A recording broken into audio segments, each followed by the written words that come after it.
the Liyue Archon, this is the only chance you'll get all year.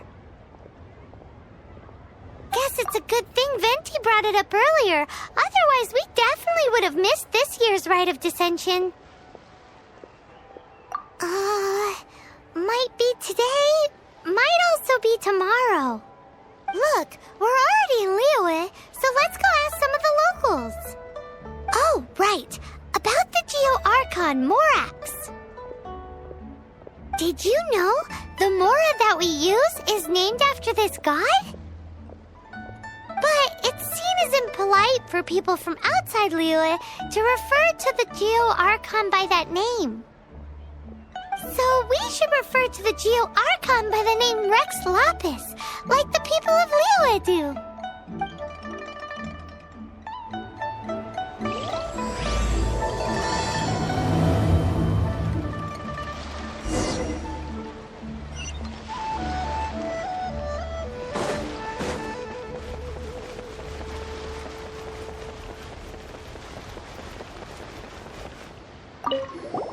Rite of Dissension. Oh yeah, that reminds me.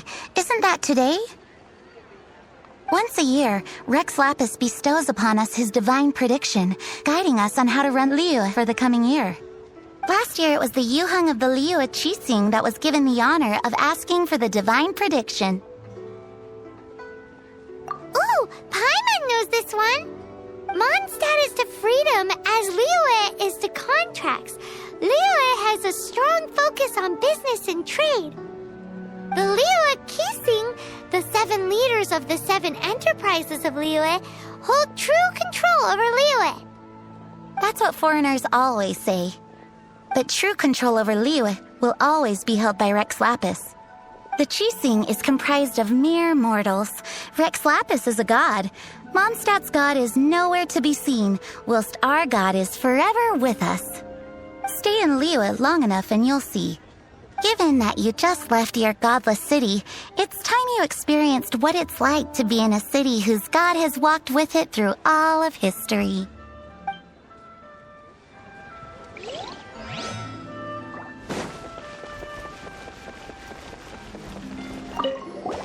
Oh, are you also foreigners here for the Rite of Dissension? To think I've lived in Liyue all these years and never come to see this before. I guess it's like they say, locals never visit the tourist spots. I wish you well on your travels. Liyue always welcomes you.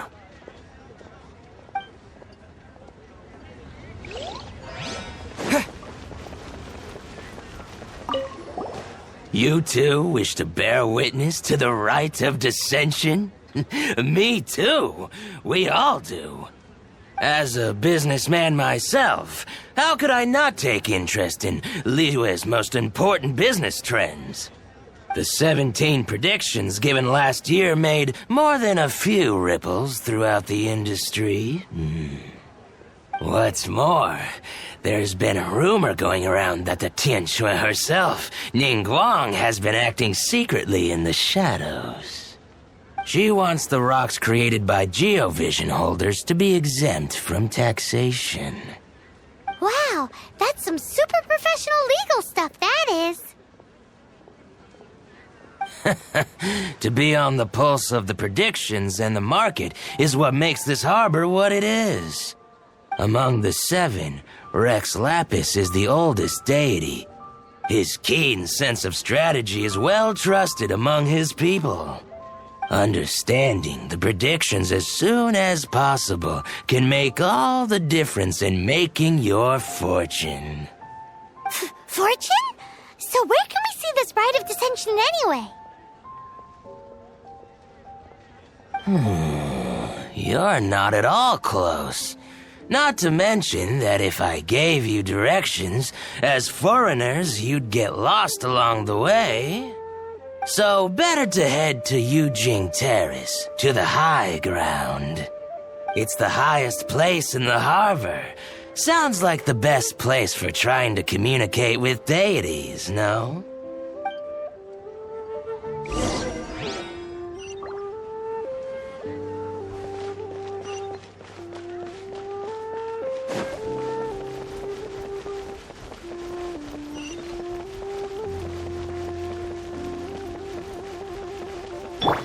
Storm Fury.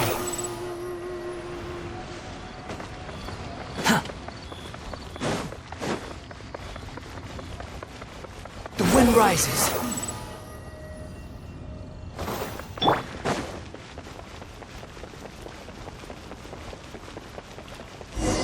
Paimon heard that the best time to make a wish is today, during the Rite of Descension. Wanna give it a try?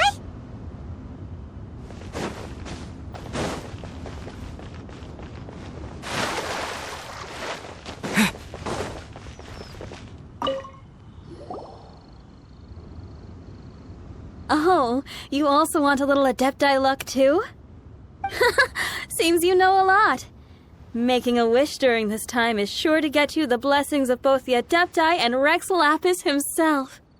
I've already made my wish, so you can take this. Great! Thanks!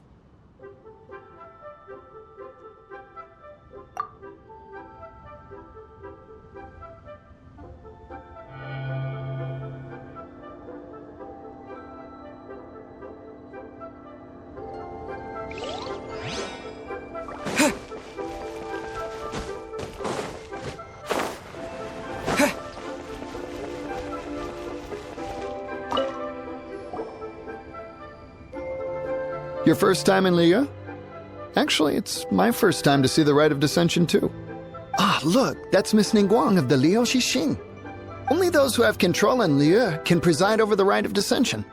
Oh yeah, not sure if you knew, but most of the Adepti appear in the form of various beasts. I heard that when attending these kinds of formal occasions, Rex Lapis himself appears as a celestial cross between two of Liyue's ancient mythical creatures. Ah, sorry, I shouldn't interrupt your wish. Please, take this.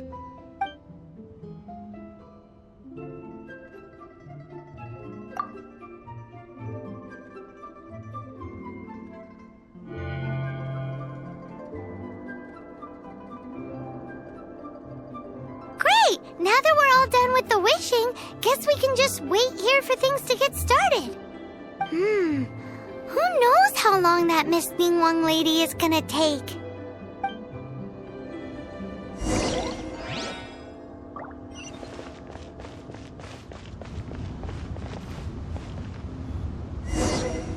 Whoa, look at all the people! We gotta get up front. We can't see squat back here.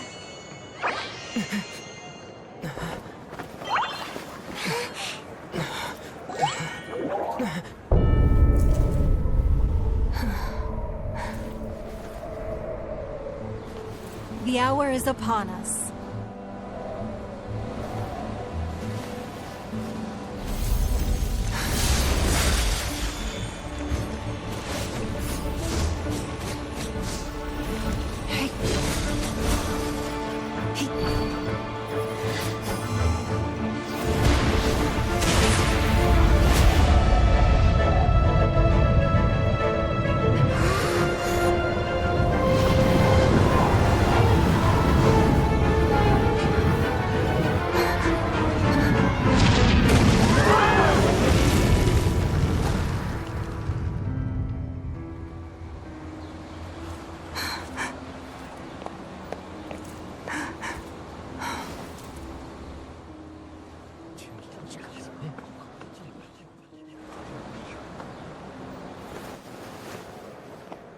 Rex Lapis has been killed. Seal the exits.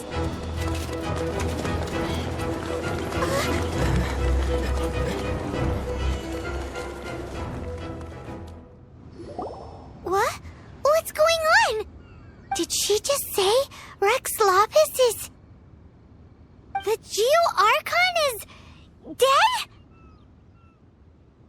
Oh no! The Millilith! Looks like they're nabbing suspects who got too close. Paimon's freaking out! The killer is amongst us! Wait. We got close. Are we suspects? Wait, where are you going?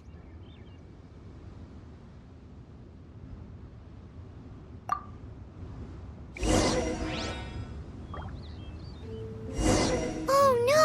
There's a whole bunch of soldiers out there too! Your identity...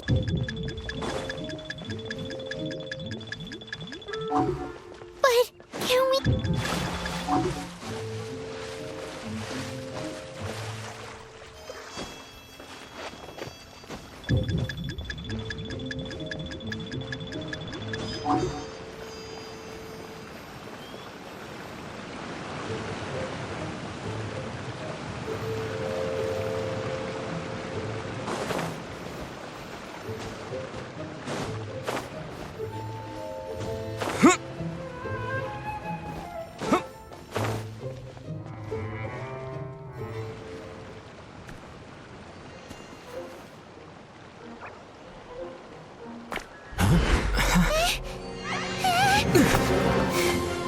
They're here!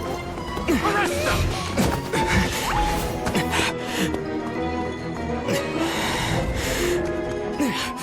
There's nowhere to run! Hey, buddy. Hold still.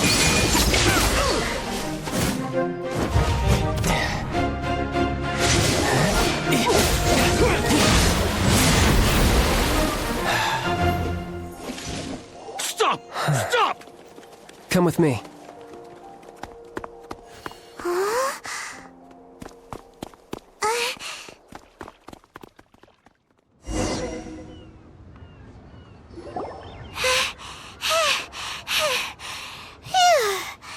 Paimon's exhausted. So insensitive! You have no idea just how tiring fooling around... Wait. Just who are you exactly? Call me Child. Child? What, so we're supposed to dote on you? No, not at all. It's an alias of sorts. In Mondstadt, I don't suppose you came across a Senora by any chance. Senora? Child? You're Fatui, one of the Harbingers! Oh, no. Don't worry. I'm not looking for a fight. Senora gave you quite the bad impression, huh? Pfft, that woman. Can't say I'm a fan either. Right. Let's forget all about her, shall we? I'm here to help you. Come now. Don't be like that. I'm not a bad guy. Oh, okay, perhaps I'm kind of a bad guy, but I'm not here to give you any trouble. Would it be too much to ask for you to keep the sword sheathed? I thank you for your knightly nobility. I heard of your deeds in Mondstadt, so I couldn't help but notice you during the proceedings back there. And because I had my eye on you the whole time, I know it wasn't you. Someone else was clearly behind it. But, regrettably, given I'm a Fatui envoy from Snezhnaya, there's no way I'd be trusted after something of this magnitude. The ruling Qixing of Liyue has always been overly suspicious of us.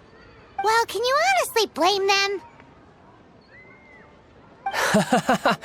Guess I shouldn't try to deny that.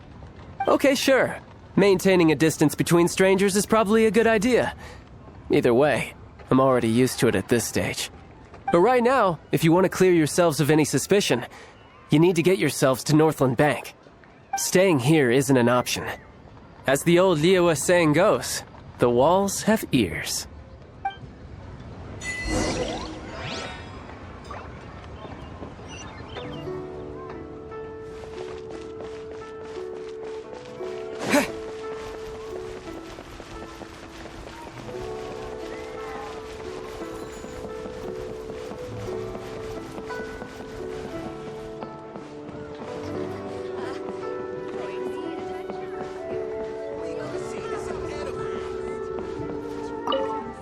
Northland Bank.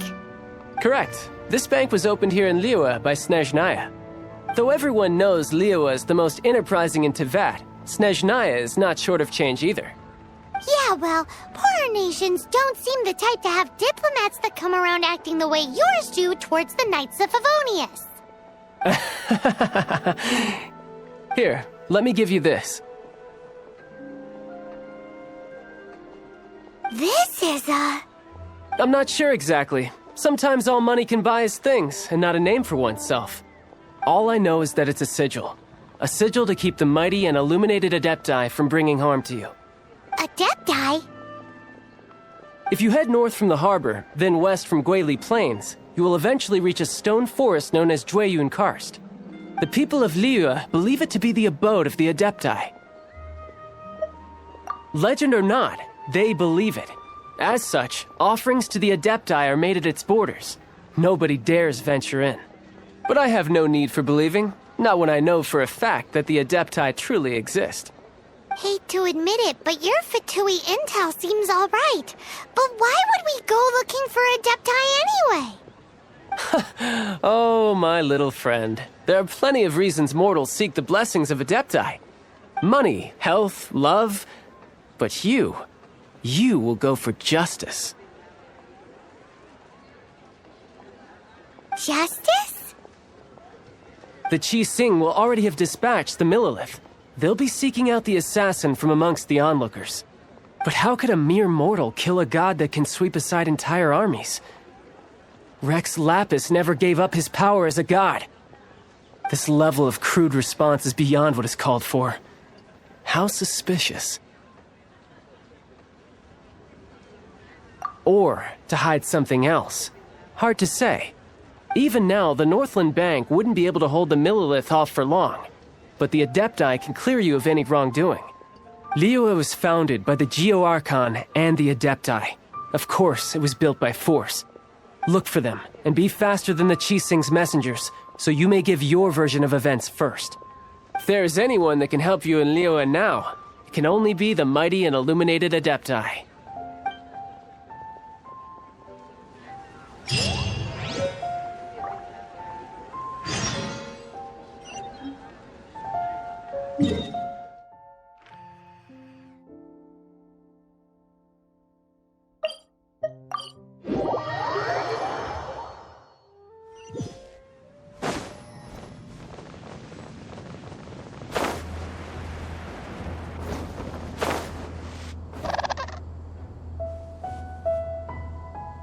And who might we be?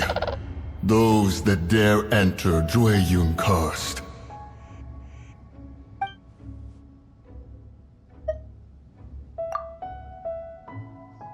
A sigil of permission. Many a season has passed since one was last in the presence of such an item. He before you is the mighty and illuminated Adeptus, Moon Carver. Speak, traveler. What business have you here? Actually, It's the assassin! They dared to flee here to Jueyun Karst. Sir, we've already stepped too far into Jueyun Karst ourselves. There's no choice. Apprehending the assassin is top priority. We must press on. Disturbing our borders. See them gone. One will not have interruption.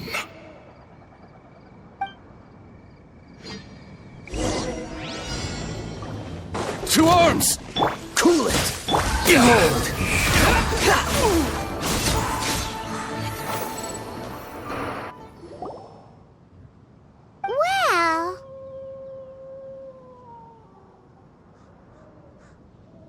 Preposterous.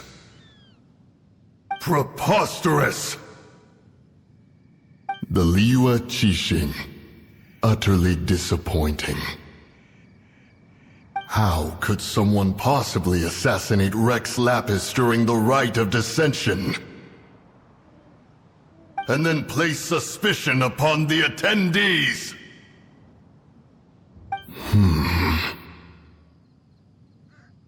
Traveler, of the unjust accusations placed upon you, one has become aware. The mind knows its answer, though one must consult with one's fellows, lest the mind be misguided. Go, take your sigil of permission. Carry with you a message. Mountain Shaper and Cloud Retainer can be found here. Only fate will decide if you shall find them. Only fate. There exists a conqueror of demons, a guardian Yaksha. Go to Wangshu Inn. There you shall seek him.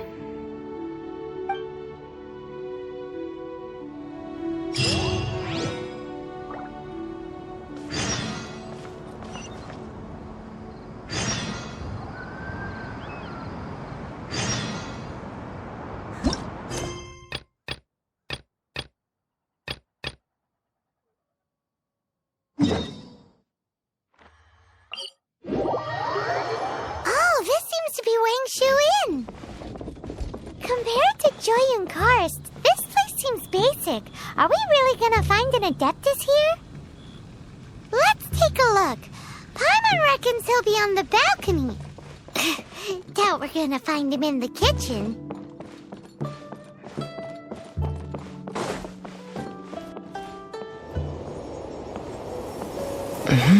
Oh, he's not here?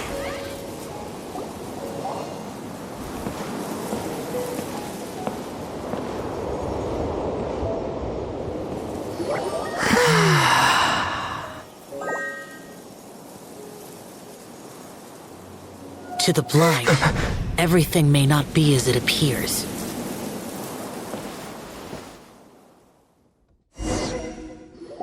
A sigil of permission? You came prepared. Though this only prevents me from hurting you myself, doesn't stop you from getting hurt in other ways. Paimon doesn't get it. Too much contact with our world is breaking the rules. Mortal souls are not as robust as those of Adepti, nor can your blood carry this level of adeptal energy. It's for your own good. Leave. Now. Wait a sec, we came here to... Paimon's peeved. All he does is think about himself. Paimon wants to give him an ugly nickname. But if you tick off an Adeptus, the only thing you'll probably ever find in treasure chests is cabbages. Blech. Guess we should go ask the boss lady of the inn about just how she manages to talk to Adepti.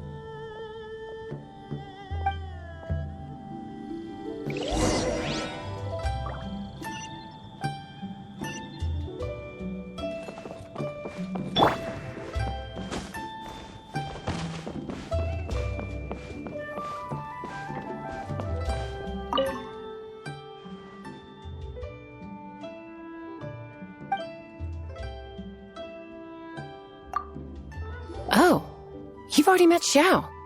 Not bad. Not often he's in a good enough mood to agree to see people. That's his good mood? Oh yes, the Adepti are very hard to come by. Many people go their whole lives praying to them, never once actually getting to see one. When the Liyue Archon built Liyue, he borrowed power from the Adepti. But most of them only know how to protect Liyue by fighting. So for many millennia, it has instead been humans who have led Liyue. You really know a lot, huh, boss lady? It's not boss lady, it's just boss. Anyway, seeing as you have the favor of the Adepti, things should be a lot easier. Well, if you want to know my opinion, if you keep Xiao in a good mood, things should be okay. Good mood? Can't really imagine what a good mood looks like for that vigilant yaksha. Will be interesting, won't it? Come to think of it, I've never seen him smile either. How about this? You go see the chef for a bowl of almond tofu and a plate of whatever it is you're best at making. Almond tofu is one of the few human foods Xiao likes. The other dish is up to you. Up to us, eh? What do you think you're the best at cooking? Really hard to screw that one up, right?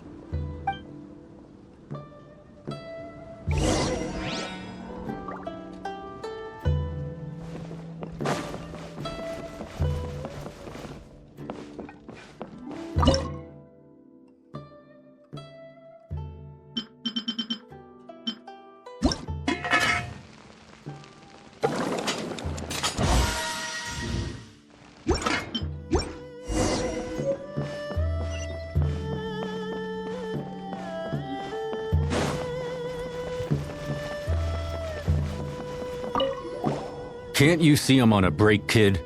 Scram! Scram!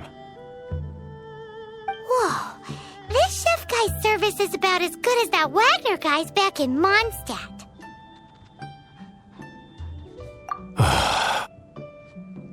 I see.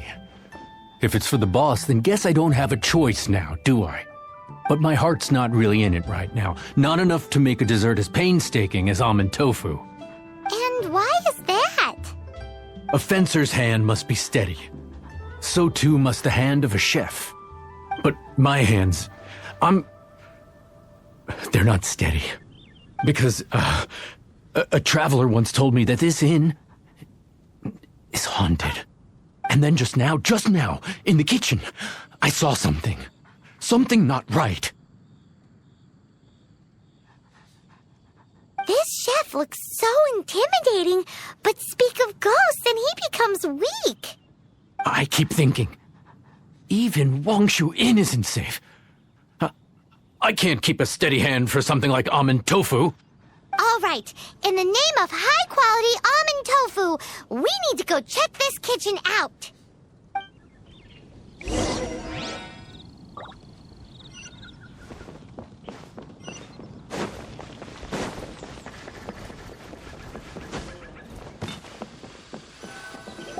Doesn't seem to be anything.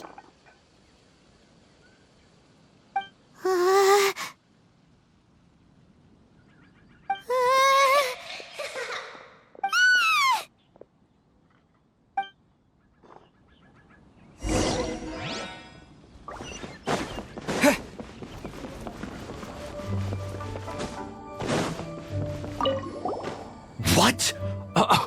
You saw it too? There really is a ghost. What? How could I? Okay, so he's useless now. What do we do? Forget it. Let's just go see the boss lady again.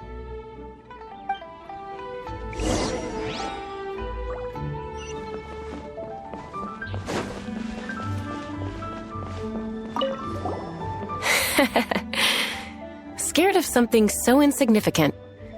Hard to believe he was once a notorious bandit. You don't seem that afraid of ghosts, boss lady. Gods and ghosts. I've seen it all before. Come to think of it, others don't seem to know there's an Adeptus here at the inn except for the boss lady. Shh. Say any more and you'll be divulging my little secret. Right. Best you two be off. Go see to it that little ghost doesn't go scaring anybody else. Not that I'm ordering you around. It's like the Adeptus said. Mortal souls are not as robust as those of the Adepti. So as not to be harmed when dealing with the Adepti, you can start by practicing with that ghost. There is a calligraphy painting in the inn known as the Witness Sigil. It's been in circulation for over 1,000 years. Go take a look at it. Once you have, look for a place outside where you can see the exact same Witness Sigil formation.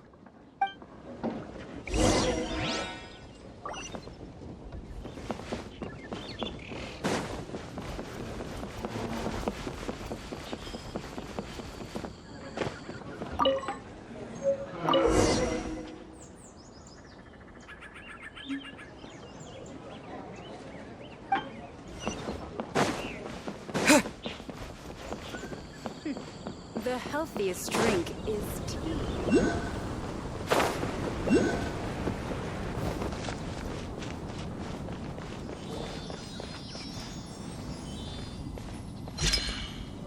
There she is! So scary! Quick, you grab her! She's trying to get away! We have to follow her! If it's as the boss lady said, she won't disappear like last time!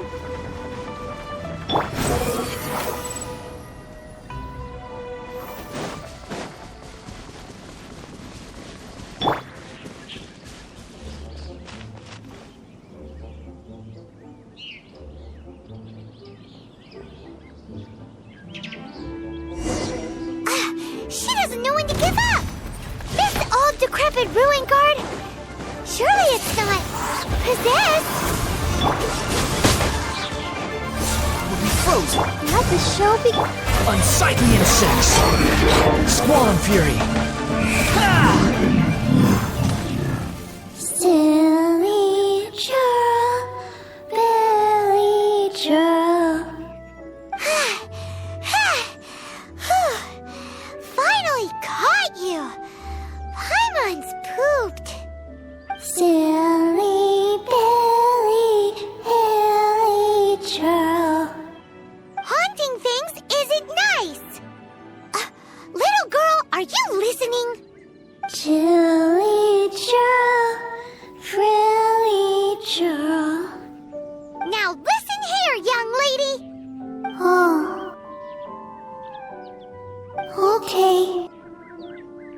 Dusky Ming won't tease the travelers at the inn anymore. Next time, you can come play with Dusky Ming. If you don't come and play, Dusky Ming will come find you.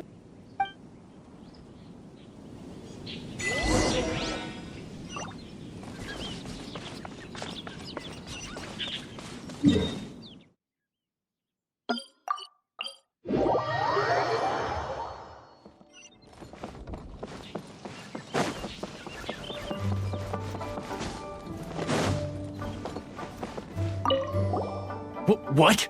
You really got the ghost to promise to stop haunting the inn? Wow, you really are something. I am in your debt. Please, wait a moment. I'll make you the smoothest, silkiest bowl of almond tofu. Haha, my hands are steadier than ever now that she's gone.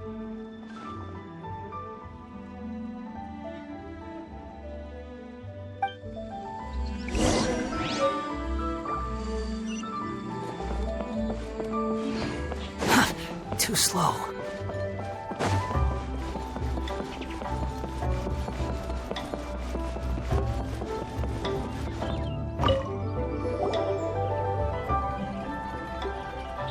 You two, again. Wait! Don't go disappearing again! What's this? It's your favorite almond tofu, as well as this distant traveler's best dish, a satisfying salad.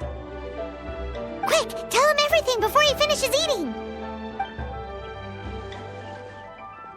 Rex Lapis. How could this be? I can't imagine it. Though times have changed, I've never imagined a Liyue without him. The ruling Qixing. Just what role have they played in this? I will seek Mooncarver, Mountain Shaper, and Cloud Retainer. It is time they too made their decisions. Adepti do not turn on their responsibilities. I have my reasons to not want to be tainted by the mortal realm, but responsibilities are responsibilities. Our god is the god of contracts, after all. Wait! Paimon still has one last question. That Dusky Ming, she's... When conquering demons, on occasion, you can come across spirits who have never hurt anyone, yet are also not yet able to be moved on. So I asked the innkeeper and the boss if they could keep her here for a time. So really, Wangshu Inn was looking after her. Really keeping a wide range of business going, huh?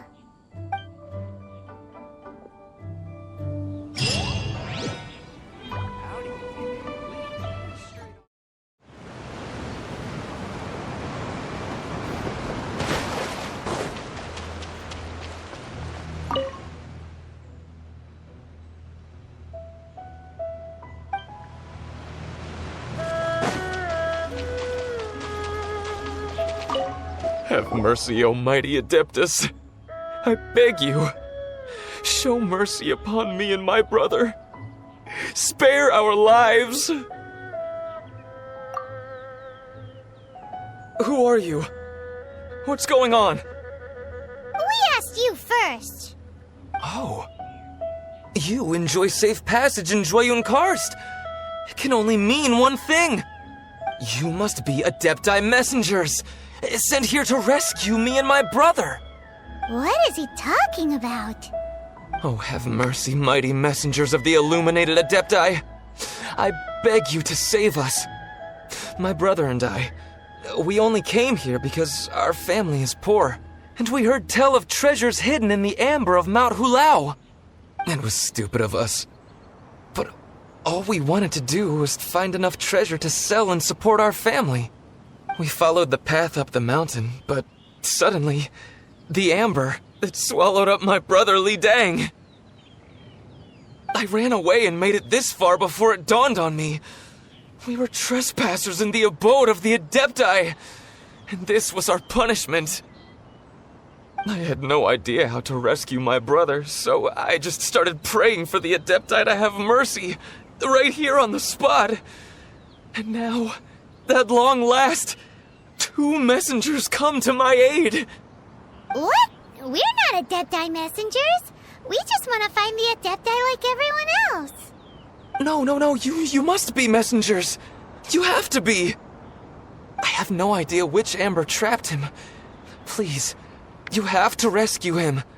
I beg you, show me some Adepti mercy.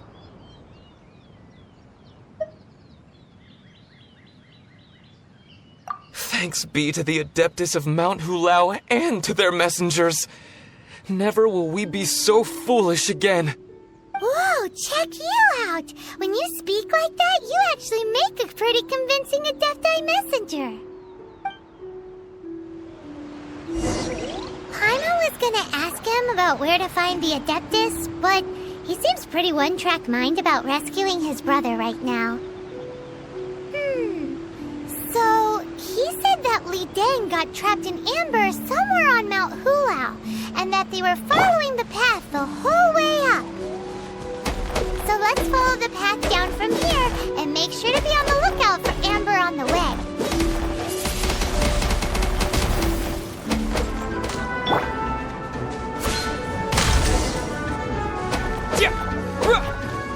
The wind rises.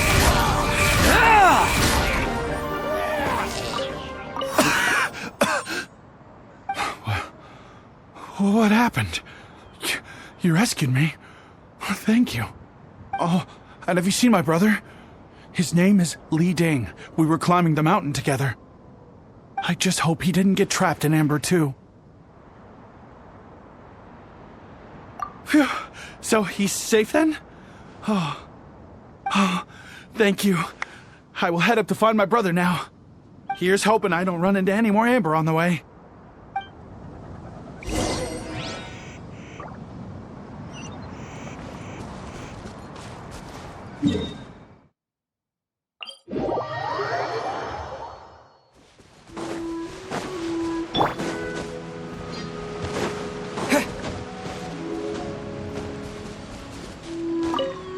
Thank you for rescuing my brother, O mighty messengers of the illuminated Adepti. What? No. I mean, like everyone else, we've heard that there's an Adeptus living in Mount Hulao. But regular folks like us would never have the chance to meet them. No way. Unlike you guys, you're Adepti messengers, so it's a whole different story. Anyway, we have trespassed in the realm of the Adeptus for long enough. We should get going.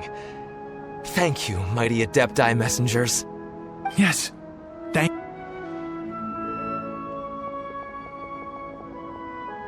Boy, it'd be super helpful if we actually were Adepti messengers. 'Cause it seems like this Adeptus has got a real temper problem. But it's not like we've done anything wrong, so... Who dares trespass on my mountain? Who?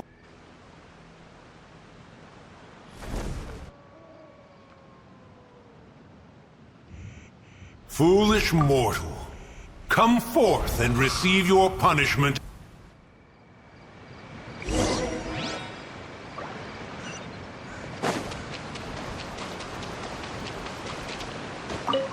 You intrude upon the sanctity of Mount Hulao. You destroy the amber of my mountain. And you free a thief whose freedom is not yours to give. The thief's ignorance was an affront to the Adepti, but your actions are an abomination of the highest order. Wait! We can explain! A sigil of permission. One was unaware that such things still exist in the mortal realm. In the beginning, Rex Lapis cast them for the mortals with his own hand. Few were made then, and thousands of years on, fewer still remain. Speak. One shall listen to the matter which brings you here. then one shall verify the truth thereof.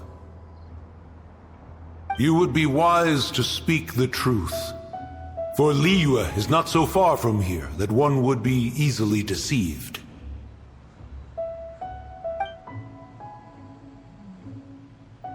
Rex Lapis, assassinated? At the rite of dissension? What mortal in Liyue, nay, in all the world, would conspire to commit such foul treason? Or perhaps the more pertinent question is, what power in this world could aspire to achieve it? Rex Lapis charged the Adepti with the protection of Liyue, and we have always honored this duty. As the people have prospered, so have we gradually withdrawn into the mountains. Indeed, this was a gesture of goodwill towards humanity. But now, alas, Rex Lapis, gone. Traveler, of the matter you have relayed, one has become aware. One now knows why Moon Carver has sent for us. Once one has dealt with certain matters here that require my attention, one shall convene with the other Adepti. Paimon can! Adepti always have magical powers in storybooks. Seems it's true in real life, too. You know, like how grass is actually Adepti hair, and rivers are actually Adepti saliva. There must be something similar going on with the amber. Your nonsense knows no bounds. This amber is produced by a flower that one has planted here, called the karst crawler. The majority of the plant is hidden underground. When stepped on, it produces amber to trap the invader. After taking up residence here, one planted many karst crawlers to ensure that the tranquility of the mountain would remain undisturbed. Over the years, they have helped to prevent many disturbances. But in the process, they have also trapped many curious things. Oh, so the amber is alive? Correct.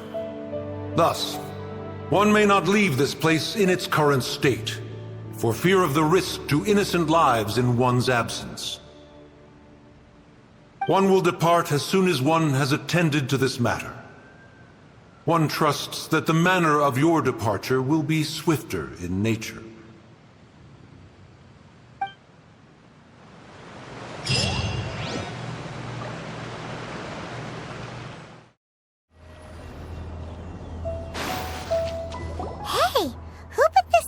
Here. They've even set it ready for dinner. There's a wine jug and everything. Ooh, they even have the guests' names carved into the seats. Here sits Retainer. Here sits Guizhong. Here sits Rex. Maybe Rex is short for Rex Lapis. But Paimon has no idea about Guizhong. As for Retainer... That's it! When Mooncarver was going through the names of his Adepti buddies, he said there was one called Cloud Retainer.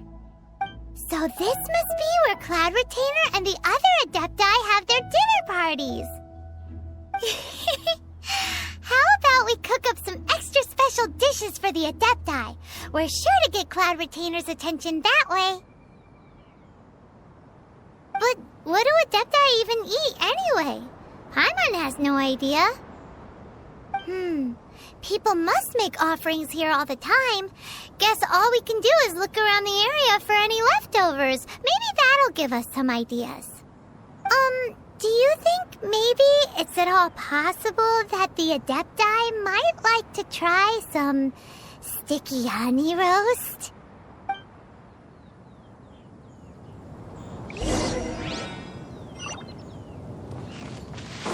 Squall and Fury!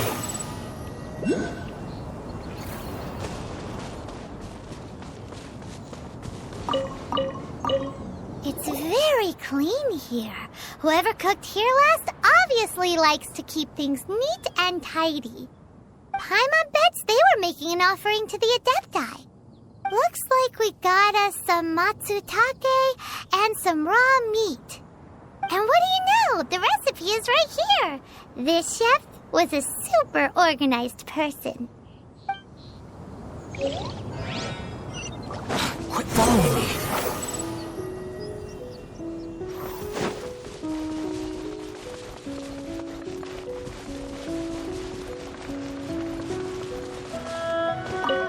Whoa, the ground is covered in flour. What a messy chef. Seems there's meat in this pot, but Paimon can't tell which kind. Do you think whoever cooked this made it as an offering to the Adepti? Paimon can't quite imagine an offering made of flour and meat. Huh? Our messy chef dropped a piece of paper on the floor. Ew, and there's a huge footprint on it too. But footprint aside, maybe it has something to do with this mystery dish.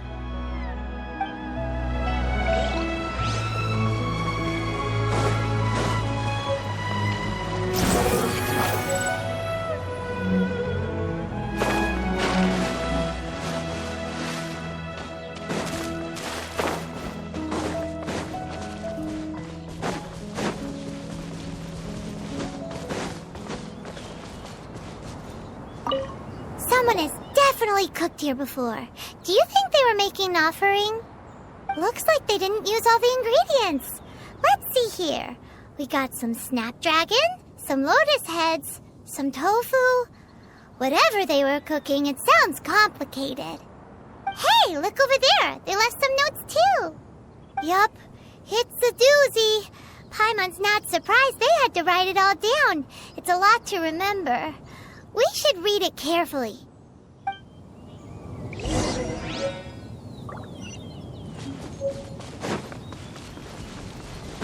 Behold!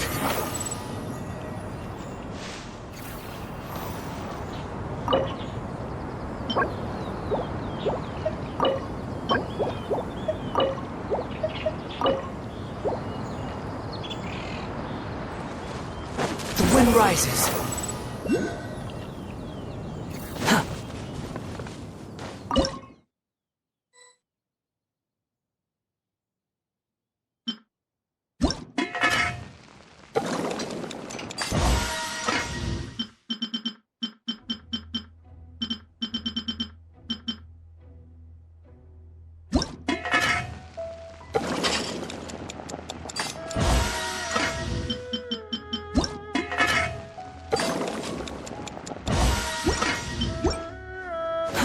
Too slow. Behold!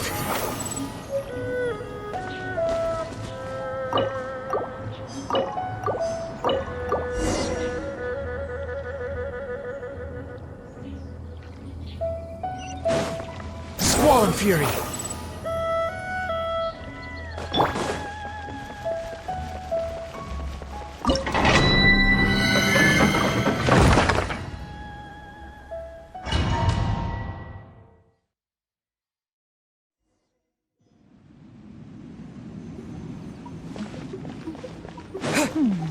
One senses the presence of a sigil of permission. One knows not why you have come, though the sincerity of your offering is clear. Hence, you shall be granted an opportunity. Find your way through mine abode, and you shall receive an audience with the Adeptus whom you seek.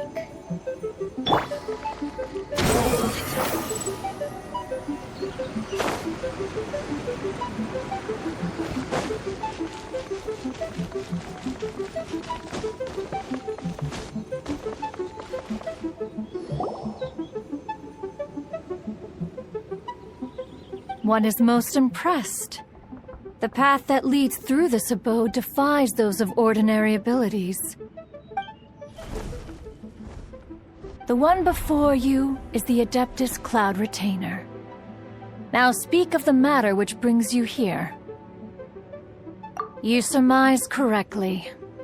This place did once self-build, as did one design the mechanisms within.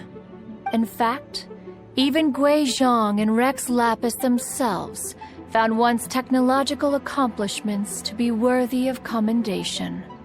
This place is huge, and there are so many mechanisms. Do you really have this whole place to yourself? What's it even for? Did you build it as your private mechanism workshop or something? It's just like the stories say. The Adepti leave the human world, find somewhere to go be a hermit, and then they research and invent all these amazing things. One is simply not partial to the tedium of social interaction, and wished to find some peace and quiet. Find it one did. Shortly after which, you arrived bearing your sigil of permission. But enough. State the matter which brings you here at once. You have disturbed the tranquility of this place for long enough. Rex Lapis. Assassinated? How can this be?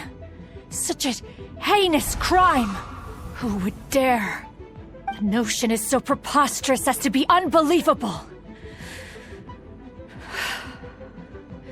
One shall have to verify the truth of the matter independently. Perhaps one shall quash Liyue first, then convene with the other Adepti. Wait, what? Did you just say squash Liyue Harbor? Are you seriously gonna wipe out the whole city? Only a response of sufficient magnitude can negate the possibility of further incidents. It is as you say, but if Rex Lapis has indeed been murdered, then Liyue is in great peril. To delay in quashing the threat is to invite further disaster. It is precisely because one does not wish to see further suffering that exceptional measures are deemed necessary at this exceptional time. Yikes! Quick, you gotta think of something. She wants to squash Liyue flat, and it doesn't seem like she's bluffing. Exactly what Paimon was gonna say. We made all that delicious food and gave every last bit of it to you. We were hoping you might help Liyue out, not wipe Liyue out. Or at least let's, discuss it first. Can't hurt for you to get a second opinion. Contract? A cruel irony that you should appeal to the notion after the merciless murder of the god of contracts himself. The people of Liyue seem quite content to dispense with their contracts. They are quite adept at taking that which is composed of black and white and turning it gray. Nevertheless, since you come here in the name of contracts, far be it from one to abandon one's own contractual obligations. Least of all when you come bearing a sigil of permission. Rex Lapis infused these sigils with adeptal power when he first cast them. That power once aided humans in battle. Most of the sigil's power has long since worn off. It is but a keepsake now. This keepsake cannot be taken as proof of your trustworthiness. One must investigate the claims that you make independently. This, no doubt, is Mooncarver's very reason for summoning us. Your audience with the Adeptus before you is now concluded. Leave at once.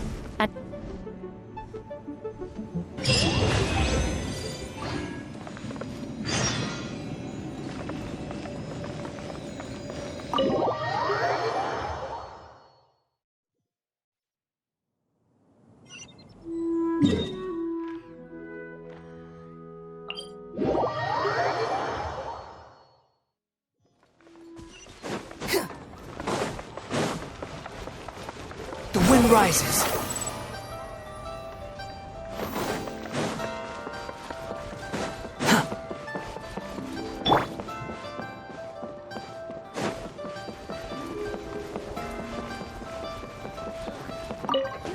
You finally returned. How was your journey to Jueyun Karst? I see. Huh. Moon Carver, Mountain Shaper, Cloud Retainer, Conqueror of Demons. Some of these names have never come up in the intel the Fatui gets hold of. As a returning gift, I too have information for you. Regarding the Archon's passing, the Liyue Qixing's response really has given me food for thought. They've announced that, as the true killer has not yet been found, they are not allowing anyone to pay their respects to the Exuvia. They've even gone so far as to try and cut off information.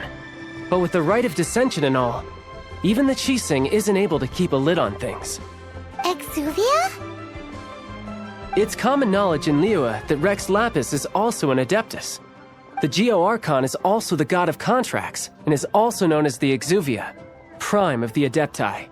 The mighty and illuminated Adepti of today all signed contracts to protect Liyue way back then. Guess that explains why they're all so focused on Liyue's well-being.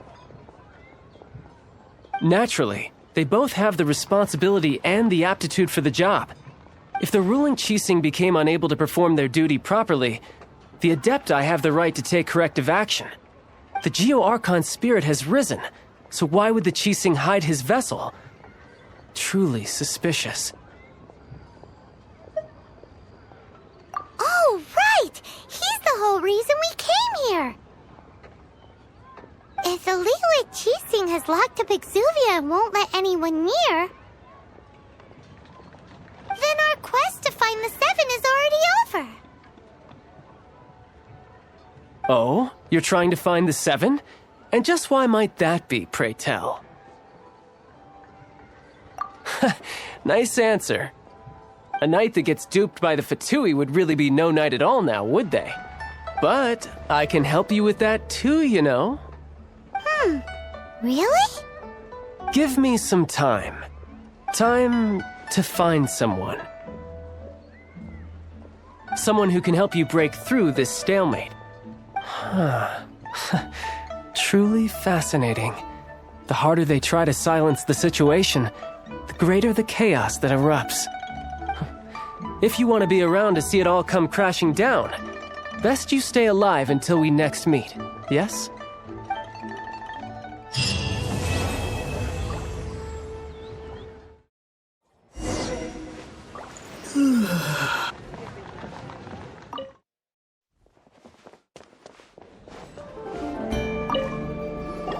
Welcome, friend of child, and congratulations on the first day of your illustrious career with the Fatui.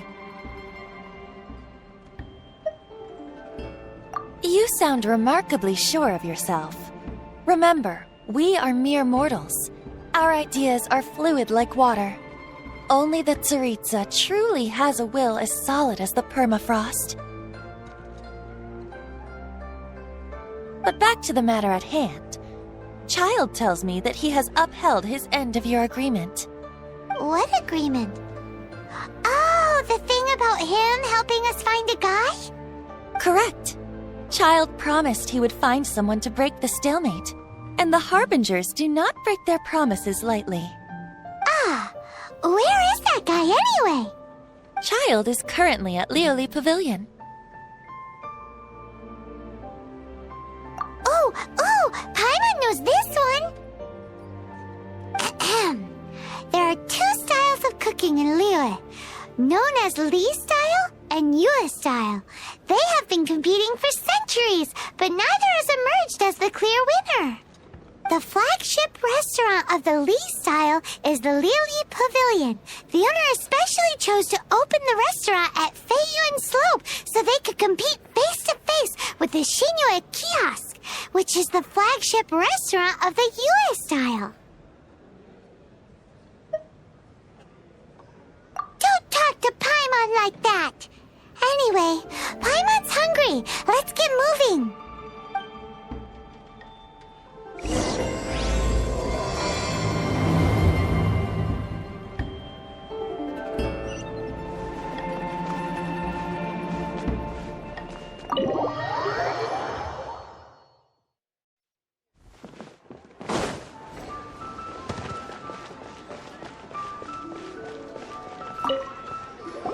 Aha, you made it. As promised, I have found someone who can help you. Someone who can solve the mystery of why the Liyue Qixing would hide the Geo Archon's vessel. So, where is he? In Liyue Pavilion? He certainly is. Come, I'll introduce you. I took the liberty of setting up a business dinner, as per the Liyue custom.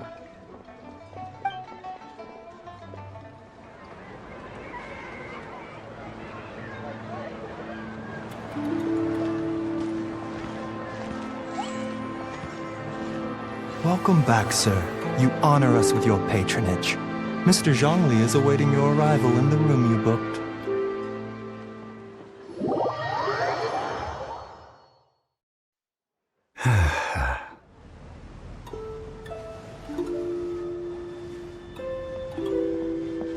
Hi.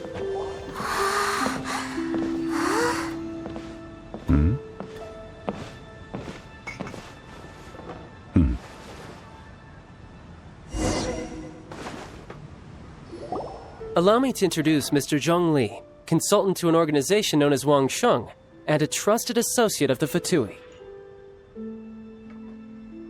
Indeed, Wang Sheng's line of work can be sensitive at times. Let's just say they understand when discretion is needed. And we, the Fatui, have always been glad to do business with friends who walk in the shadows.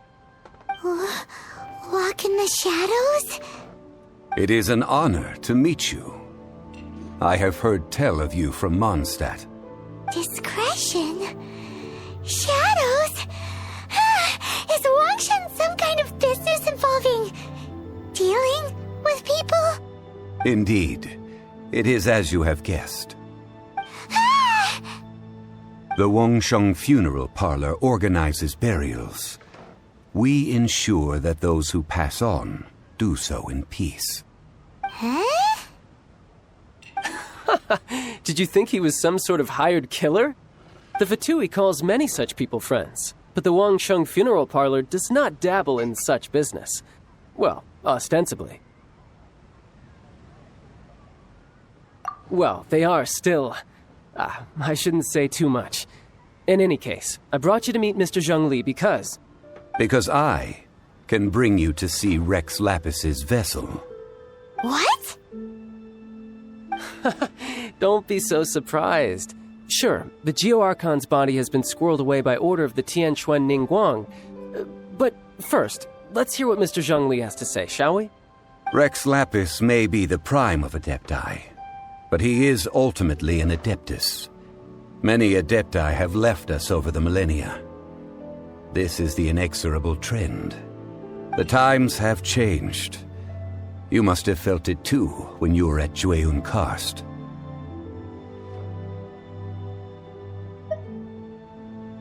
Archons go by many names. The god of contracts, the god of commerce, the warrior god, Morax, Rex Lapis. Is the idea that he also has the title of Adeptus so strange?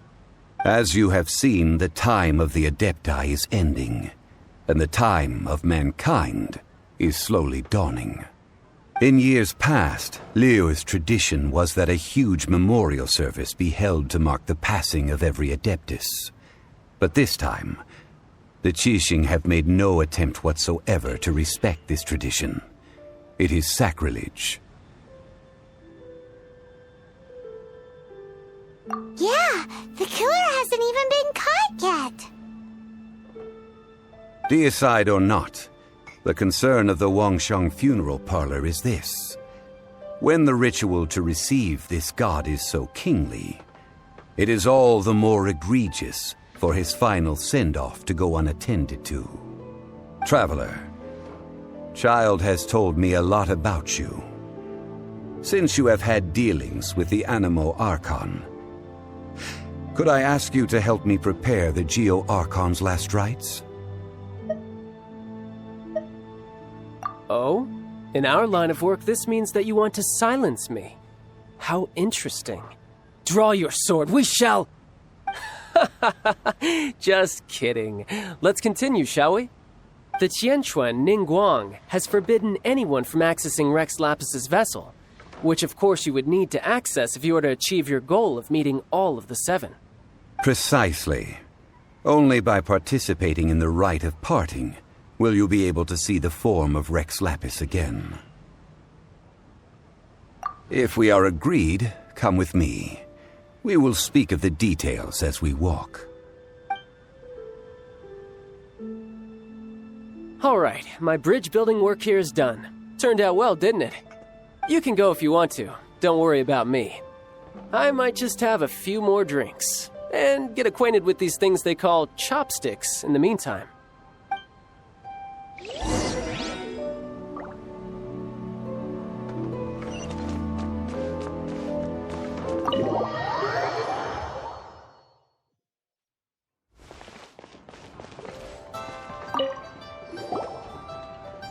After having experienced the land of the absentee Archon, traveler, how does it feel to know that our Archon and Adepti are here all around you in Liyue?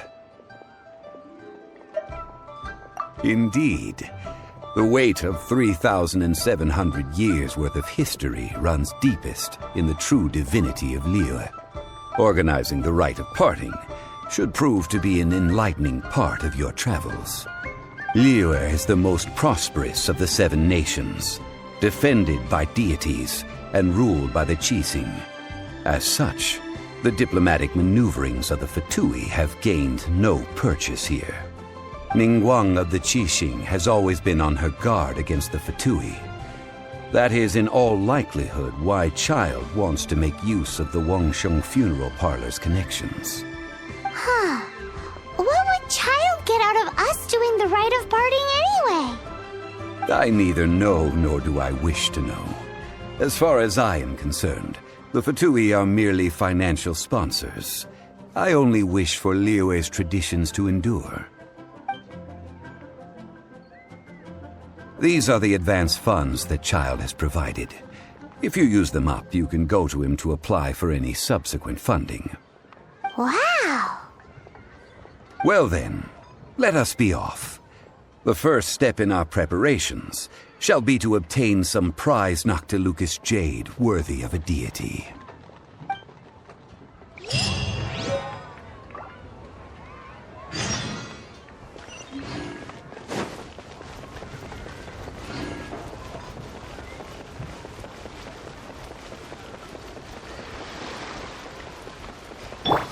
Squall and Fury!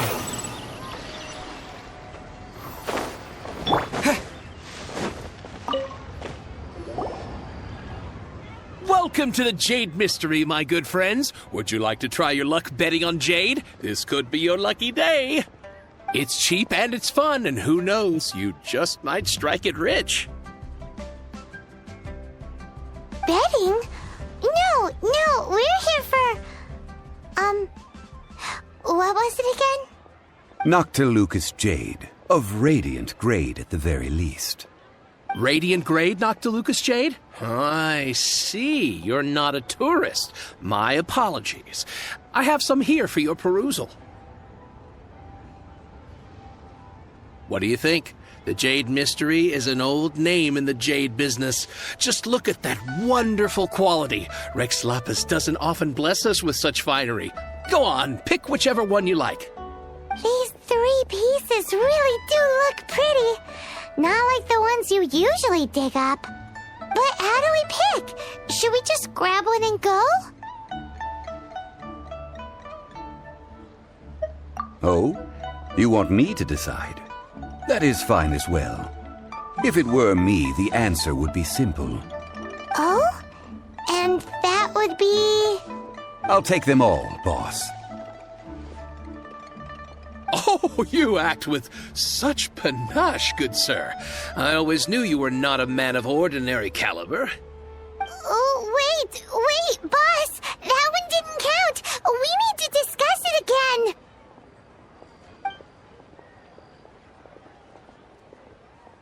Hey! If we only need one for the ritual, aren't we wasting 3 times the more if we buy them all? Oh, Mora. It is as you say.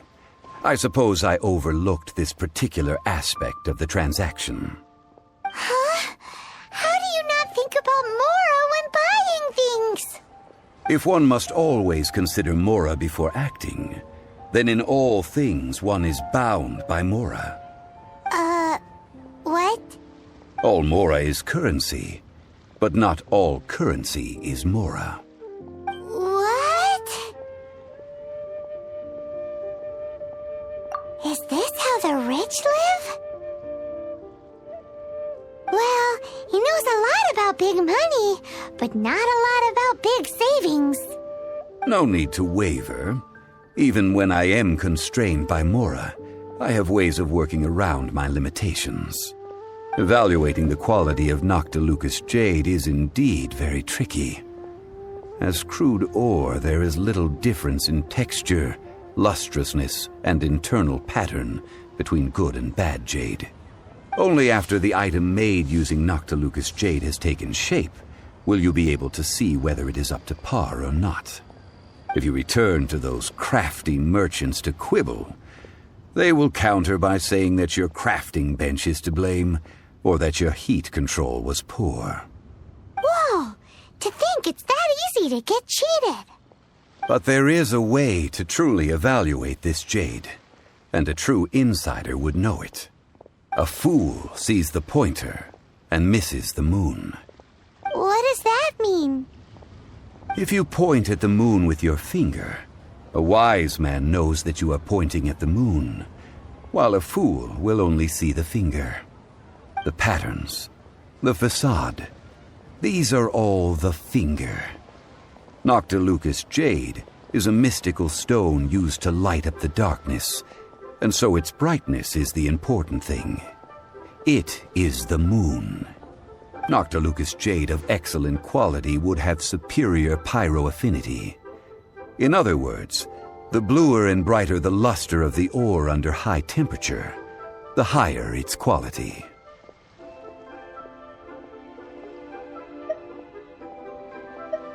I have imparted the priceless secrets of the jade trade to you. Now, all that's left is to put it into practice. Priceless, huh? Hyman's just said that we might never be able to use it again. We're back to buy some rocks, boss. But can you let us burn them first? Burn them? You can't do that, my friends. If you were to do so, what would I have to sell? That would... well... fine. As you wish, then. How about this? I can take a small sample of all three. I'll take a bit of a loss. We'll count it as a friendly gesture. Don't worry. I know the rules. As long as we can prove that it is good jade, you will not take a loss. All right. Take these as samples. I've carved them off with a knife and tagged them to boot. Aren't these too thin? Even paper's thicker. No, even a bug's wings are thicker. These are almost see-through.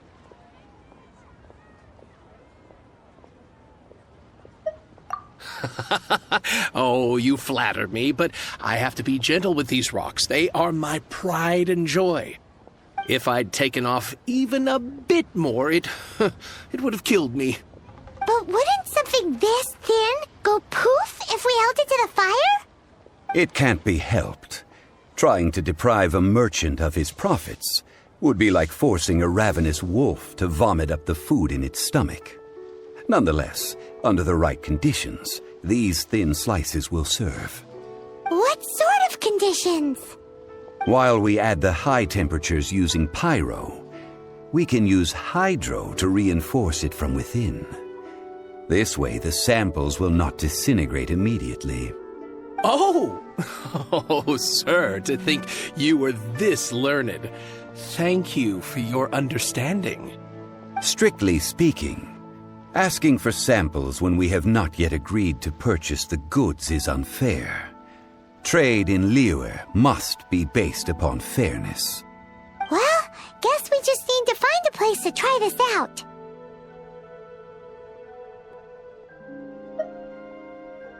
You mean at Wanmin Restaurant?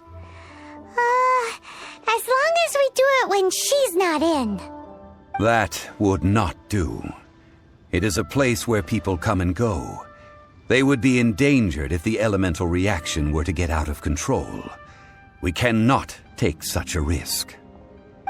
Oh, Paimon remembers we once saw this big pot down at the Dada Upa Gorge in the camp of the hilly churls from the Meaty tribe. It's real sturdy and should be able to take the elemental reactions. Now, let's pack those samples up and make a move.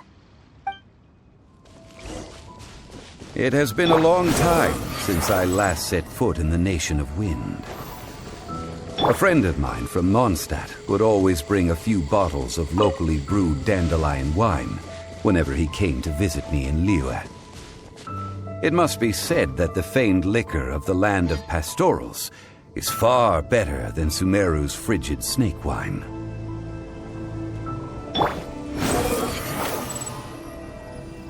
That's the pot! It looks like the hilly trolls are still using it. It's a bit impolite, but we gotta cut the line.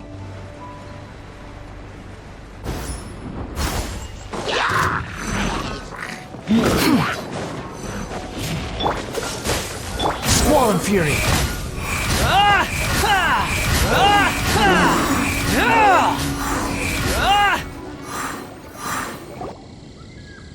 There's still soup in here. These hilly trolls sure have big appetites. This soup looks like it could be used as our hydro-elemental protection. Let's fire it up and begin our experiment. We're ready to go. Paimon will help remember which one of the three is which. Use pyro to keep making the pot hotter until we get the results we need. Mr. Zhongli said that the shinier and bluer the ore gets, the better it is, so pay close attention.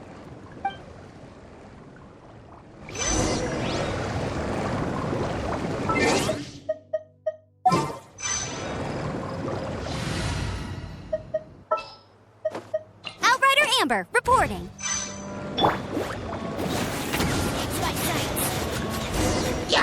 Whoa! That light came from the first Noctilucous Jade!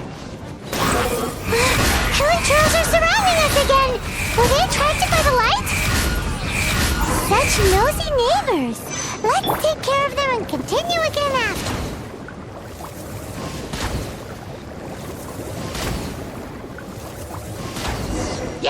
That light came from the second Noctilucous Jade, didn't it?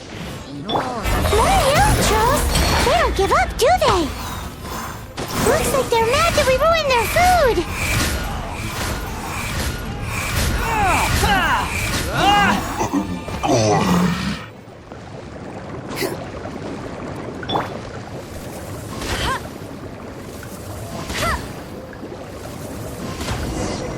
Oh, that's bright! Too bright! That was the third Noctilucous Jade, wasn't it? It was so much shinier than the rest. Let's go with that one. Let's head back to the Jade Mystery to buy some jade, shall we?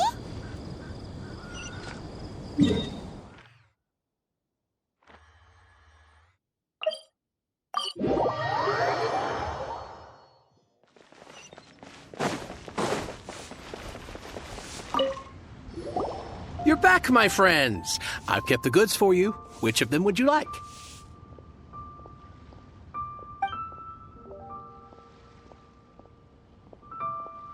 Huh? No, it wasn't that one. Paimon remembers that it wasn't very bright. Think a bit harder. Exactly. That's the one Paimon remembers too. No problem. If you have your eye on this one, you can have it. Then we'll take a box of the third type of jade. Done. All the same, and pardon me for asking, but I'm curious.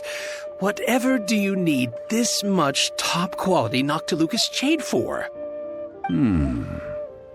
I suppose it would not hurt to tell you.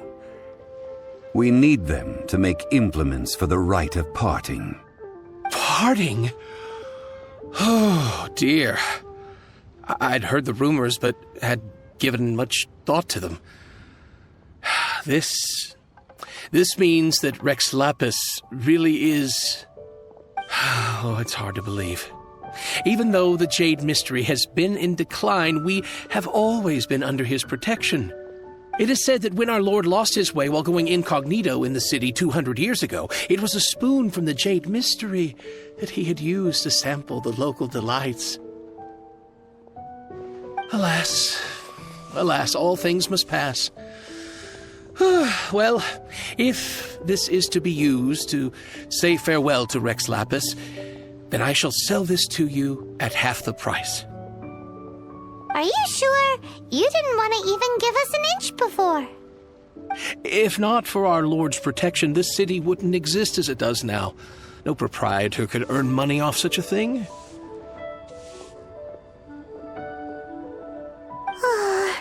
I'm sure Rex Lapis will feel your sentiment, boss. In the safe hands of the Liyue Archon and good honest merchants such as yourself, I for one believe that Liyue will continue to prosper as it always has done. All right. Thank you, my friends. What's with me getting all sentimental like this? I'll practically be giving away all my fortune at this rate. Now that we've made our choice, let's take this Noctilucous jade back. Hey, wait a minute. He said it was half price, not that we could leave without paying. Oh, right. I'm sorry. I must have forgotten to do that too. Let me see. As I thought, I didn't bring any. Any what? Mora, my apologies. Another oversight on my part. Oh, that won't do. This isn't some small sum. Oh, wait! Didn't Child give us some advanced funds earlier? That's a relief. Have a look, boss. Is it enough? It's fine. Just enough for half price. Though, to be honest, it'd be all right even if the sum wasn't quite enough. Well, it's settled then. Let's take this jade to Yujing Terrace. That's where we plan to hold the rite. Look at you bossing everyone around. You didn't cough up a single Mora.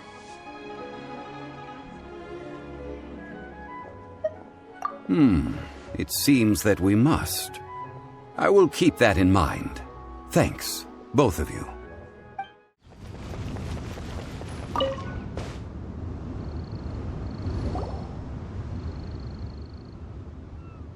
We can leave the jade here. I have already called for a jewelsmith to shape them into the implements that we will need. Ah, yes. I have yet to go and see Child. So, as for the jewelsmith's remuneration... Guess we can't do anything else. Also, is this where we're doing the rite of parting? Yes, I have already rented this location and have begun making preparations for the rite. That's right. The Liyue Archon have acquiesced to using the same location. But when something this big happened here, should suspects like us really be at the crime scene? We might get caught by the Millilith. Although with that said, since we got back from Dwayne Karst, none of those pesky Millilith soldiers have come chasing after us. Wonder what that's about. Also, the, Rex Lapis vessel... Traditionally, we call it the Exuvia. Ah, right! That's what it was called. You seem to know everything, Mr. Zhongli. So, was this Exuvia hidden away by the Qixing? I mean, we haven't even figured out who the murderer is. One must think that they already have someone in mind. Or perhaps they already know. Surely they must have found all the evidence that there is to find here. These things are for the authorities in Yujing Terrace to consider. Trying to help would probably only add to their troubles. Before the rite is conducted, the Exuvia will be kept temporarily in the Golden House. Golden House? The only mint in Liyue, which is to say the only mint in Teyvat. All the mora that flows throughout the world is minted there. Wow! Oh, no! Paimon wasn't thinking about anything bad. Paimon thinks it suits Morax. But why do you know this, Mr. Zhongli? Since the rite of parting has the approval of the Qixing, it is a semi-official event. As such, there is already some limited information available.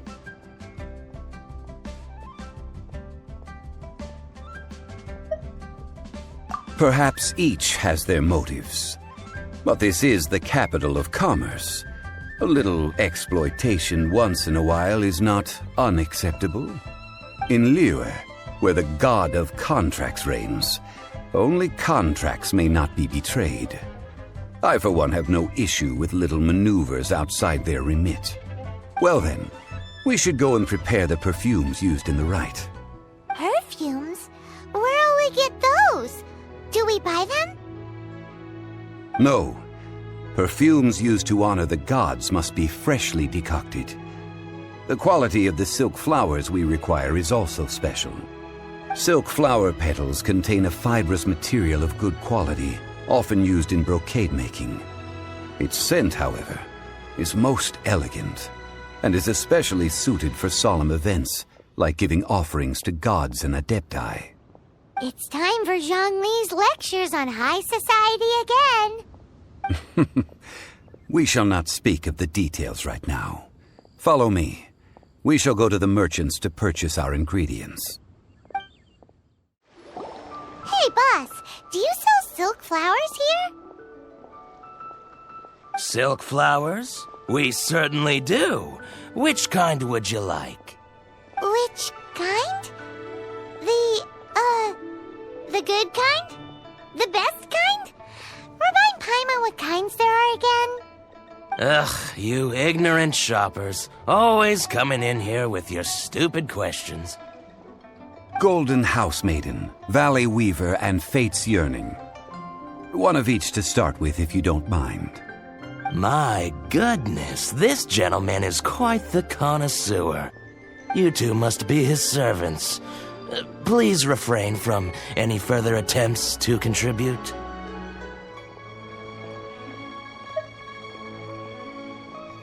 Now then, please peruse at your leisure.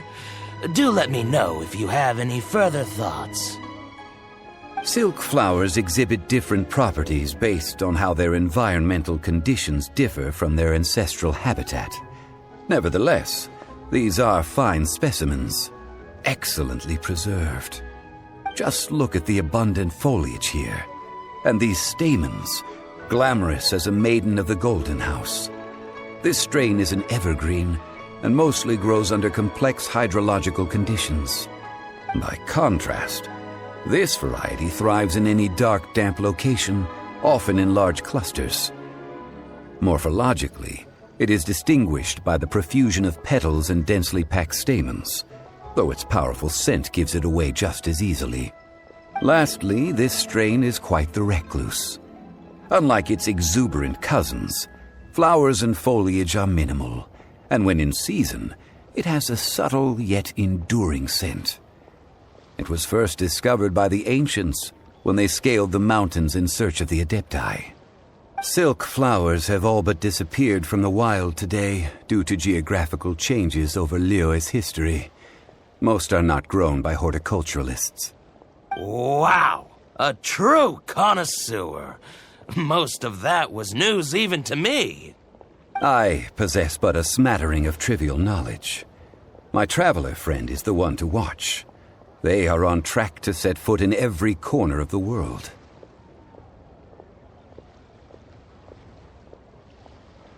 Oh, Mr. Zhongli, you're way too humble.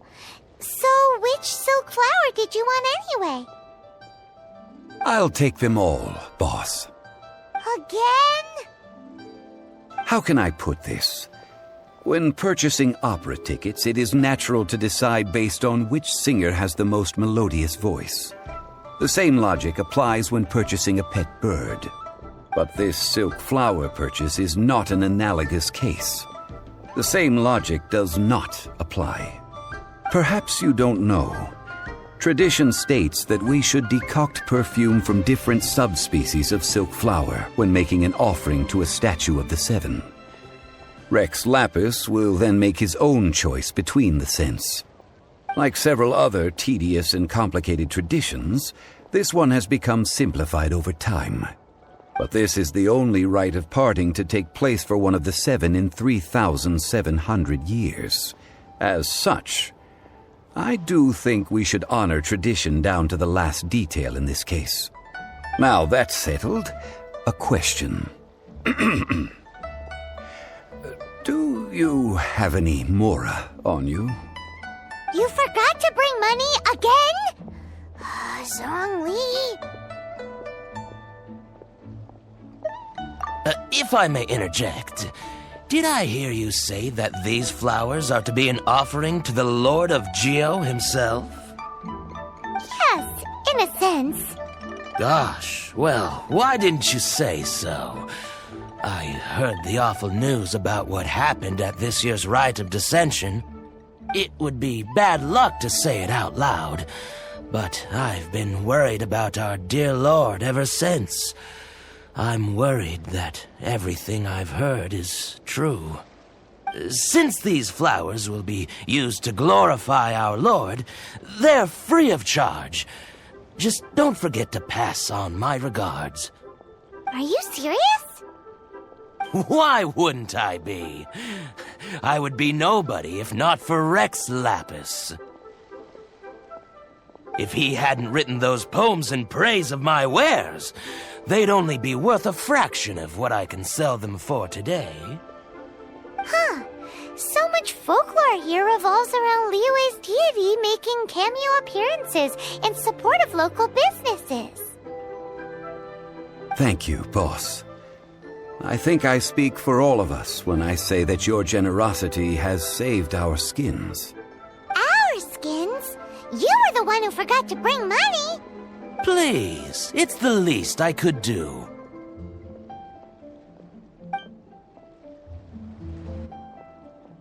So, now that we've got the flowers, how do we make the perfume? Ideally with the help of an expert. Unfortunately, none of my acquaintances have personal experience in the art of decoction. Talk about first world problems. Hence, I need you to help by asking around in the city. Try the common folk, especially women. So this time we get to go around town looking for nice-smelling ladies to talk to? Paimon likes this job. I will wait for you near the statue of the Seven. Meet me there when the perfume is ready. Maybe we can find some good candidates at the Adventurers Guild. Let's ask Lan. She's master of the Liyue branch, right?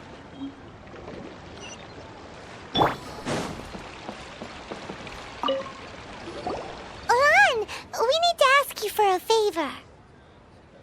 I stopped accepting commissions a long time ago.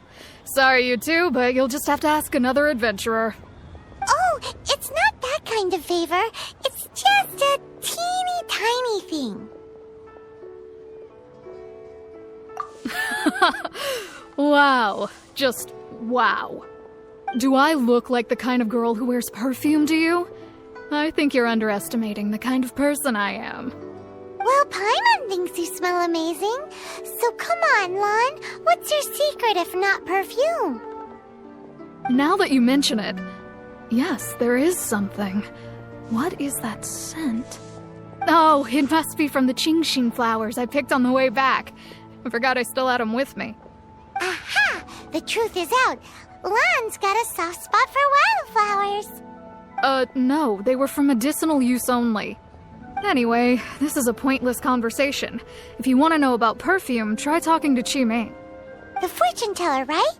Paimon remembers she smells pretty good. Thanks, Lan. See you around.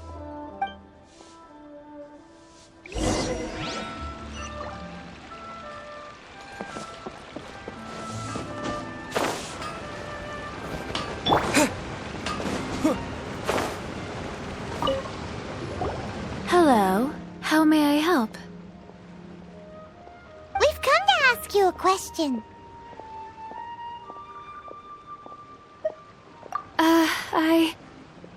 Sorry, you caught me off guard.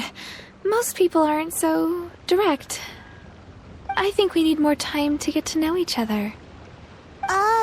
We just wanted to know what perfume you normally use. Oh, well, I don't actually use any. That said, some of the cosmetics I use are scented.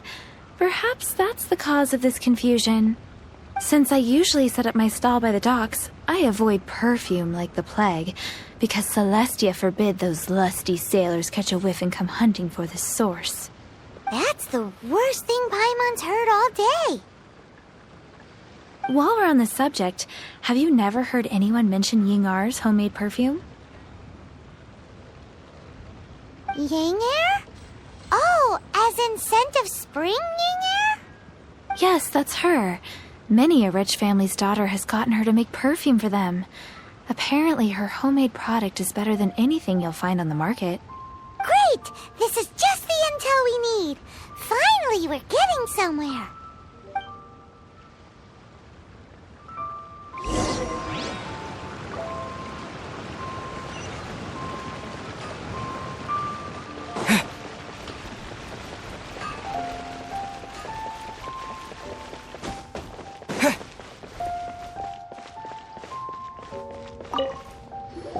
Well, hello. You found me at last. I've been waiting for you. What? How did you know we were coming? Oh, I heard a rumor about a couple who were snooping around town looking for a sweet-smelling lady. Actually, I was starting to worry you wouldn't find me. This is the ultimate test of my appeal, after all. Snooping around? Why are you making it out like we're bad people? What can I say? People love to talk. Maybe you ought to be more discreet in the future if you don't want word to get around. Relax. I know why you're here. You want to get your hand on my homemade perfume, don't you? What kind would you like?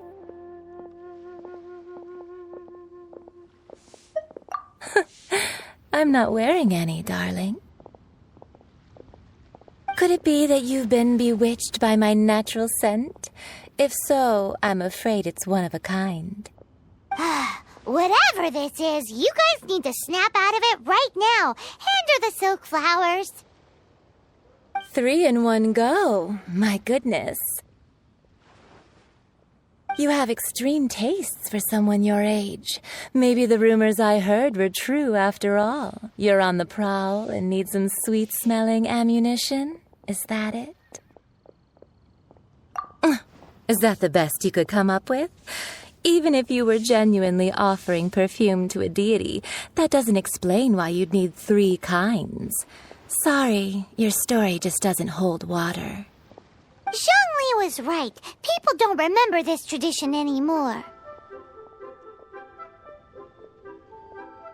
As one of my favorite poems goes, O cherry tree, begrudge not thy blossoms as they are deflowered in the spring, for come winter, even thy sturdiest wood shall wither. That went over Paimon's head a little.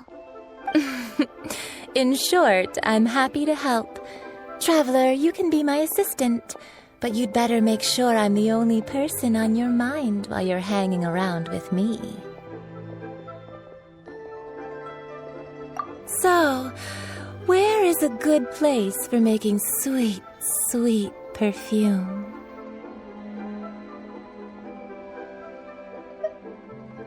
You mean Wanmin Restaurant? Good choice. Let's go.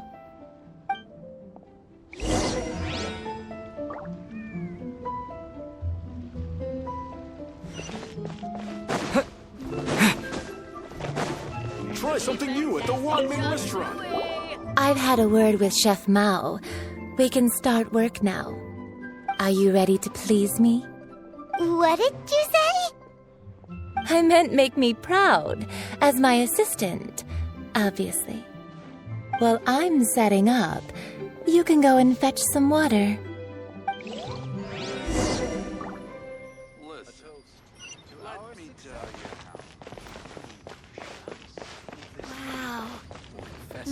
He's really got a Ugh. lot going for him. Liyue people must have iron stomachs. Oh, I think I may have overeaten. This water will do nicely. Now, I need you to extract the silk flower essence using a crafting bench. Perfume making uses an altogether different technique from alchemy. Here, let me teach you. Very carefully, take hold of the mortar and pestle. Gently does it. You need to keep your wrist firm so your hand doesn't slip. Now use your strong hand to stir it with a persistent rhythm. Keep going until the juices start to come out. Ooh, you're a natural, like a fish to water.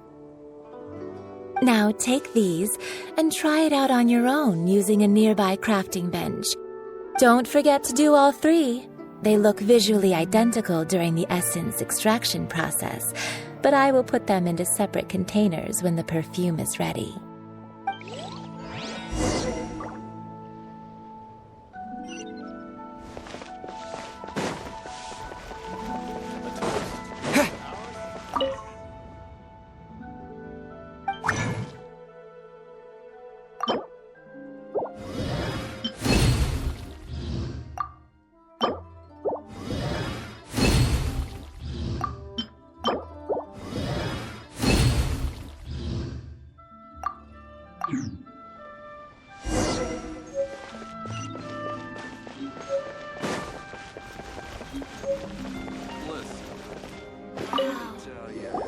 Wow, this is some exquisite silk flower essence. On to the next stage, the most important one of all. The essence is placed into water and simmered over a low heat until most of the water has boiled off. You must take care to control the heat during this process.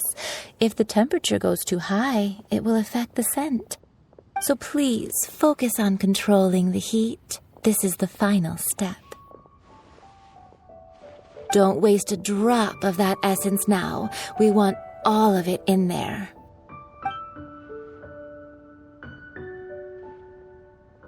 All three perfumes are ready, and you, my friend, were a wonderful assistant. A testament to the lengths you will go to for romance. It's so rare to see nowadays.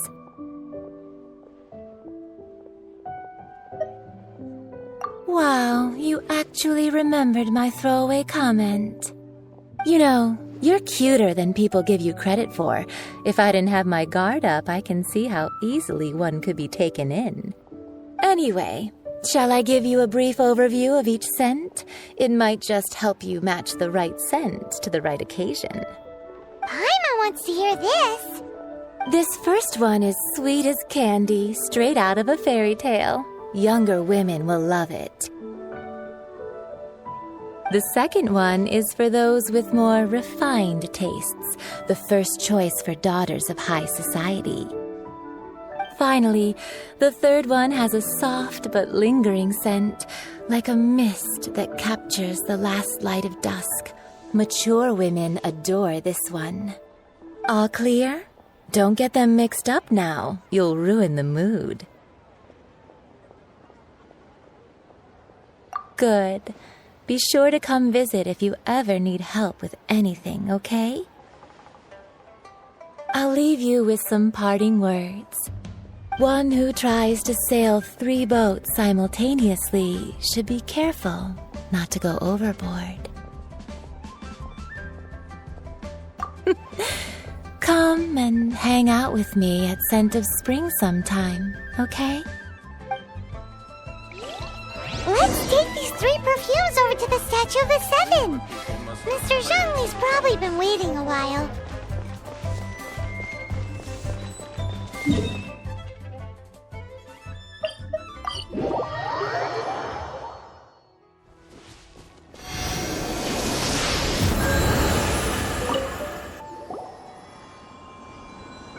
We've brought the perfumes, Mr. Zhongli. Did we take too long? You were just staring up at the statue.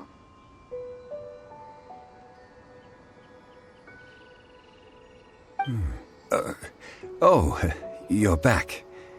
Don't worry, I haven't waited long. Compared to the watch that Rex Lapis's statues have kept over Liyue, this was but a brief moment. Well, how can a person compete with a statue? That is true. Well, have you brought the perfumes? 3 sets, and not 1 less. Thank you both. Let us offer them up.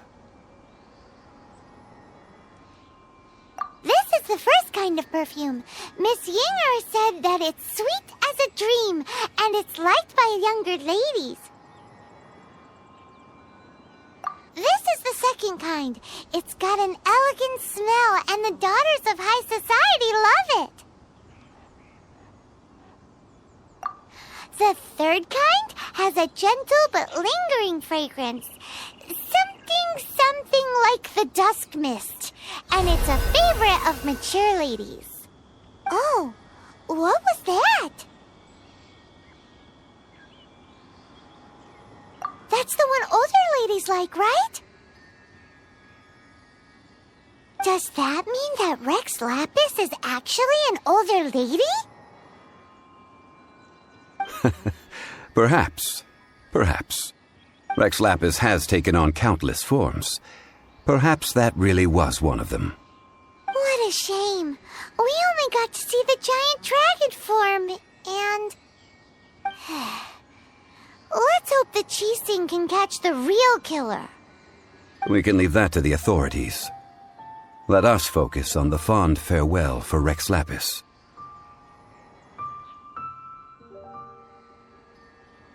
So, we finished another step in our preparations. What's next? Next, I would like the two of you to help me borrow the cleansing bell. Cleansing bell? At present, a friend of mine named Madame Ping is the guardian of the cleansing bell. She lives near Yujing Terrace. If you ask her, she will know what to do. Sure, but aren't you going to come with us?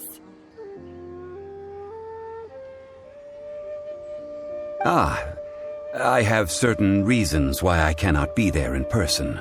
Please, do this for me. Man, why's he gotta be so secretive this time?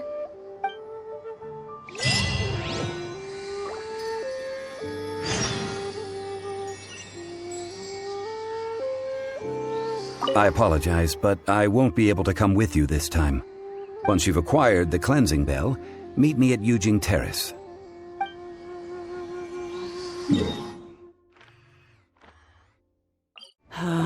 All things must change.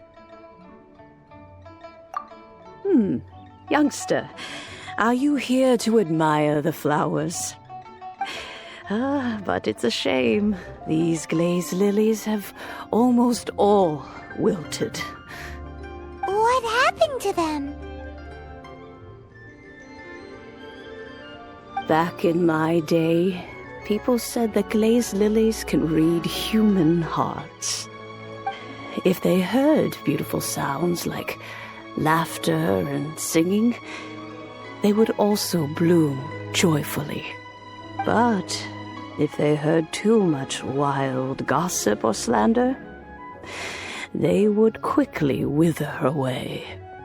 So that means these flowers feel what's happening in Liyue?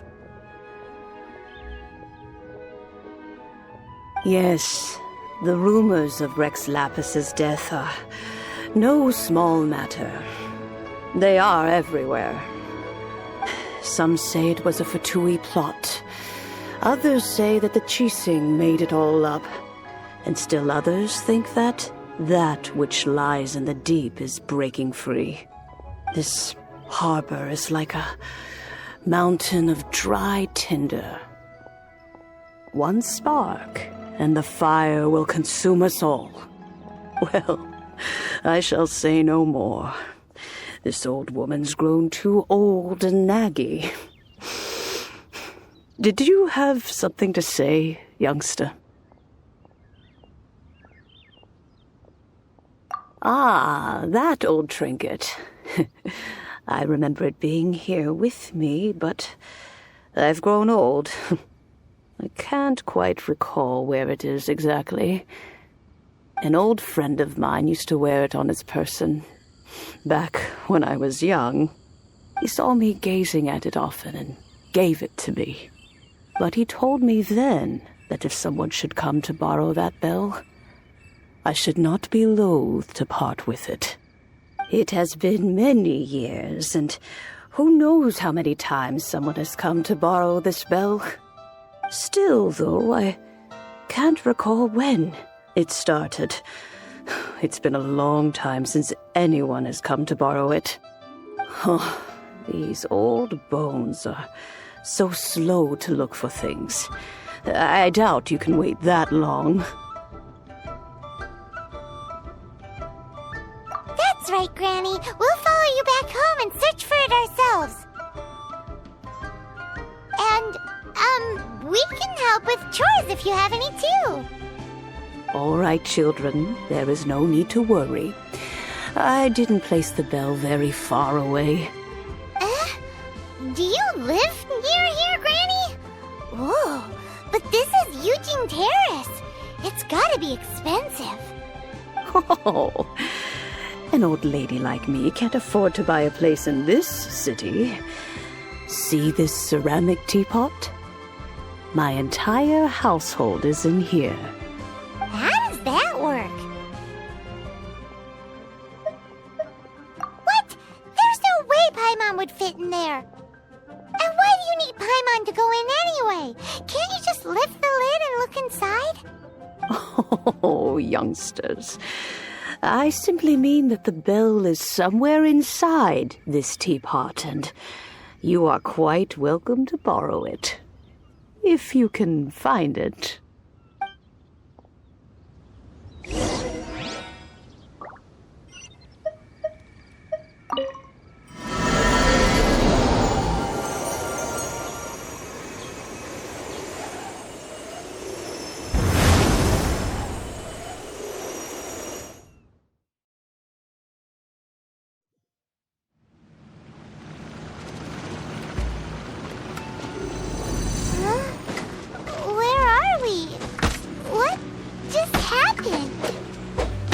Youngsters, this is where this old woman keeps all her things. Quickly now, go fetch that bell. Whoa! That sounds like Granny's voice. So, this is her teapot? What's going on? Oh dear, so many cobwebs. It seems I really haven't cleaned it in a long while. Sorry to trouble you, children. Please help an old lady clean up. Did you notice? The cobwebs were made of elemental energy. How long has it been since Granny last swept this place? You know, with such a special teapot and the cleansing bell, do you think this old Granny could also be an adeptus? I'm more and more convinced that she's an adeptus. But don't they all live in Junyun Karst? Why would she stay in the city? How many levels does this teapot have? It would be nice if we had one of these too. Or at least we wouldn't have to camp outside.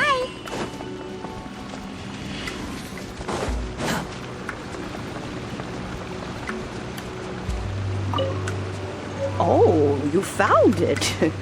Youngsters are so quick on their feet. Oh, now, let me see. All right, that'll do. Come on out now, children.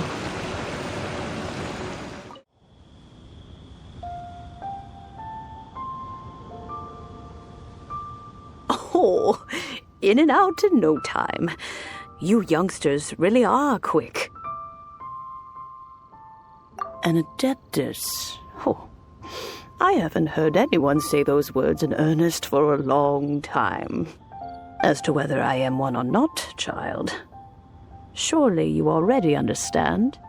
Paimon kinda knows what you mean, but is also kinda confused. Are you really giving us the bell just like that, Granny? Don't you think it's weird? Something's just happened to Rex Lapis and then we come running up asking for it? Oh, don't be silly. Liyue Harbor has been through a great deal in its history. In that time, it has seen the departure of countless Adepti. But no matter what, we have always performed the rite of parting first before any other matters. To cry, "Catch the murderer," at the top of one's lungs, but ignore the rite of parting. That, to me, is what is wrong-headed. Now that you have come to borrow the bell, I guess that perhaps an old friend of mine has finally decided to take matters into their own hands. So, why would I be unwilling to lend you the bell? Oh? Well, if it came to that, they would find a certain old lady knocking at their door. We haven't met in a while anyway. It would be nice to share a drink and chat.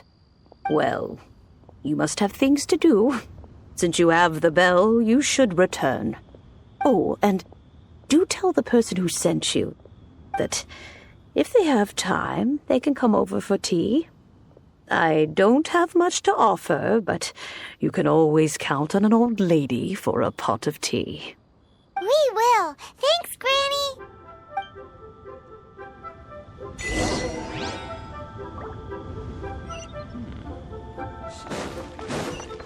Behold! Quit following me.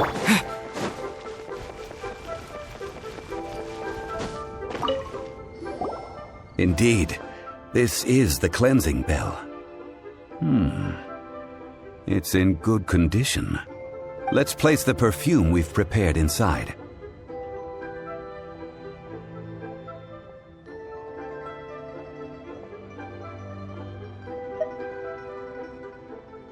An Adeptus. That's suspicious.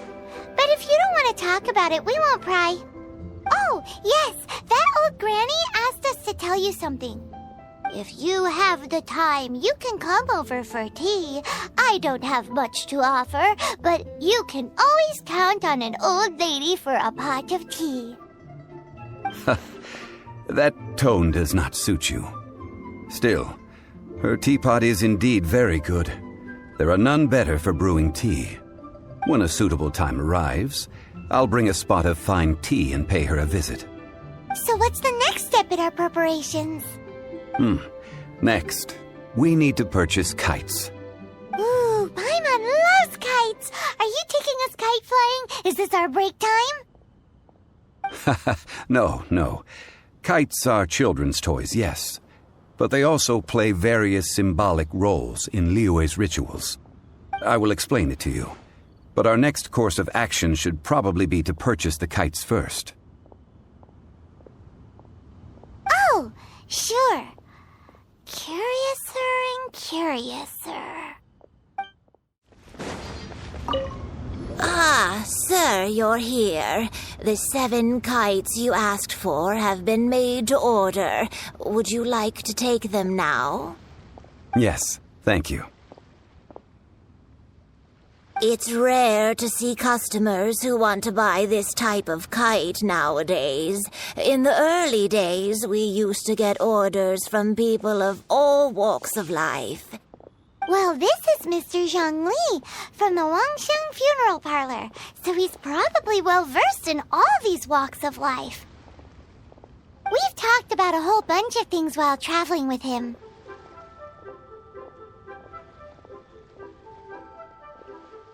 He seems to know Liyue's favorite topics, money and government, really well, but he likes talking about less useful topics instead.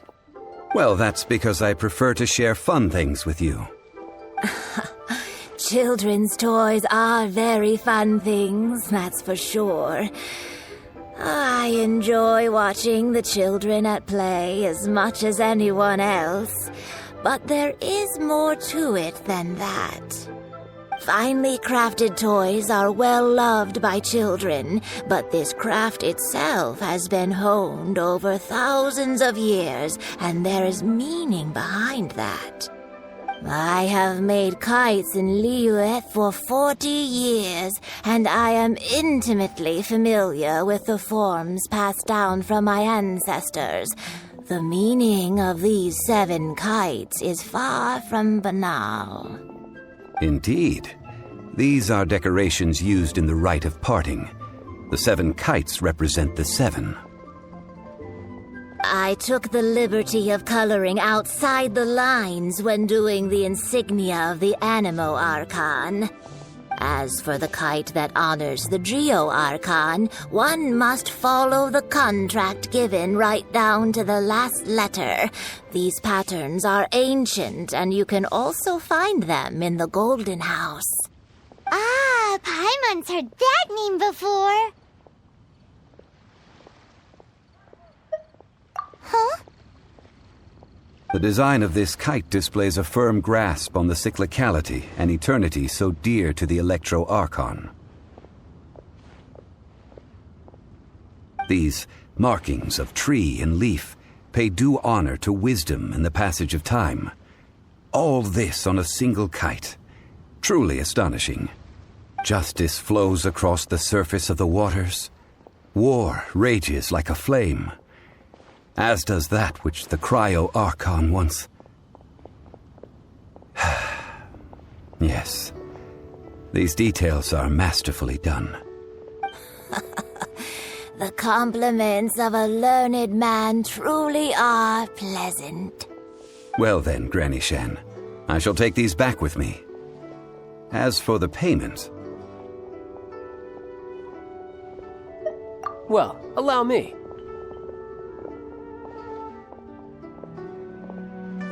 Hey, it's Child!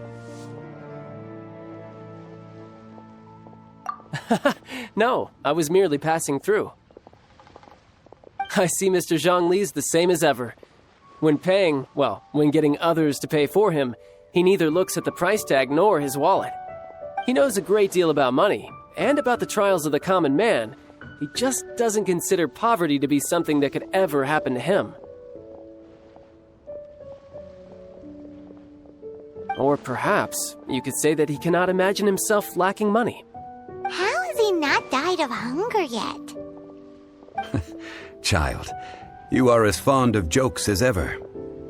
Well then, since we've purchased our kites without incident, there's no need to take a break before moving to the next step in our preparations.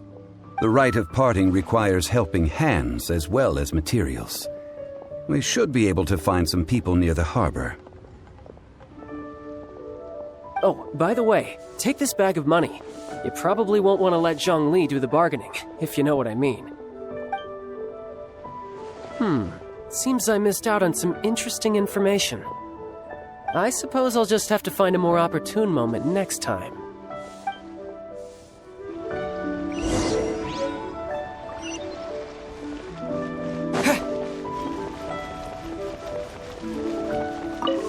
Hiring help?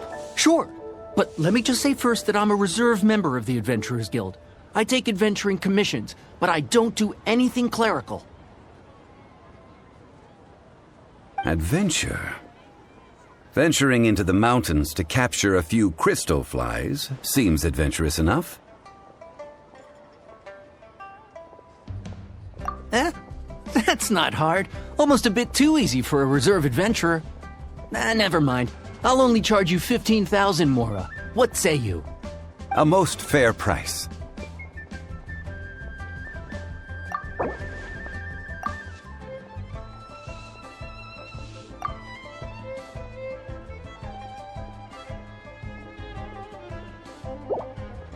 A pleasure doing business with you.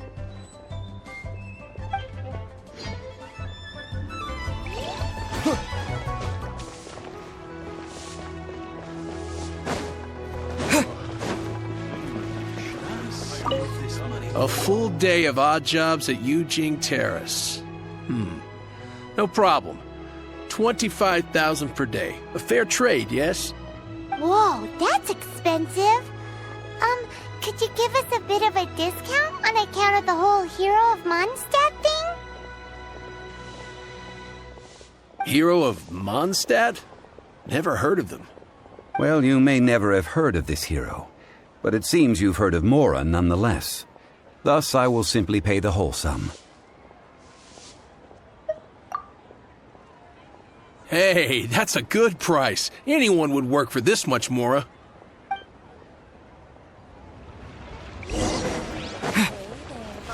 Adventurer, think you can last a round again? Oh, help? Sure.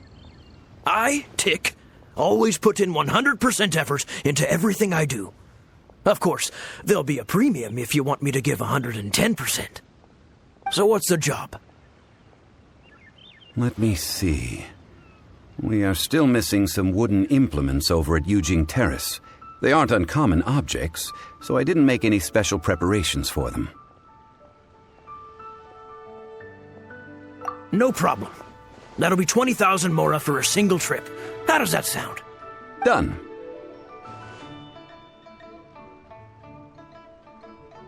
This is all you got? Then no can do. Child? No. He's putting up the money? Oh, still no. Wouldn't that mean I have to make 2 trips rather than 1? How about this? Let's make a trade. I'll take what you're offering right now, and get me a single Chinxin flower, and I'll consider that payment for a detour to find this child fellow. How does that sound? Guess we've got no choice.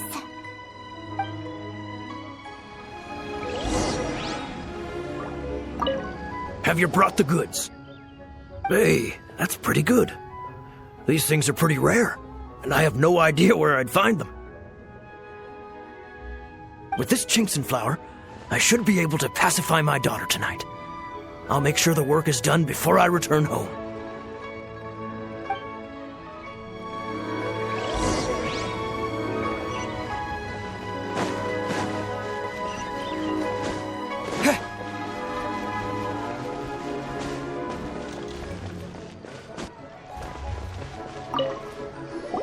All finished then? Splendid. Any leftover cash is yours to keep. A favor for the Fatui should never go unrewarded. You think you can buy us off with some loose change? No way! Paimon demands to know when the next payment is coming! Well, how does this sound? You give me the information I need, and maybe I'll leave the Northland Bank's vaults open and unattended for half an hour. What info do you need? Huh. Does that mean you know what he's after? Yikes! You're right! Signora! You both need to calm down. I don't know what's gotten into you. Just what is this about? The atmosphere got so tense all of a sudden.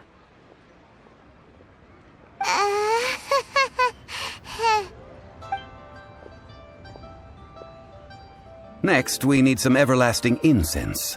For this, we need to go to Boo Boo Pharmacy, the finest pharmacy in all of... Is everything okay? Everything is fine. I was just informing them that they need not return the surplus Mora. Now, if you'll excuse me, I must be going. Paimon definitely felt like Child wasn't happy with us just now. Huh. The reception is deserted. And it seems kinda spooky in here. Hello? Is anybody there? Welcome to Boo Boo Pharmacy. Huh? Did you hear that? Where did it come from? The reception, it seems. How about you go check it out, and Paimon will bring up the rear.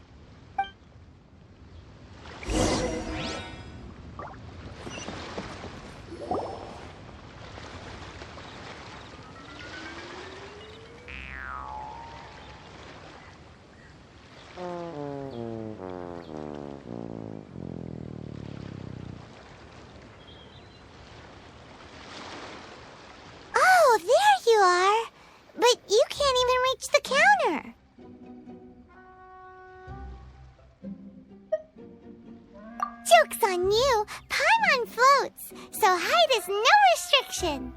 Anyway, there's something weird about this one over here. What's the talisman doing on her forehead? It can't be. She's a zombie! Welcome to Boo Boo Pharmacy. I am Chi-Chi. Once upon a time, Chi-Chi died. Then, Chi-Chi was saved by the Adepti. Now, Chi-Chi is a zombie. Something like this would be unimaginable in Mondstadt. Hello, little girl. Do you sell everlasting incense here? Excuse me, sir. Did you bring your prescription? Surely no prescription is needed to purchase everlasting incense. It's not a controlled substance. Chi-Chi can get your medicine, but only if you show Chi-Chi your prescription. These are Chi-Chi's orders from Chi-Chi. I'm afraid that she's probably right. It's to do with her orders. Zombies are limited to acting within the confines of their orders. And somehow in this case, the zombie issues her own orders to herself. My dear Chi-Chi, we didn't bring a prescription, I'm afraid. But we do hope that you can still help us find some everlasting incense. Okay then. How did you manage that? But Chi-Chi helps you. You help Chi-Chi. Only fair. Since when do customers need to do favors for customer service staff? Never mind. Just think of it as a peer-to-peer transaction. That way everybody wins. Sometimes in Liyue, the art of the deal is simply about victory via mental gymnastics. Go to Mount Tianheng, find the Guizhong Ballista, and hunt a cocoa goat. Please and thank you.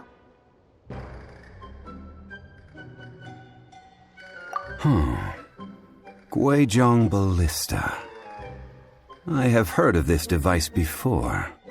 It's a kind of crossbow turret, installed on Mount Tianheng by an adeptus in the distant past. An early mechanical device.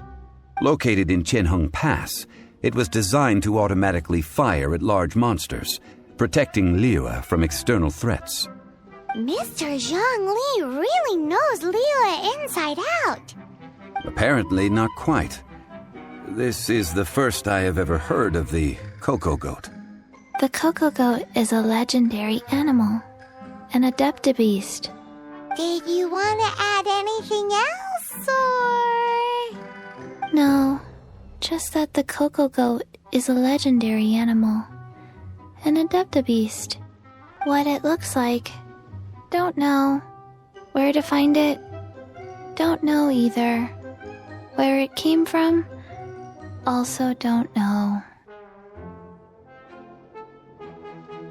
Very well then. Let's start by investigating near the Guizhong Ballista. Perhaps we will find some clues. What the heck is a cocoa goat?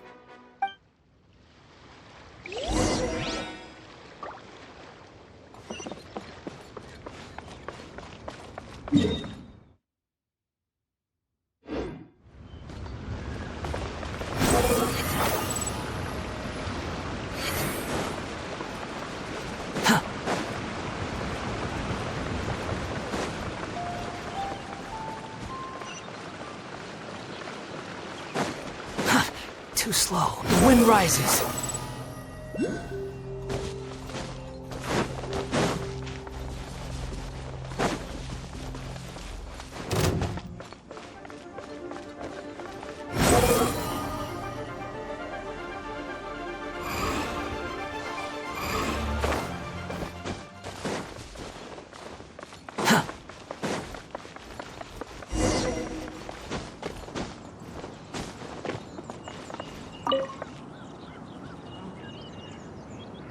It's huge! Paimon can totally believe it took an Adeptus to build this. But how do you operate this thing? Just think how much strength you would need. It is currently inoperable in any case. This device is broken. Aw, what? It broke? After millennia of wear and tear, even Adepti contraptions are difficult to maintain. So what are we gonna do? Quick, Mr. Zhongli, use your unlimited high society knowledge powers! You almost make it sound like I'm some sort of bourgeois parasite whose only utility lies in providing quaint pieces of trivia on demand. That said, let me think for a moment. Ah, yes.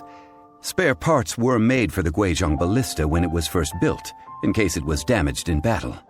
As I recall, there is a military supply post from that period somewhere inside the pass. If we can retrieve the spare parts from where they are stored, we may be able to repair the Guizhong Ballista. One just needs to understand the basic working principles of the device. So, what you're saying is that you actually understand the working principles? I have a smattering of knowledge on the topic. With the parts in hand, I could at least tinker with it.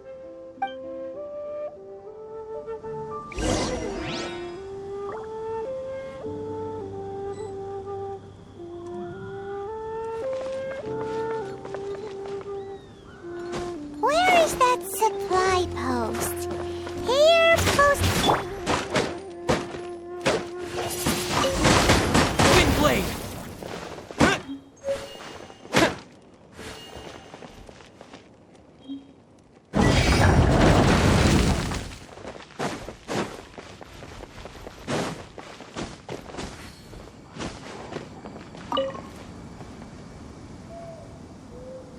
Ah, these parts look useful. One moment. I will try to repair the device. It is done. The Guizhong Ballista is more intricately designed than I thought. Ooh! Now how do we turn it on? It's easy enough. We simply need to do this. Look, it even has a scope. Over here we have... nothing. And over there... more nothing. Hey! Just what do you think you're doing? So you fixed up this turret because you're planning to do what, exactly? Not a turret. A Guizhong Ballista. Also, kindly state your name before you ask a question. It's just good manners. Ha! Are you blind or something? You're looking at the leader of the treasure hoarders, old man. This area's supposed to be chock full of hidden treasures, but you can't get anywhere near them with this thing keeping watch. It might look like any other mechanical device, but trust me, it's got a mind of its own. Last time we approached the mountain, it nearly skewered one of our guys. A few of us risked our lives to disarm it, which amazingly we managed. And then we turn our backs for 2 seconds, and you've already gone and repaired it! The next thing you'll be repairing is your faces, and that's if you get out of this alive! Tut tut. Vandalizing the legacy of an Adeptus for selfish gain. Disgraceful behavior. It is not we who need reprimanding, but you.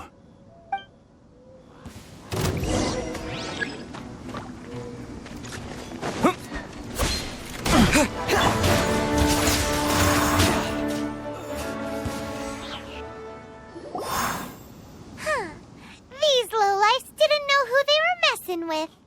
Troubling ourselves over this rabble is not worth the time. We should focus on our contract with Chi-Chi. Oh yeah, that! So we've got the Guizhong Ballista working, but where's our Coca-Goat? A search using the Guizhong Ballista revealed no significant life forms nearby, save for the usual wildlife. What's more, a contraption built using Adeptus technology should have no trouble detecting an Adeptabeast, as Chi-Chi put it. Which means... Paimon wouldn't go that far. We did something positive, right? We won't solve anything while standing here and racking our brains. Let's return to Boo Boo Pharmacy, explain that we could not find a Coco-Goat, and review our next step. Good idea. We did our best, and that's what counts.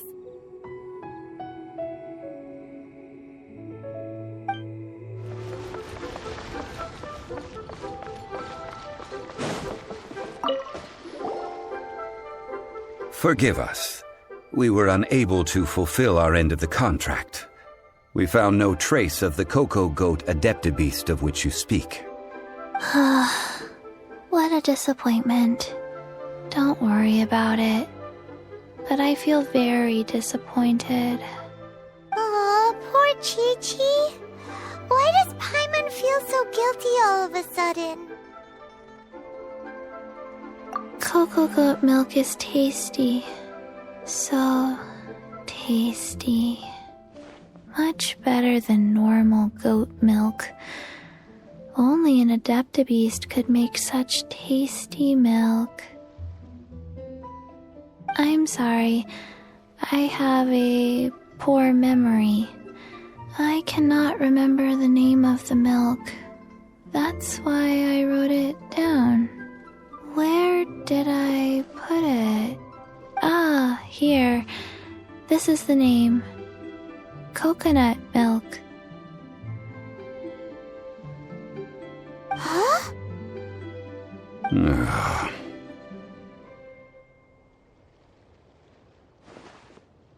I owe you both an apology. I hastily agreed to what appeared to be an equitable agreement with this zombie child, when perhaps I should have undertaken further due diligence. Never mind, Zhongli. You didn't know. As the Liyue proverb goes, all things are random and, so how are you supposed to predict anything? Literally no one could have seen this coming. Excuse me, everyone. Did Chi-Chi say a bad thing?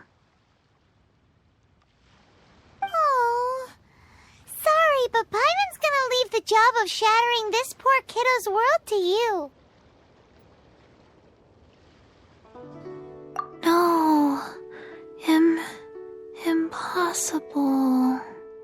Seems Chi-Chi took this pretty hard.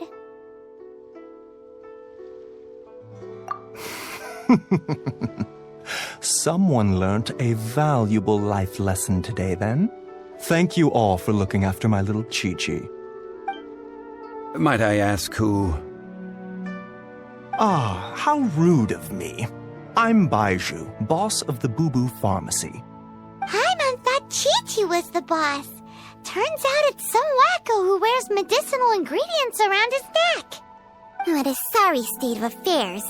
This little mascot is even more of a simpleton than Chi-Chi. Ah! The snake is speaking!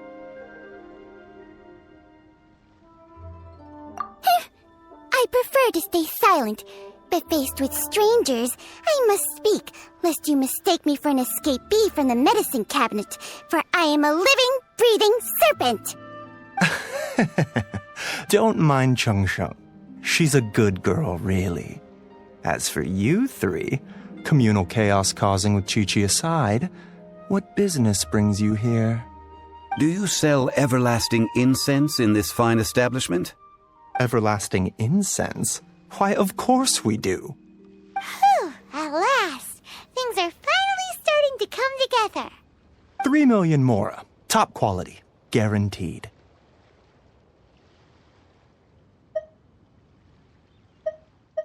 Aw, too bad the Chising have taken it over for now. Security will be tighter than usual. 3 million. An innocuous number in and of itself, though practically speaking, it could be a hard sum to come by.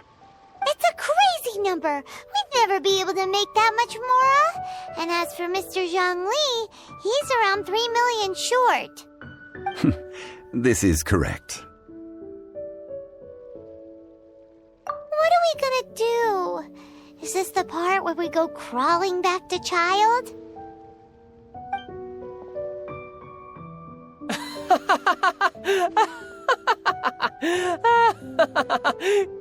Cocoa goat! Cocoa goat! My sides hurt. Oh my goodness. I cannot believe you fell for that. Hey, less laughter, more sympathy. I'm almost in tears over here. Thank you. That was the best laugh I've had in a long time. In return, I'm more than happy to sort out this mess you've managed to get yourselves into. Excuse me, sir. Dr. Baiju, isn't it? Truly honored. I'm Child. one of the Fatui Harbingers. Forgive my audacity, but I see a great many opportunities for us to collaborate in the future. If Boo Boo Pharmacy needed a stable supply of, say, coconut milk, the Fatui could help by setting up a robust and speedy distribution network. Strange. I knew the Fatui infiltrated businesses with seductive deals, but so much fuss over coconut milk? Coconut milk. Baiju, quick. Chi-Chi wants coconut milk. Ah, yes, of course, Chi-Chi. Anything you want. Thank you, child. I look forward to a successful collaboration in the future. I can give you a discount on that everlasting incense, too. Let's say 2,990,000 Mora. That's like 0 difference from 3 million! 2,990,000. Also an innocuous number in and of itself, though practically speaking, it is a whole 10,000 less than the original sum of 3 million. Well, now that this is settled, we must head back to Yujing Terrace. Mr. Child, Dr. Baiju, Little Miss Chi-Chi, see you soon.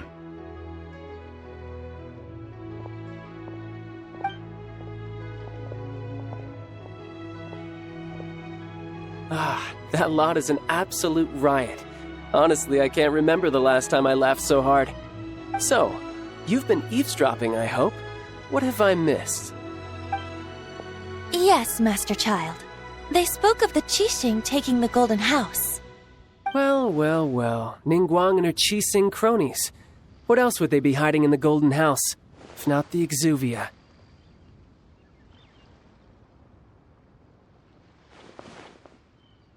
I apologize, but I warned you, didn't I?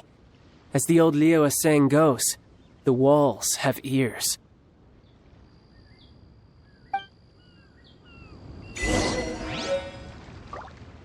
This is good.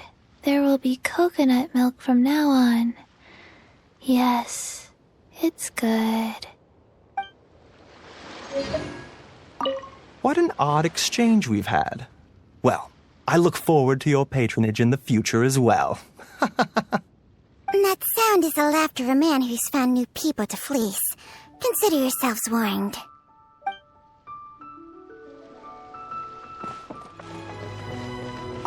Well, as it stands, we've hired helpers, and we've acquired the everlasting incense.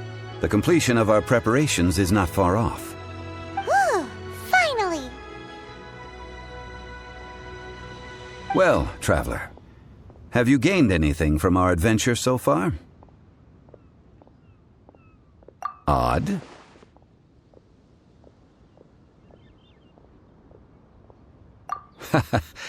Which is it, I wonder? The questions that such travels raise are ever so complicated. Well, I'll leave you to ruminate over it yourself. As to remuneration for your help, I've decided to treat you to a meal. Oh, yes, don't worry. I will remember to bring the Mora this time. Tonight, I shall take you both to an old hole-in-the-wall, praised throughout Liyue. Hole in the wall? As in a cool restaurant? Indeed. Let us meet near the harbor, at third round knockout.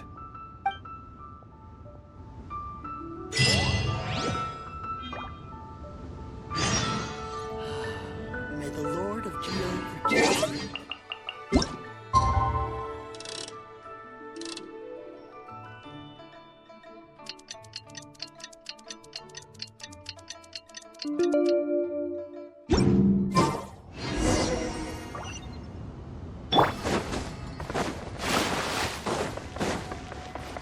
The wind rises.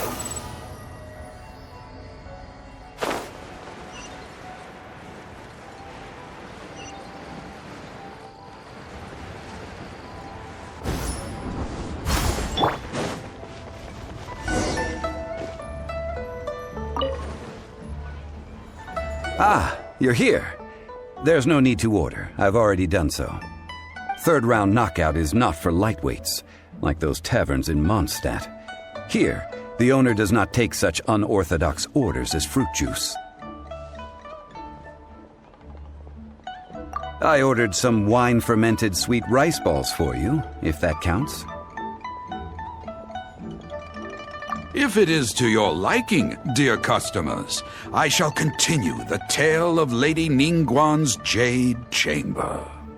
Hey, there's even a storyteller here! Great atmosphere! Besides fine wine, the excellent ambiance is the reason why this place is so well loved.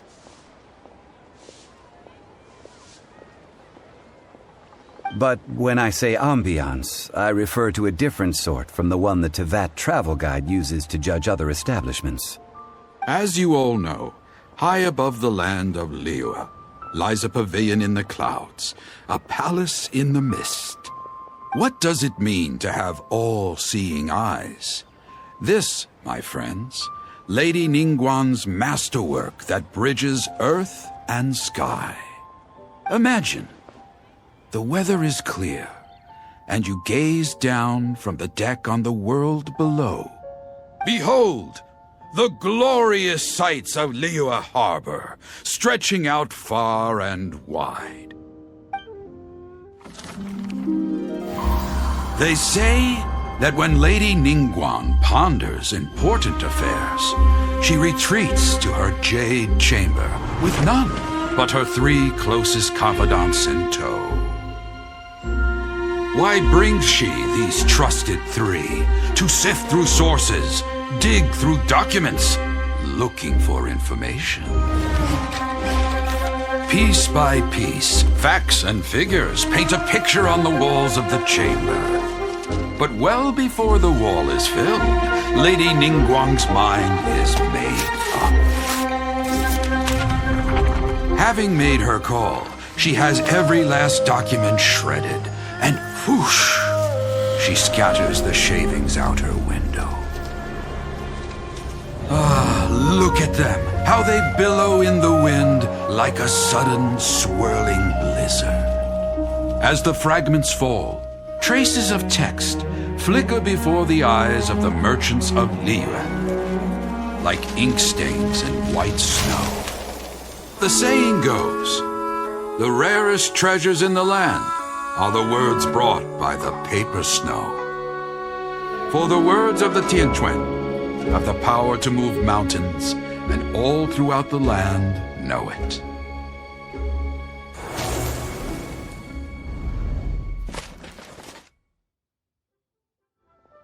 These are but scraps of paper, and yet they guide Lady Ningguang's hand. Such is their value.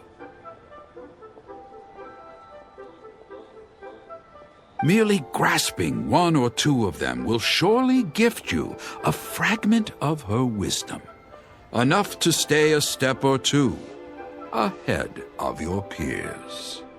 Tianquan Ningguang. Feels like we're hearing this name a lot.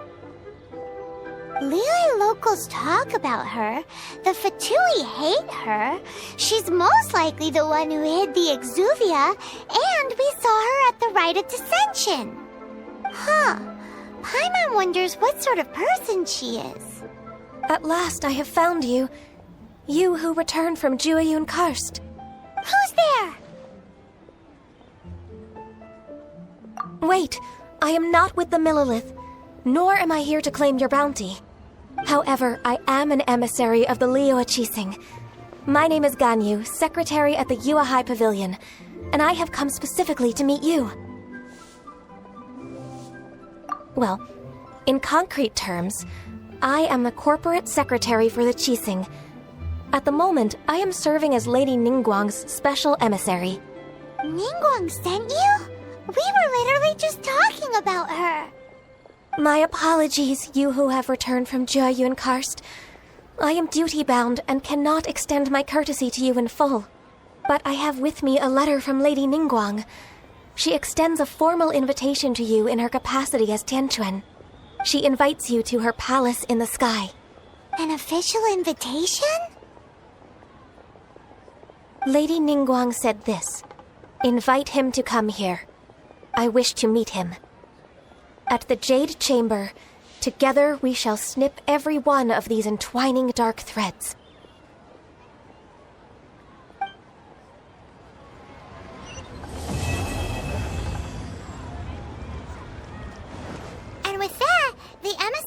called herself Ganyu just disappeared. But we've received an invitation from the Liyue Chising. Paimon still can't believe it. We'll be meeting people that have way more money than Paimon could ever count. We should be on our best manners.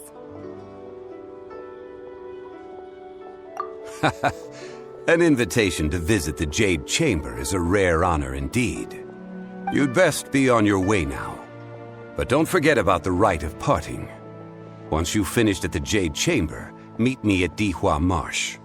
Don't worry, we won't forget. Dihua Marsh. We'll see you there. Listen. Ningguang. Ganyu. I wonder where we will find them amid these dark tides. Look up there! That's the Jade Chamber!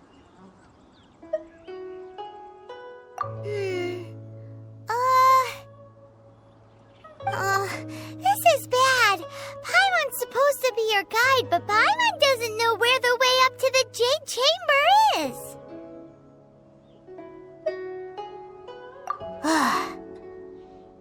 Well, since we want to go to the Jade Chamber, heading to its location on the map is the sensible thing to do. Let's look around. There has to be a way up there nearby.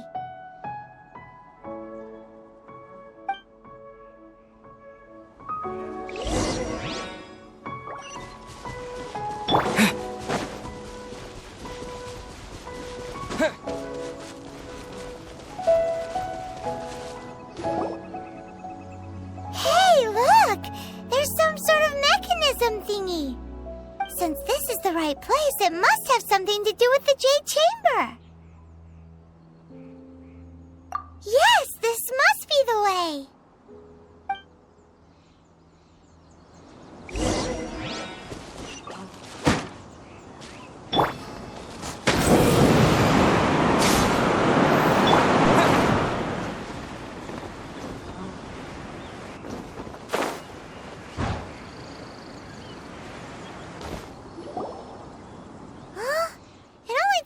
To here?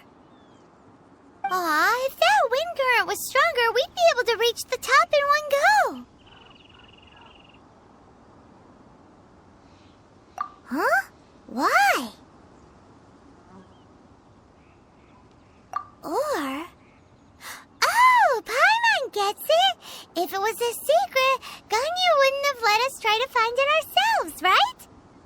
Alright, let's follow your plan, then we can... Oh, hang on a moment. Look down there. Looks like we've gotten close to the Guizhong Ballista.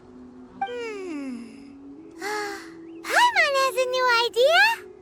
Why don't we shoot you up to the Jade Chamber using the ballista?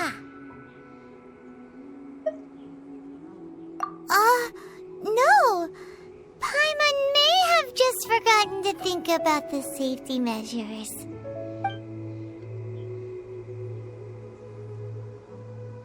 Oh, that's right! Now that you mention it, we could use the Guizhong Ballista to see if there's another way up nearby.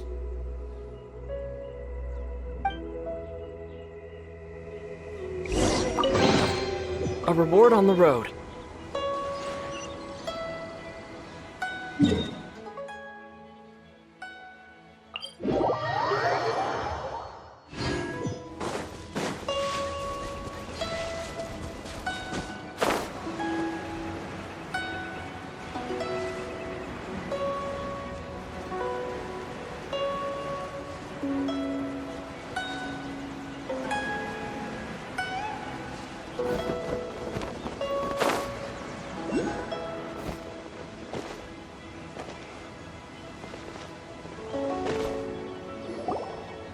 Halt! Who trespasses on these hallowed grounds?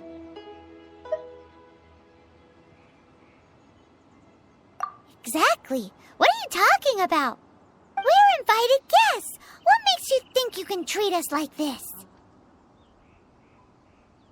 No. Wait. Maybe this was Ningguang's plan all along. She pretended intended to invite us to the Jade Chamber, but set up a Millilith ambush here to arrest us! Now Paimon's mad! You, over there! This is a trick, isn't it? How shameless! What? We're just on guard duty. What do you mean, shameless?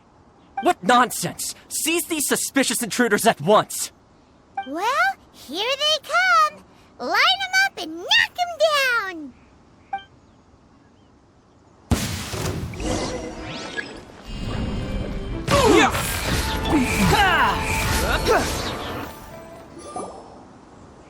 Stop! What's all this about? Lady Kuching, these two strange people suddenly appeared. They seem to have designs on the Guizhong Ballista. Who are you calling strange? You want to go to the Jade Chamber? Who are you? We're invited guests here to look for the Liyue Qixing. Who are you? Well, as it happens, I am one of the Liyue Qixing. Oh!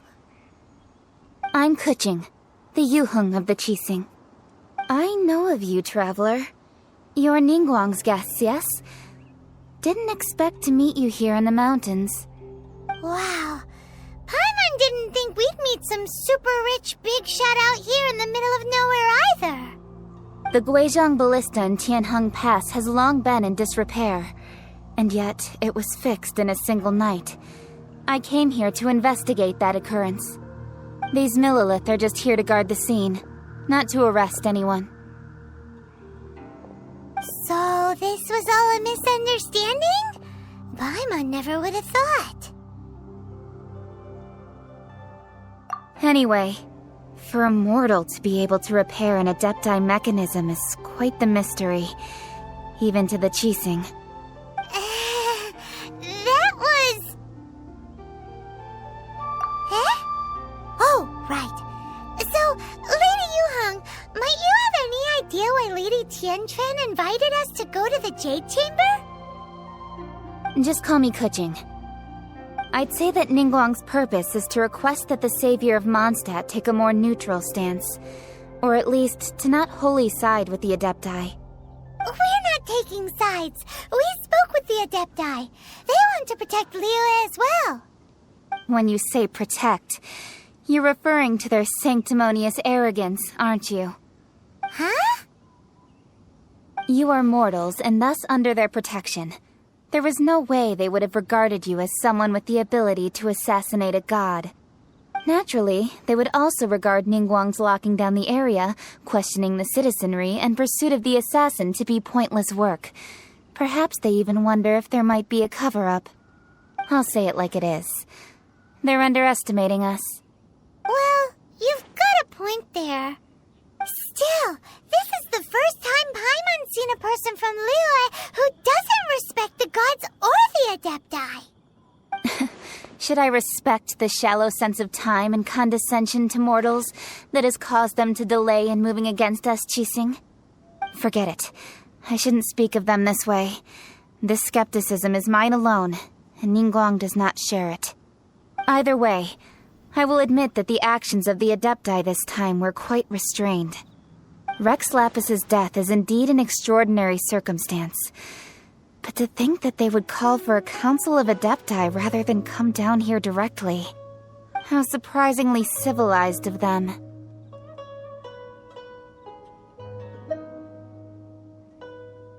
Well, for Ningguang, she would talk anything and everything out if she could.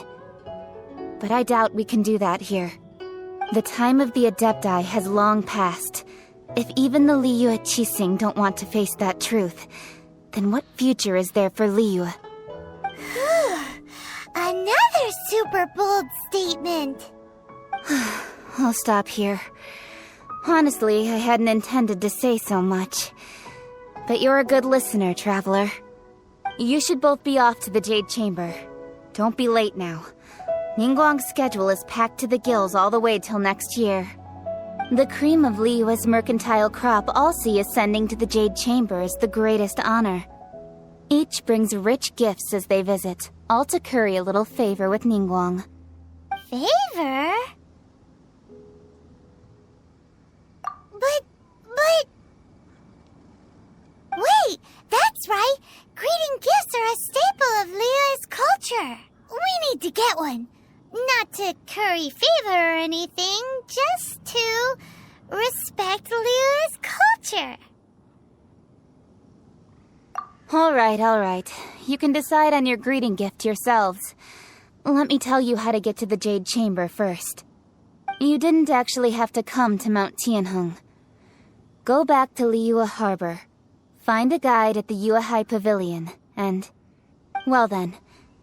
May we meet again, traveler. Well, that Yuheng may not respect the gods, but Paimon thinks she's a pretty cool person. So, what should we give to Ningguang when we see her? Oh, right! Paimon dreamed of an amazing snack last night! Sugar-frosted slime! Paimon has a feeling that it would be perfect for a super rich person like Ningguang. Why don't we go with that for a gift? With a certain boom shakalaka, of course! Let's go gather ingredients! Time waits for no one, and neither will our riches.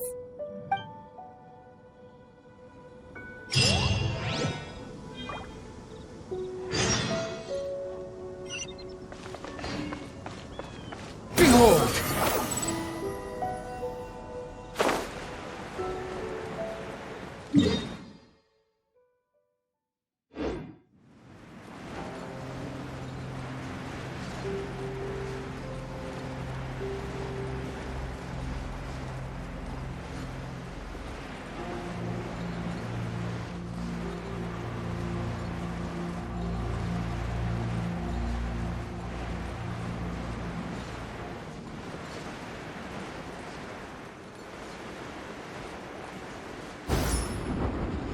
Look at that slime! It looks crystal clear! And very delicious! That's the one!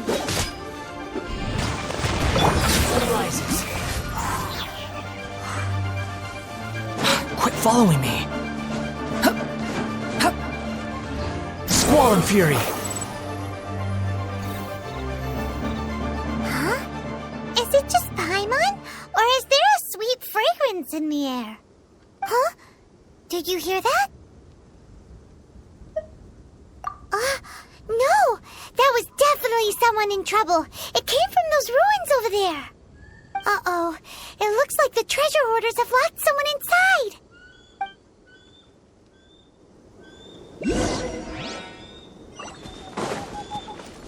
There's no end to this.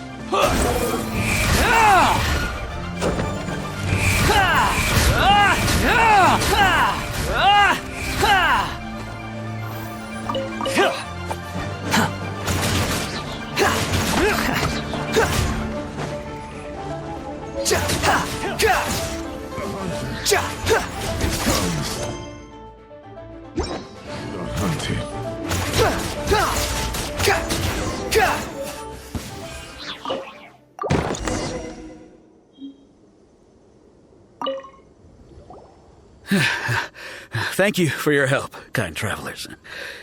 If you hadn't come to my aid, I surely would have rotted in this cell. Those treasure hoarders, when their mood was good, they'd rearrange those pots of sweet flowers.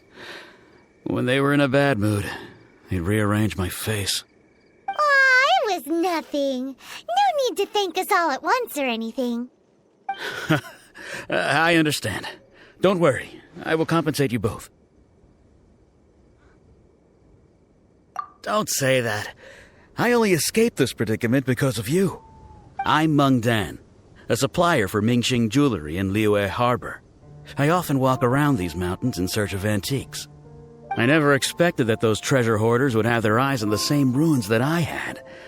Before I knew it, they'd caught and imprisoned me. Is there anything that you lack? Antiques, treasure, various knickknacks, you name it. Well, as long as you want what I have to offer, of course. Well, moment. Actually, we are looking for something. Oh? And what might that be? Do you have a box that can store presents? We'd like a pretty one. The kind that you can use to store snacks. Of course we do. How can one sell antiques without gift boxes? At Mingxing Jewelry, we have the best gift wrapping service in the 7 nations. Now just give me a moment and I'll let the boss know. You can go see her whenever you require that box. Great! Paimon Sugar Frosted Slime now comes in a beautiful package.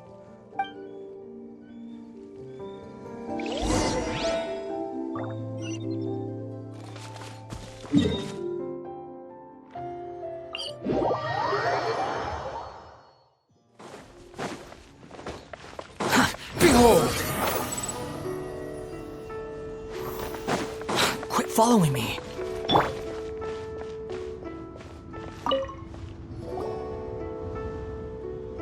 Hey there! A guy called Mung Dan told us that we could get a nice and shiny box from your store. Uncle Mung already told me about it. Thank you both for saving him. Many of the best goods in our store were found by Uncle Mung. If anything were to happen to him, it would be impossible for us to continue doing business. Here, this container is itself an antique, with at least 140 years of history. It's already been cleaned. Will it do? Yep. It's great! Hang on a moment. Could we borrow one other thing? Sure, please help yourselves, as long as it's on our shelves. Traveler, this clay pot looks really awesome. If we use an antique as our mixing bowl, we should be able to make a great snack. It's done! The one and only sugar-frosted slime! Carefully now. Into the box it goes and dust it over with a bit more powdered sugar. Oh yes, you might want to use these 2 freshly picked flowers as decorations too. Woohoo! It looks beautiful!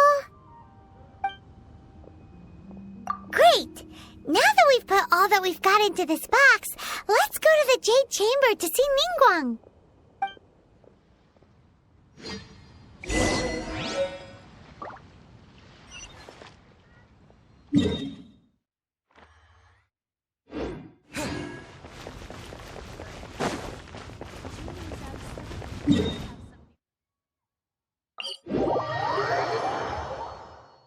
Squall and Fury!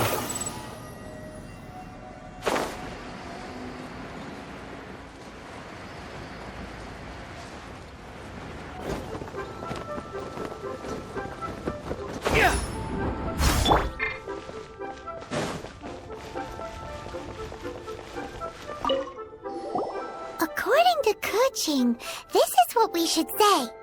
Excuse me, do you sell the moon here?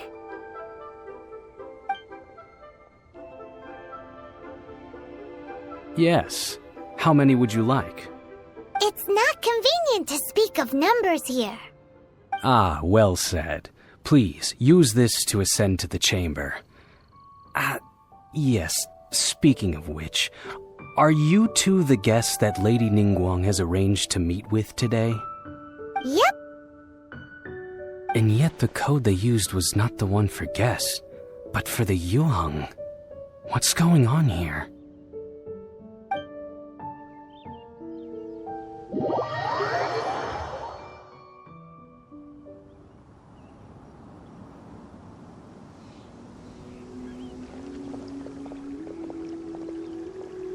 I've been waiting for you, returnee from Jueyun Karst.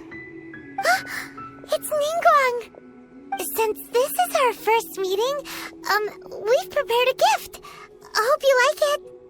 Oh, for me. You have my thanks. It seems that I have made things difficult for you, considering that you were supposed to be my guests. Oh no, it's nothing. This palace floats in the skies, higher than the peak of any mountain. From this vantage point, one may survey all of Liyue. I have been gathering the funds necessary to build it from the time I began learning the merchant's craft. And since becoming the Tianquan, I have spared no effort in hiring the best craftsmen to constantly extend it. At first, it was but the size of one room. Now, it is large enough to blot out the moon in the skies above Liyue. One day, I believe it will overshadow all 7 nations. Not many from outside Liyue earn the right to ascend to the Jade Chamber. But I have been in correspondence with the acting Grand Master of the Knights of Favonius, who spoke highly of you. As such, I have been putting eyes and ears out ever since you reached Liyue. What? And I finally got wind of your movements when you were on the way to Wangshu Inn. Wait! Was Vergoldet one of your people? Just Vergoldet? No. Everyone at Wangshu Inn is one of ours.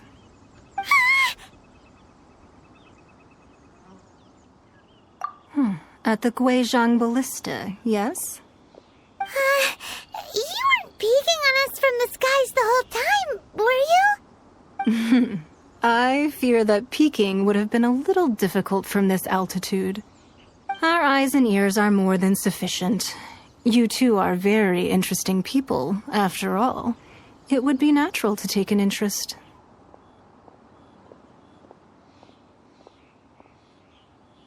Well, I wouldn't expect you to trust us, considering that you have had far more interactions with the Adepti. The reason I invited you here was to clear up some misunderstandings.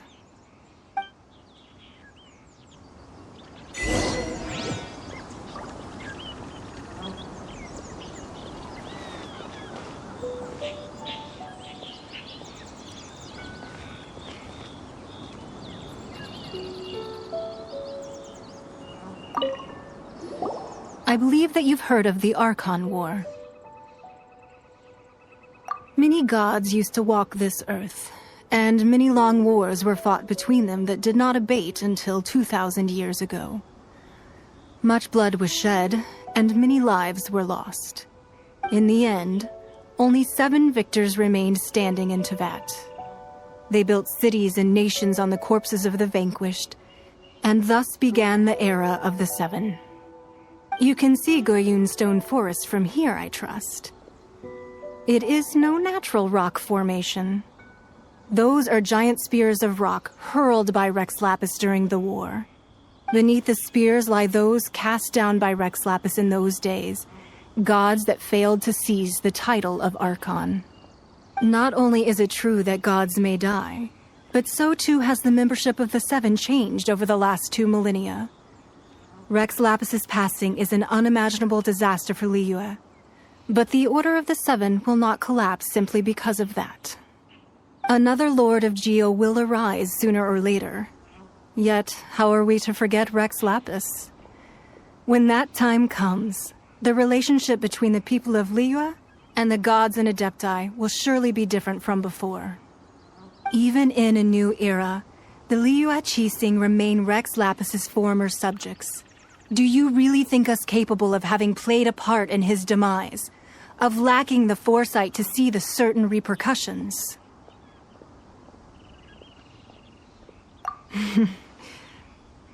That day at Yujing Terrace, it was also very sudden. Even I was caught completely off guard. You were there, you no doubt saw. But our enemy has long lain hidden within the harbor. If we do not act against them now, they will surely gain the upper hand. Hiding the Exuvio was a necessary maneuver to take the initiative back, to play the spider while our foes scurry about. Who's this enemy you're talking about? What do you think, traveler? Huh? What are you two talking about? Well answered.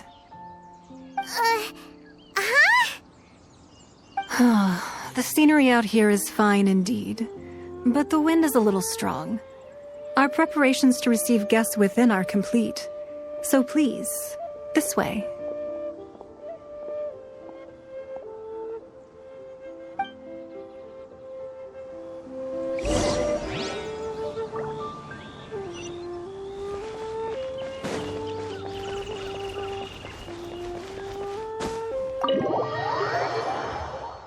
Wowee!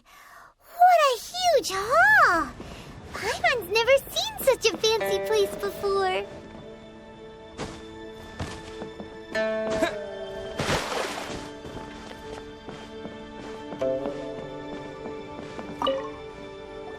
Be at ease, you two.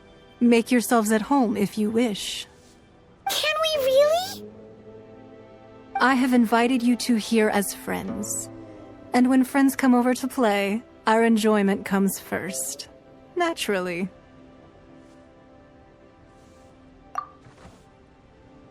Ooh! Isn't this that legendary wall? Why, you've kept your ear to the ground, I see. That's because even the storytellers are talking about it. Everyone's after a piece of paper from that wall. It's super famous. That's because that wall records Leo's secrets. Merchants have always been attracted to secrets. But the secrets of the mercantile world are of no interest to you, are they, traveler? You're rather special, really, and I think you're quite aware of that. If possible, I'd like to have your trust. But if you were to choose the more trustworthy person between myself and Kuching...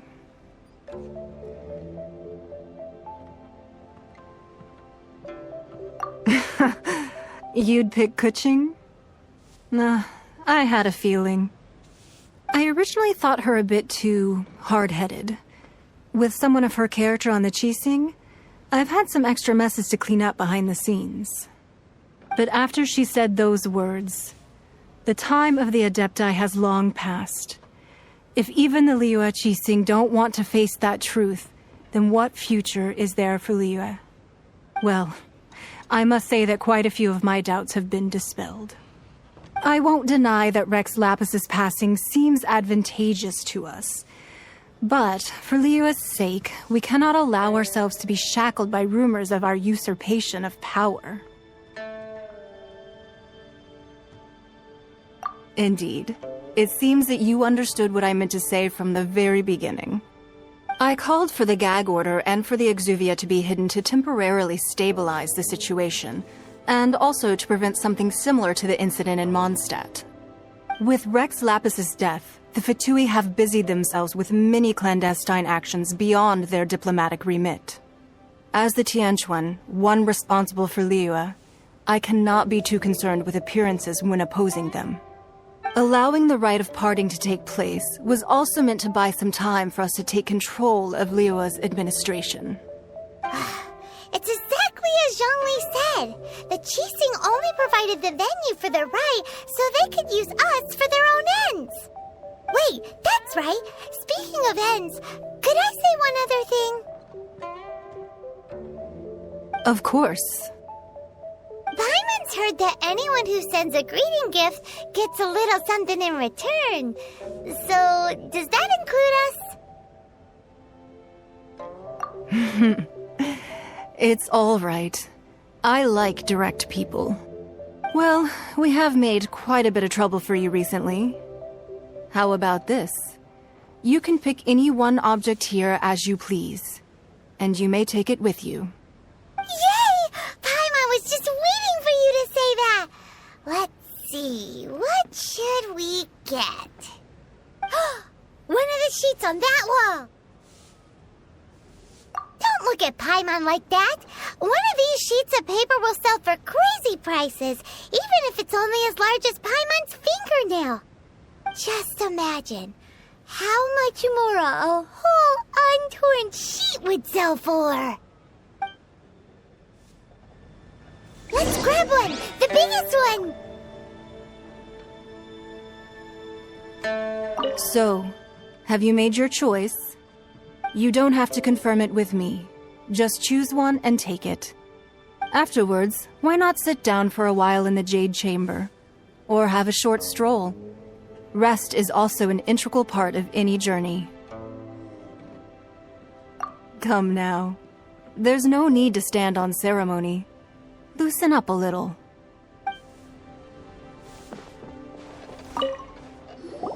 Huh? Well, that was was an easy search. The biggest sheet is right up there in the most obvious spot. Let's go with that one. La la la la la. Let's see what's written on it. Huh? There's a place marked with a circle on here. Oh, could it be treasure? Whatever it is, it better make us filthy rich. Let's see what's written over here.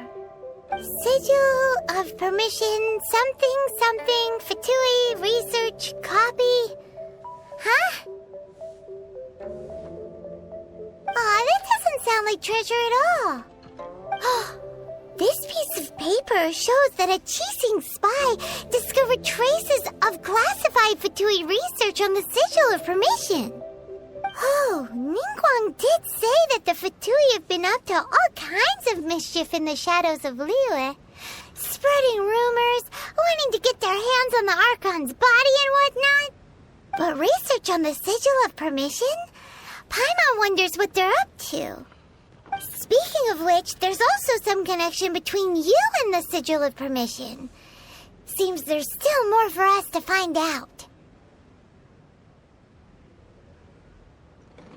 Oh, you really think so? Well, should we not go then? Oh, so you're saying that it's precisely because we can't completely trust Ningguang that we should confirm the truth of what she says for ourselves.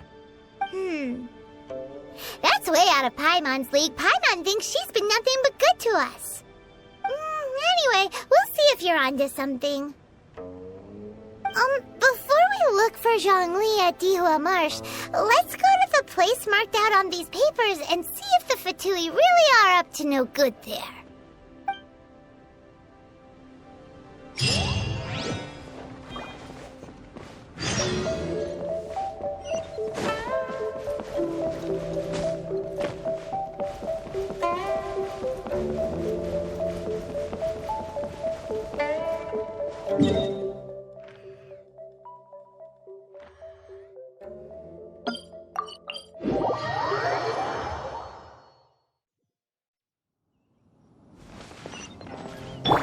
The wind rises.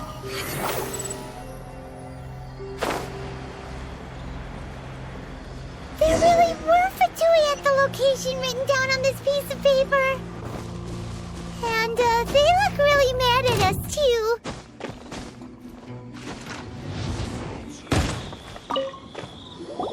There are so many talismans here. And some stacks of blank paper, too. What are they for? Paimon's seen this pattern before. But where? Oh, Paimon knows! It looks just like the Sigil of Permission the child gave you. But how did a relic of the Adepti end up in the hands of someone like Child? Suspicious. Oh, that's right. Cloud Retainer said that when the Lord of Geo created the Sigil of Permission, it wasn't to be used as some old relic. Talismans like that were once used in the Archon War to channel divine powers. Maybe the Fatui are copying the Sigil of Permission in hopes of achieving a similar effect. Being able to channel divine power in battle? That sounds pretty dangerous. And the plot thickens. We need to keep an eye on Child, that's for sure. Alright, that's enough sticking around here. We gotta go meet up with Zhongli soon. The last stop on our rite of parting preparations tour is Liyue Marsh. Let's go! Paimon hates being late. Right on time. I myself only arrived moments ago. Did you enjoy your visit to the Jade Chamber? It was so big and pretty and expensive.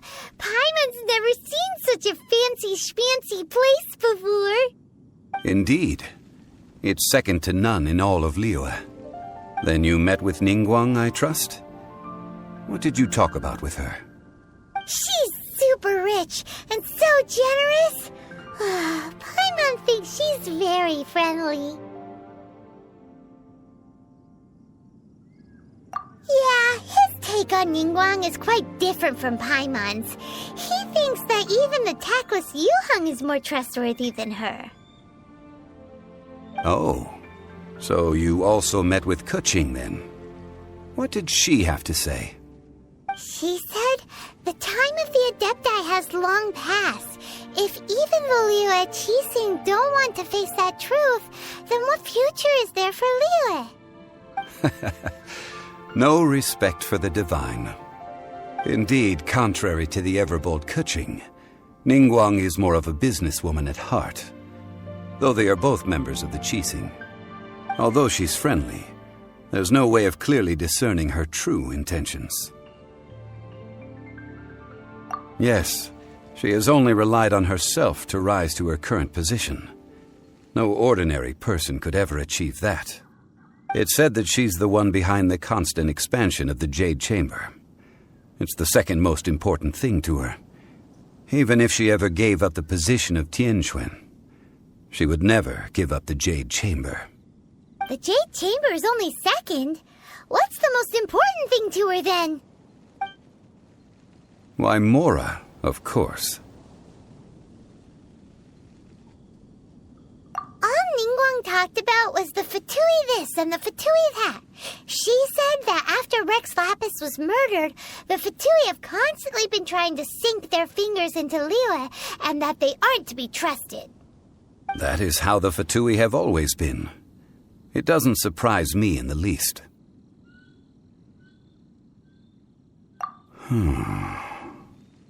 No matter what they may be planning, you must be careful when dealing with the Fatui. Always be on your guard. So, is there anything we need to get for the rite of parting in Liyue Marsh? Yes, as a matter of fact, there is. Today, we'll be gathering wild glaze lilies. Glaze lilies? But why did we come all the way out here? Doesn't the garden in Yujing Terrace have some? Even Qingsa Village has glaze lilies. Oh, right! Paimon remembers that Madame Ping is always tending to flowers. Maybe we could ask her. No. Those lilies have all been gardened by people. They won't do it all. Liyue Marsh used to be full of glaze lilies. It is a sort of joyful flower that listens to human song. Before the Archon War, Liyue Marsh was all dry land and fertile soil. But the war caused landslides, and the land was flooded, turning it into the marsh you see now. Nearly all the glaze lilies were wiped out. Of course, there are some kinds of flowers that have been preserved and gardened by people in the city. But very few people know that glaze lilies may still be found in the wild. Wild glaze lilies have the strongest fragrance. If we want to follow the true tradition of the rite of parting, we must grind up the wild lilies and place the powder in a censer of everlasting incense. But I'll need your assistance in gathering these flowers.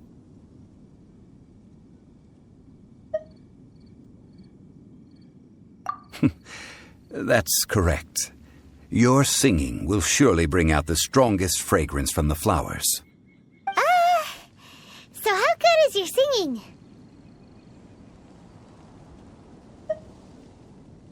Really? Why doesn't Paimon believe you? We'll only know once he starts singing.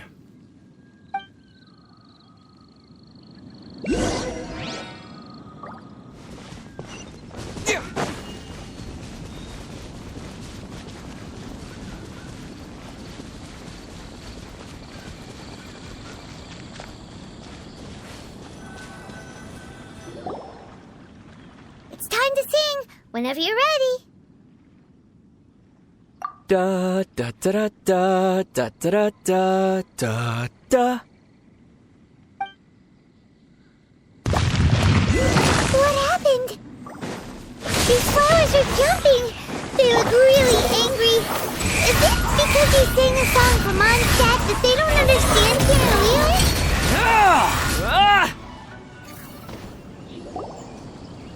Those weren't glaze lilies. Glaze lilies wouldn't hit people. This little monster is known as a whopper flower. Strange. These petals look interesting.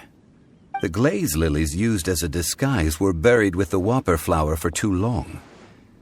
The result seems to have surprisingly potent medicinal value. Let's collect what we can of these petals. Well, that's nice and all, but will those petals be useful for the rite of parting? Unfortunately, no. That's so lame. Excuse me. Are you searching for glaze lilies? Oh, hey! It's... What's-her-face? Paimon can't remember. Hello, traveler. I'm surprised you still remember my name. Ah, that reminds me. How was your visit to the Jade Chamber? Well, it sure would have been better if you told us how to get up there. Didn't I tell you the way? Surely I did. Nope, we found the way on our own. Oh, I see. Uh-oh. I guess I really did forget to tell them. Something seems a little off about Ganyu. She's acting different from the first time we met. Where's her serious attitude now? Ah, well, I met you at that time as an emissary of the Tianquan. But now, I am simply out on a stroll to see the flowers. You came all the way out here to see the flowers? Why not just enjoy the gardens of the city? Yujing Terrace is where Rex Lapis parted from this world. If I strolled through those lonely gardens now, I wouldn't be able to bear it. Whenever my duties take me near Yujing Terrace these days, I draw the windows to block my view of the gardens. Oh, sorry, we shouldn't have brought it up. No, it's quite all right. I just haven't processed my emotions yet. When the Archon War came to its end 2,000 years ago, the first iteration of the Seven would gather in Liyue and drink with Rex Lapis. But 5 of those original 7 had already passed before Rex Lapis. It's truly a changing of the guard. Yes. Now that the spirit of Rex Lapis has returned to the heavens, only Barbados of Mondstadt remains of the first 7. The other 5, including Inazuma's Raiden Shogun, are no longer the same friends from 2,000 years ago. Of the current 7 Archons, the youngest is Sumeru's god of Dendro. She is merely 500 years old, whereas Rex Lapis was more than 6,000 years old at the time of his passing. This means that Liyue had been under Rex Lapis's rule from the moment it was first founded 3,700 years ago. The city has never had to bid farewell to its deity. So what do you think of this farewell? Huh? This is a little sudden.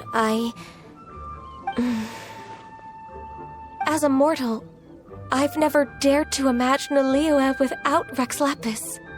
But as an Adeptus, I think I will eventually come to grips with reality.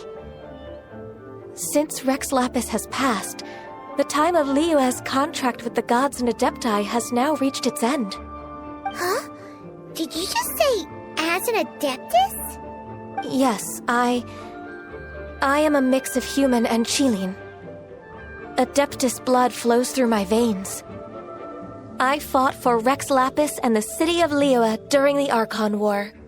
After the war ended, I signed a contract with Rex Lapis and took the position as secretary for the Qixing. I've continued those duties to this very day.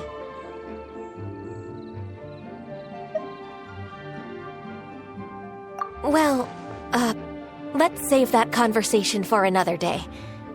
You say that you are here looking for glaze lilies? I also know where wild glaze lilies can be found. See, I've just picked one myself. Here, you may have it if you wish. We dare not refuse it. Oh, so did you sing a song before you picked the lily? Indeed, I did. I know this tradition well. In fact, I sang a local Liyue ballad to it. Wow, so you really know your stuff, too. Thanks, Ganyu. No, it is you who I should be thanking. If not for this chance meeting, I never thought that I would be able to contribute to the upcoming farewell for our ancient lord. If you would excuse me, I should return to my work now. Good luck. And that just about does it. Our preparations for the rite of parting are mostly finished. Given the ease of picking glaze lilies, I think this was a fitting end to our tasks, in more ways than one.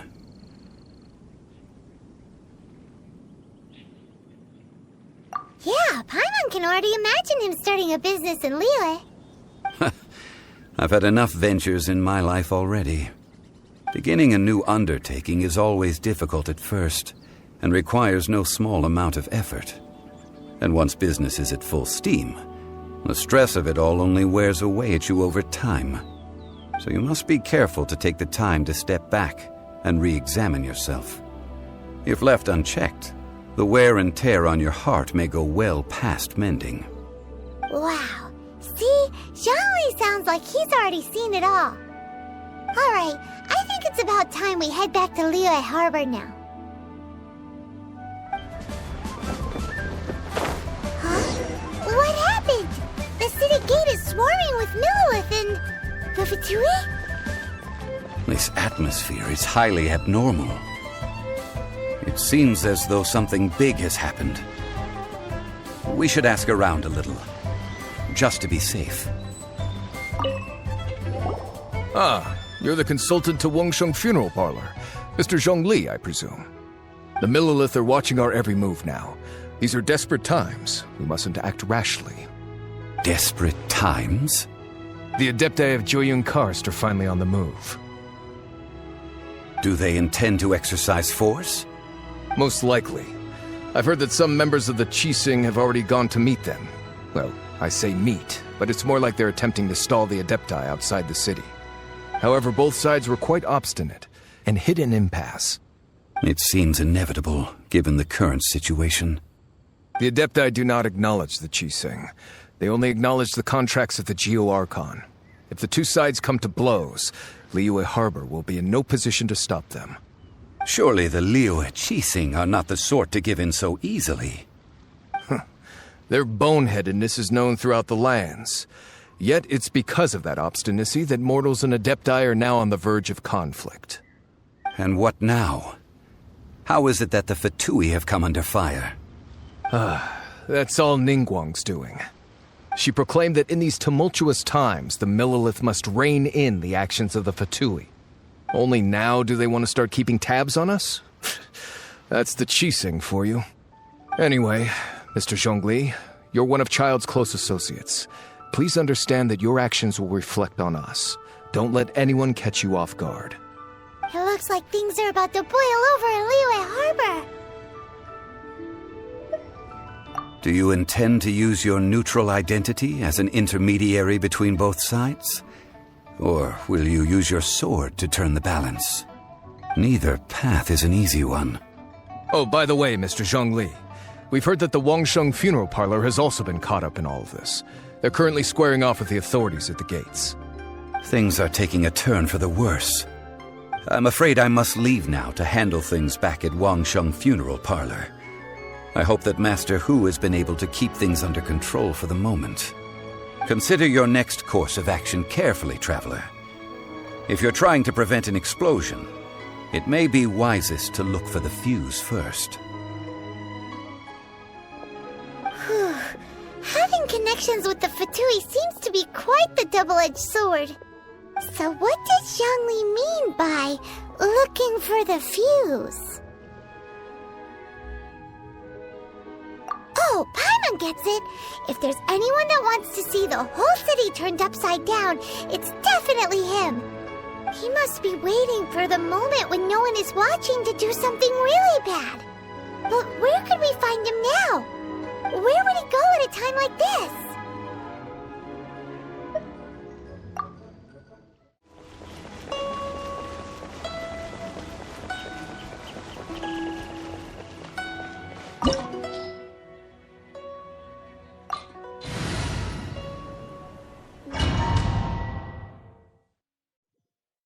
Wow!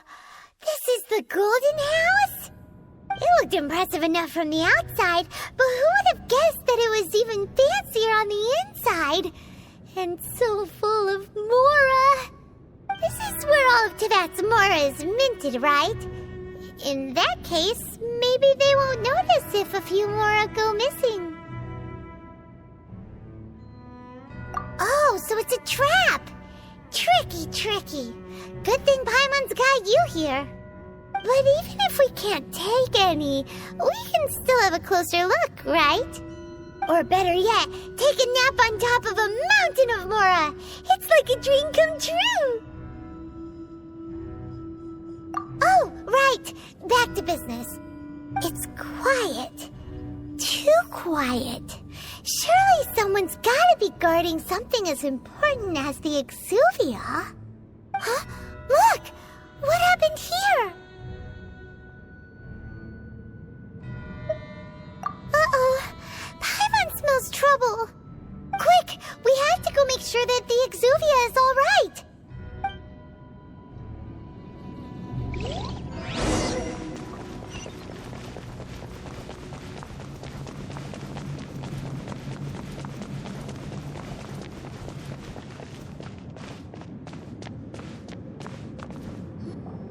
You've already fulfilled your task as guides, so why do you still linger here? Haven't you already seen enough trouble for today? Huh? Who's there? If you were Fatui, I imagine that you would be entitled to a generous reward from the Tsaritsa herself. But now, you're nothing but dross, and you're in my way. Although I'm deeply grateful to you that I was able to effortlessly find this secret location, don't you think that trying to stop me now would just be wasted effort? Stopping the Mora Mints, hiding away the Exuvia. The Chising are really pulling out all the stops this time. So you've been planning to take the Gnosis from inside the Exuvia all along? As one of the 11 Fatui Harbingers, it's my duty to see the will of the Tsaritsa fulfilled. She will get that which she desires.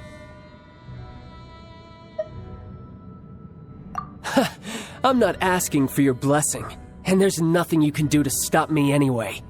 The time for discussion and diplomacy has already passed. I mean, if it were up to me, I would have skipped that stage to begin with. But I'm willing to do as the Tsaritsa deems fit. Either way, we now come to my favorite part. A simple pleasure, and one that I am oh so delighted to be sharing with you. The battle.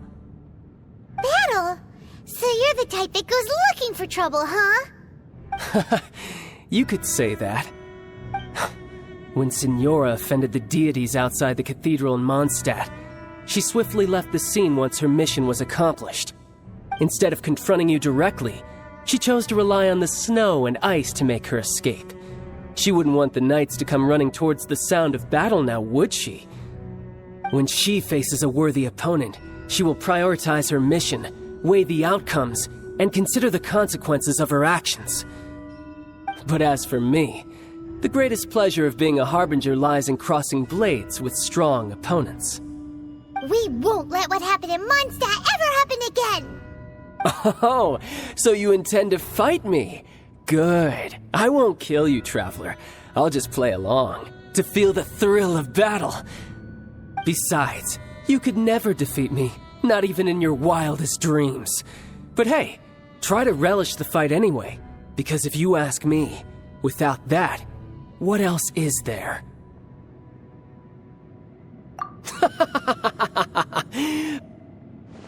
Fighting talk, I love it! Now let's see you live up to it. This chance is hard to come by, so show me all you've got. So very few ever get the chance to square off with a Fatui Harbinger. So come now, amuse me, and don't you dare disappoint. Frozen in time. Poor timing. So quick to flee.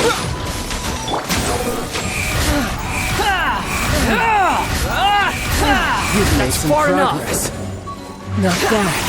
You've got a trigger. Good. No wonder Senora was so wary of you. Well, that just means I can go all out. Brace yourself. This is about to get tough. Now, show me what you can do against the might of a Harbinger.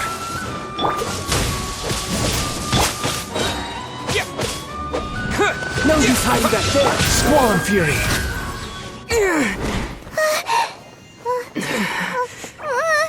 Not bad. Your swordsmanship is quite impressive. But that's about as far as you'll get.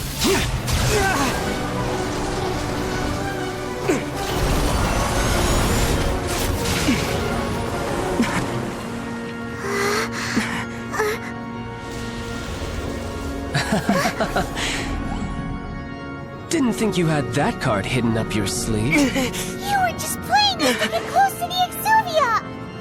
Oh, quiet down. Stop acting like some wide-eyed recruit. You've seen this world. You of all people should know. This should have been expected! Well then, I'll be taking Morax's Gnosis now! I see. Well, this is most unexpected. You beat me to it, didn't you?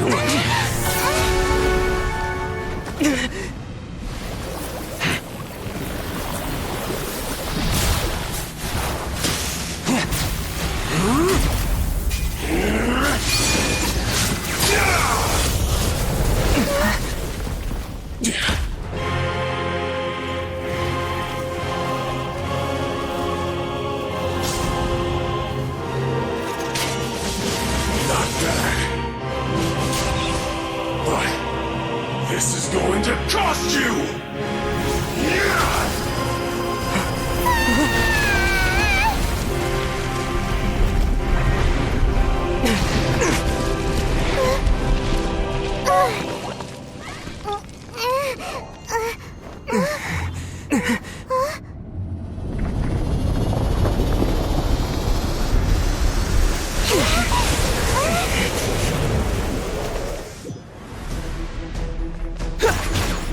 Got to the Gnosis ahead of me, didn't you? Did you simply move faster? Or did you leak the information regarding the Golden House to me on purpose? No matter, hand the Gnosis over now. Don't make me take it from you. We didn't take it!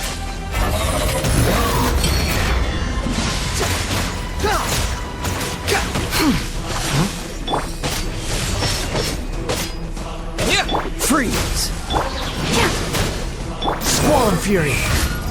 Ah! That's far enough!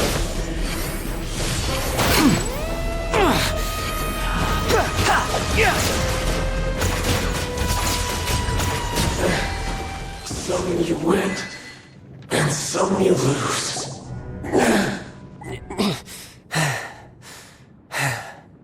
Look! Child's back to normal again! Well then, time to cool off. It seems the burden of the foul legacy transformation was too great for my body. I lacked the opportunity to think this through. And now that I consider the matter more carefully, you never had any chance of beating me to the Gnosis. You had no connection to the Gnosis, no matter where it had been taken. That's what we've been trying to tell you! We didn't take it! Your show of ability today far surpasses that of Senora's initial assessment of you in Mondstadt. Tell me, how could that be? You already know the answer, don't you? I can see it in your eyes. But if that is a secret you wish to keep, I guess I'll just have to curb my curiosity. This battle has already left me satisfied. Anyone who strives as I do to grow stronger shall be called a friend, even if our friendship can only be shown in battle against one another. Pretty sure that's not the normal way to make friends. Unfortunately, I must bring this amiable conversation to an end. My quest still beckons. Given that the Gnosis wasn't taken by anyone, then we must look once again to the beginning. Perhaps it was never in the Exuvia to begin with. In fact, it might be that the Exuvia was just a diversion of sorts. What? So you mean that... Yes, it appears so. Interesting to say the least. It seems that the guardian deity of the capital of commerce is also well versed in little maneuvers beyond the boundaries of contracts. As such, we must now look to our backup plan. Backup plan? I had hoped it would never come to this, for the weak will be swept away in the process. The truth is, the world belongs to those who pursue strength. I seldom willingly involve myself with the weak. Unfortunately, we cannot be picky about our methods as Fatui Harbingers. Children must all learn to eat their vegetables sometime. So what are you planning to do? I will awaken the god that lies dormant beneath Guyon's stone forest. A god? Osile, overlord of the Vortex, who was defeated by Morax, the Geo-Archon in the Archon War, and who has remained pinned beneath the waves by the Geo-Archon's stone spears ever since. If such an ancient god were to be unleashed upon Liyue Harbor, defenseless without the protection of its deity, do you think the cunning Rex Lapis would just stand aloof and watch the ensuing destruction? But the Archon War ended 2,000 years ago. How can an ancient god appear in a world now overseen by the Seven? Simple. I've already prepared the means to awaken it. Hey, those are sigils of permission! Oh, Paimon remembers now. The Fatui have been researching them. Indeed. The one that was given to you was just a byproduct of our research. With the power of so many sigils of permission concentrated in one place, along with that which was bestowed upon me as a harbinger by our Tsaritsa, breaking the subduing might of the Geo-Archon spears for a time should be no obstacle. Using the powers of ancient gods in such a situation fails to interest me, and is largely against my principles. But knowing that such an action will not only force the Geo-Archon to show its hand, but you as well, that makes matters a little more intriguing.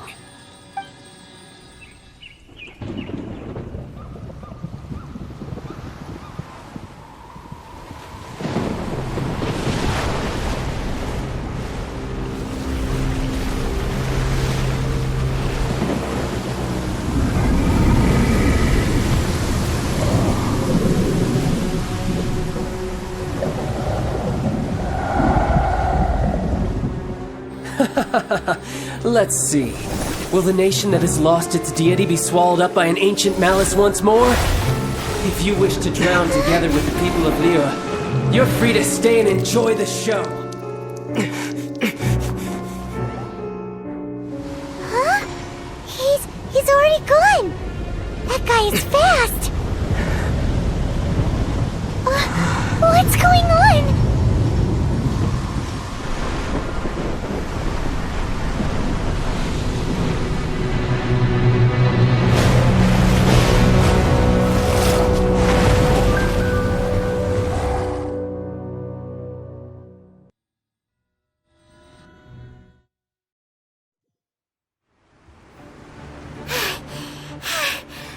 Exhausted. If we hadn't happened to see the Jade Chamber flying over just as we came out of the Golden House, we really wouldn't have known which way to go. Did we make it in time? Is the Overlord of the Vortex still in the sea? It hasn't destroyed Liyue yet, has it? What are you doing here? Huh? Hold on. It's the Adepti. What are you doing on the Jade Chamber? Paimon thought you were arguing with the Qixing. Is the fighting over? Faced with a calamity of such magnitude, we have agreed to put our differences aside for now and unite against this common enemy. Oh, Paimon gets it. So how do you plan to defend Liyue? Just seeing this Overlord of the Vortex guy puts a pit in Paimon's tummy, even from all the way out here. It's not just you. We've got new Millilith recruits who can't even stand at attention without shaking. The force of an ancient god's presence seems to be too much for ordinary people to handle. Which is why we must stop that monster before it gets any closer to Liyue Harbor. So the Archon War was fought 2,000 years ago against enemies like that thing? Now that's scary. So will the power of the Chising, Millelith, and Adepti gathered here be enough to stop that god? We've already discussed this together, and our conclusion is... not necessarily. What? But all of you are supposed to be the guardians of Liyue. Can't you think of something? One certainly could. Huh? The Chising did once research the matter of the Guizhong Ballista when it piqued their fancy. And as fate would have it, one who did craft the Guizhong Ballista with one's own hands is here. For what could you mortals ever learn of Adepti mechanisms? Yet, it would take one, but a little tinkering to turn this ballista into an engine of war beyond your wildest thoughts. I suppose this is one blessing from the Adepti that we should be thankful for. So be it.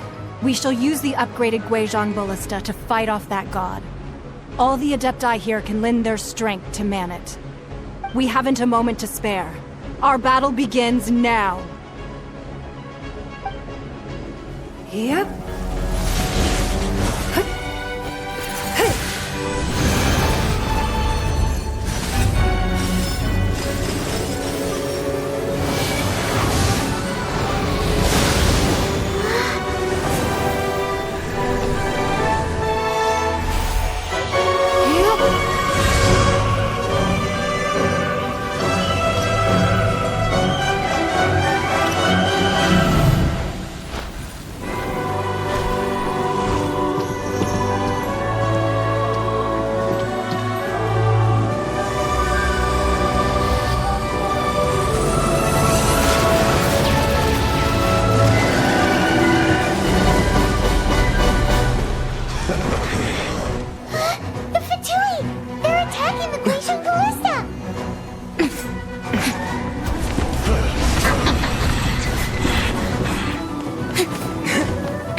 The three Adepti are manning the Guizhong Ballista. Do not let the Fatui disturb their work! All able Millelith, with me! Let's go help too! We Adepti have not faced a god in several millennia. Let one see what you're made of then. What strength remains within you? One wishes to witness.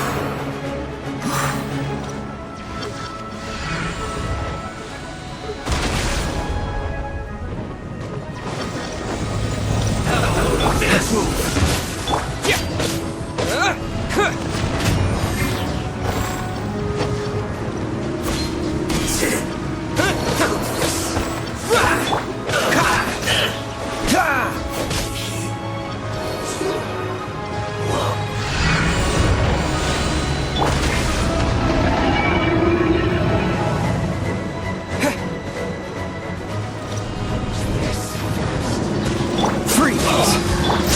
Fury, upon the gale.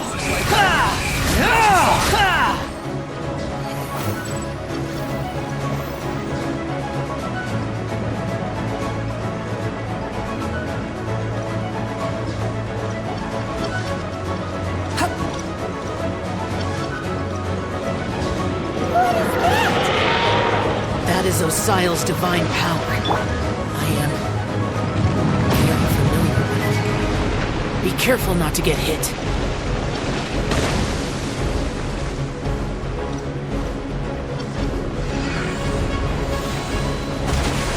The Fatui! Their attacks are unrelenting! How daring. Snetch and I's diplomats will answer for this afterward. Every last one.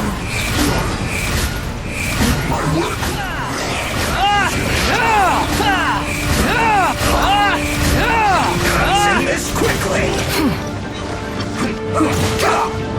The ancient god's attacking again! There are so many Fatui too!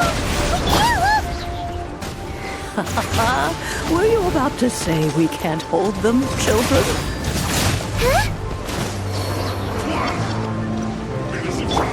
Don't lose heart. Here, take this. This is mental energy. That light from your body. It's like the tiny giant cars. Wow, it's Madame Ping's shockwave. This granny's really strong.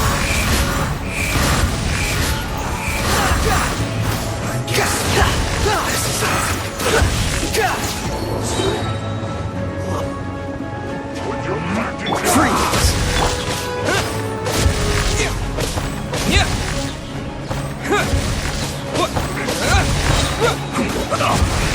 I guess. Behold! Search for it! With the blood of the Chilean, I guard you against evil! Cast your fear of injury by the wayside and fight with all your might! I too did this during the Archon War! So this is what Ganyu's like in a fight! My name means swiftness. Take my power and run as I do. We're going too fast!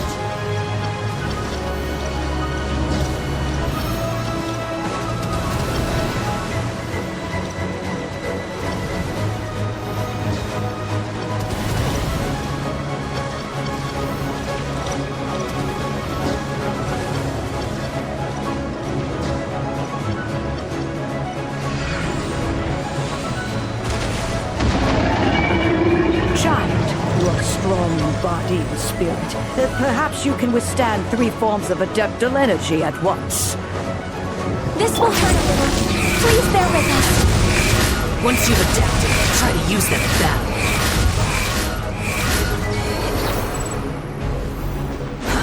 Too slow. Terra Smash!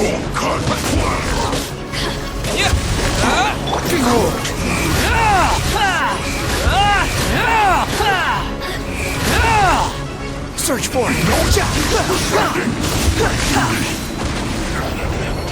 Quit following me!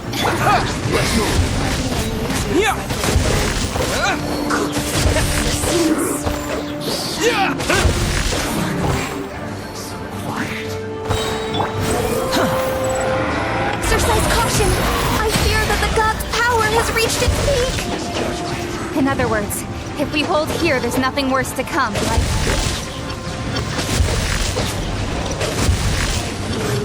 Here deploys. To dust! Squall and Fury!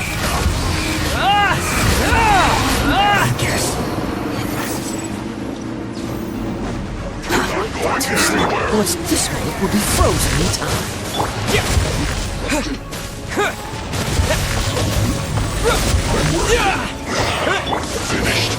The wind rises.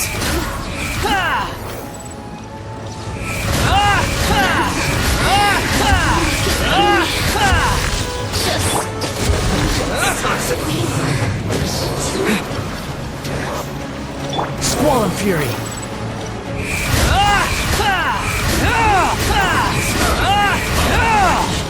Looks like I cry louder. The Fatui's numbers are thinning! Fight on, comrades! Once we finish this run off, the Adepti will be able to deal with the god in peace.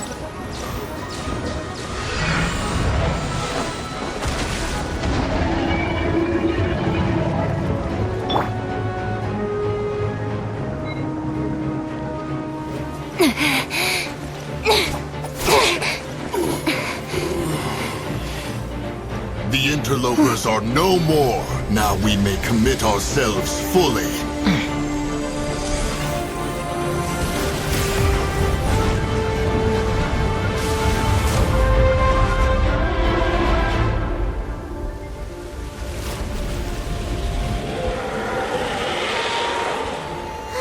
It's working! We just need to keep this up!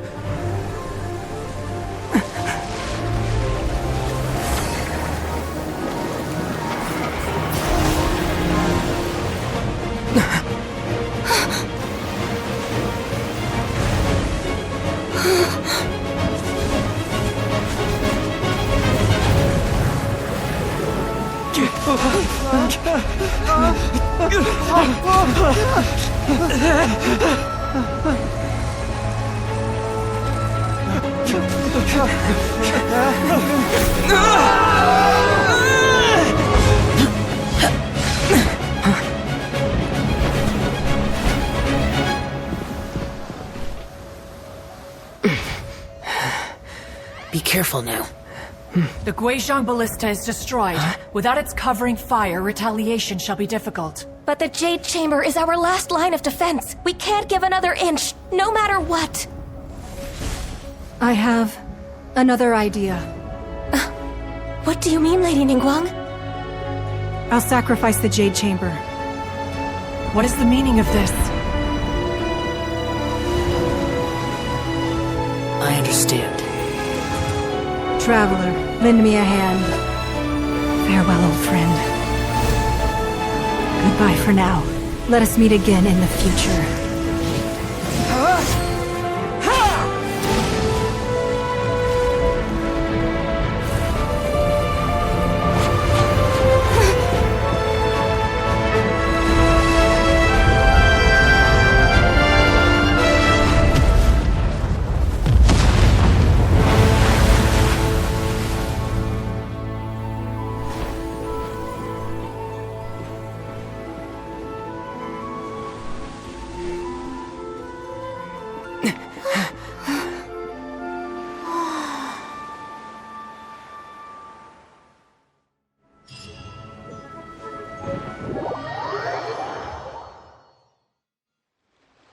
Is it finally over? The ominous aura of that monster has indeed begun to fade.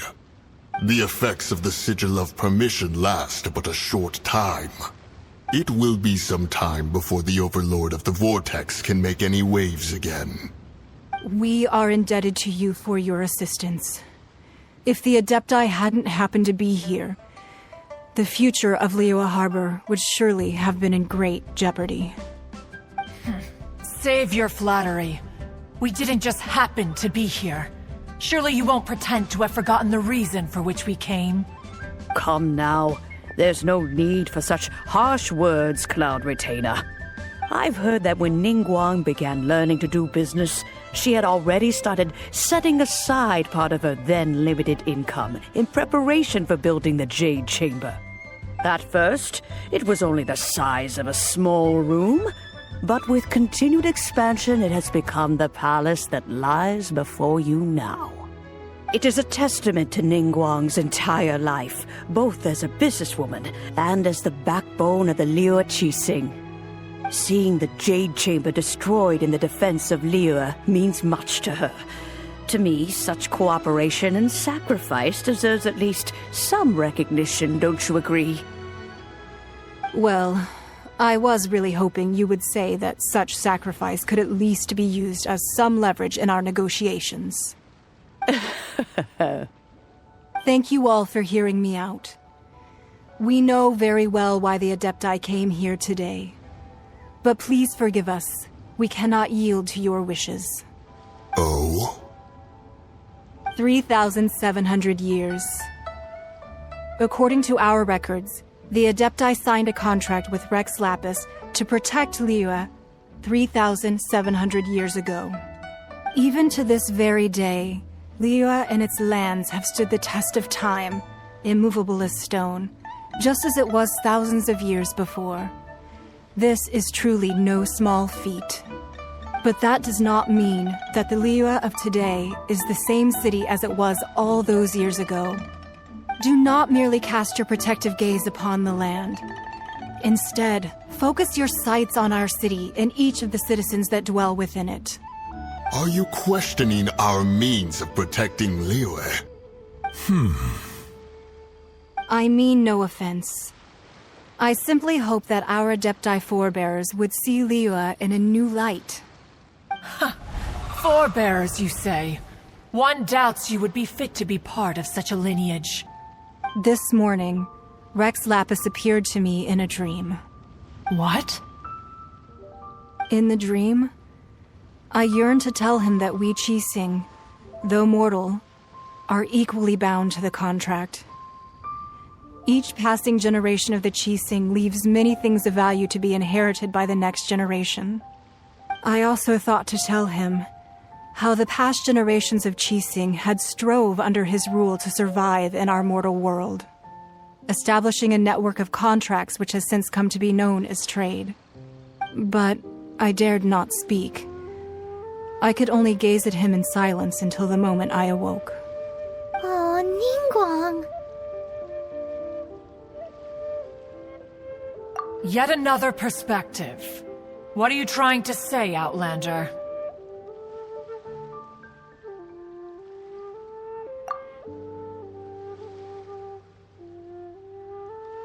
Right! That's something that happened in Mondstadt.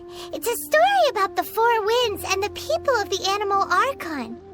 The Animal Archon sought to quell the strife between the two sides, because he believed that such conflict would only scar the hearts of both, and that nothing good would come of it. Each of the 7 nations has its own scars from the past. Though your point is the very height of simplicity. As Adepti, we've become a laughingstock, to be chastised thus by an outlander who has lent us such succor. All right, all right. Didn't Ningguang suggest that we should focus on the city and each of its citizens? I know I already have, so why not see for yourselves? I apologize for appearing in full armor.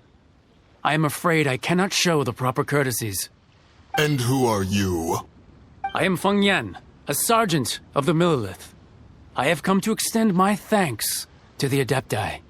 I thought this battle would perhaps be my last. But thanks to the aid of the Adepti, our forces were not as badly battered as I feared we might be.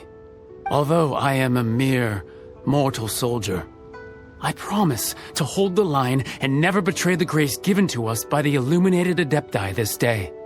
Huh?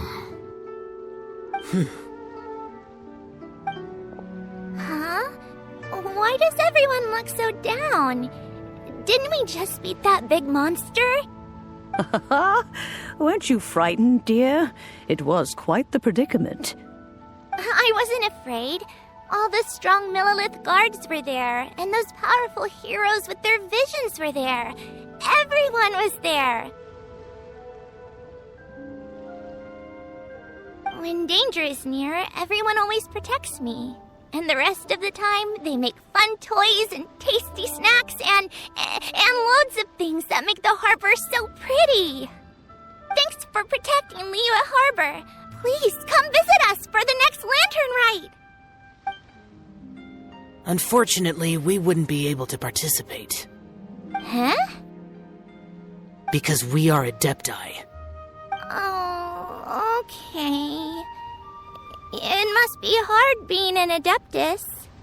Aww. You see, this is what Liyue is like today.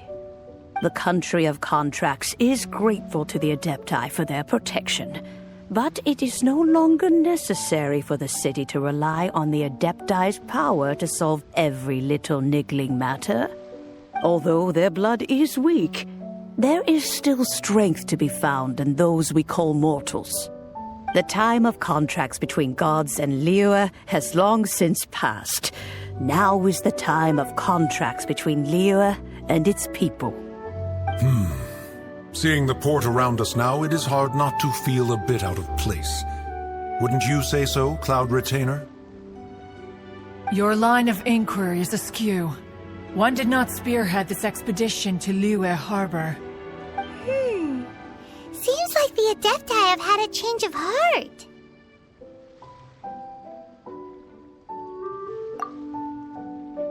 Let us return now. Eager to leave, Conqueror of Demons. Yes, one understands what the Conqueror of Demons means. The city of Liyue has changed much after our long separation.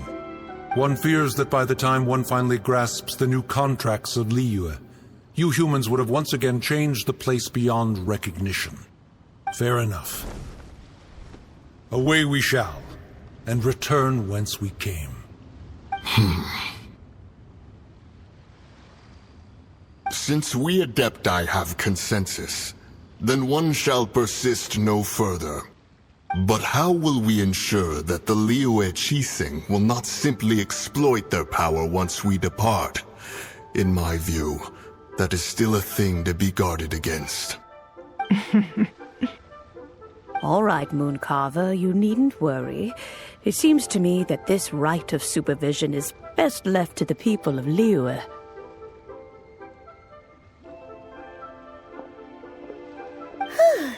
Looks like the conflict between humans and Adepti was avoided.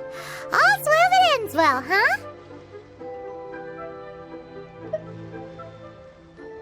Oh, right! It's nice that we've got peace and all, but we're forgetting one thing. Child wanted to unleash the god so he could lure Rex Lapis out. But we were able to handle the Overlord of the Vortex on our own, so Rex Lapis never showed up. Oh, and speaking of that, don't we still need to get to the bottom of that Archon's death, too?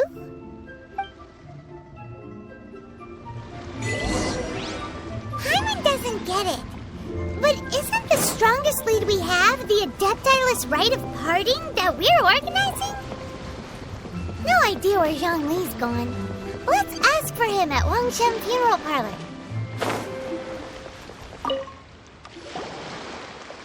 Is there anything I can do for you two? I'm afraid that Wangsheng Funeral Parlor isn't in the best state to receive guests. We've come to see Zhongli.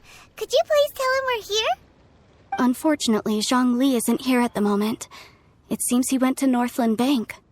Doesn't the Northland Bank belong to the Fatui? Last time we saw Zhongli was before we went to the Golden House. Do you think he doesn't know about the attack on Liyue? Visiting the Fatui at a time like this could only mean more trouble. We had better go and make sure that everything is okay.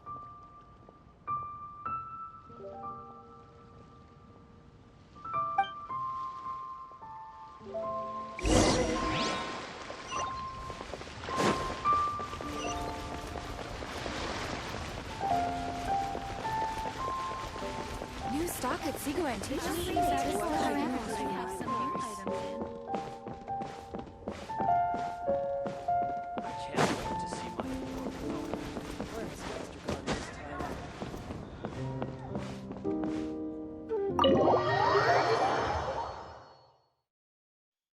You call this cooperation between Harbingers? Cooperation involves communication, you know. Don't take it to heart, child. Besides, aren't you happy that you got to skip the formalities and bring chaos to the land? I'm sure you must have enjoyed that. Oh, it seems that some of your friends have arrived. Hey, it's Zhongli and Child. And you! You're also one of the Harbingers? It's you two. I believe we've met once before. In the city of Bards, was it? I'm glad you still remember my name. Ah, right. I imagine that it must have been rather hard to forget watching helplessly as something precious was snatched away from your friend. No, don't let her get to you! You've yet to gather the powers of all 7 elements, and our last battle at the Golden House was almost more than you could handle. So it might be best to keep things peaceful this time, seeing that 2 of the Harbingers are here. Well, if it isn't you two. This is our first time seeing each other since Liyue was nearly wiped off the map. This is certainly a bit awkward, wouldn't you say? Paimon knew that we should never have trusted a Fatui Harbinger. Oh, now don't say that. Sure, I may have misled you, but I never had anything against you personally. Besides, I thought we were getting along quite well together, didn't you? Except for that little tussle we had at the end. Nothing personal. We just have different views, that's all. Of course, you may very well hold this against me, but that's up to you. The real deceivers here are Senora and Zhongli. Curse them for leading me on.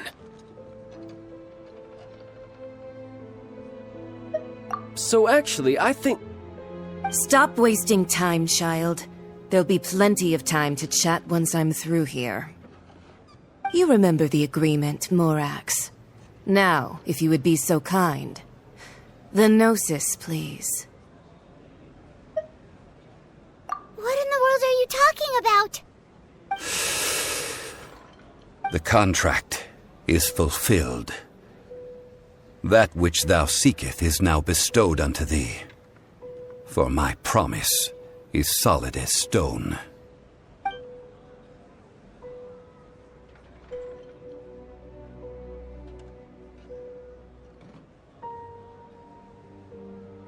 How sanctimonious.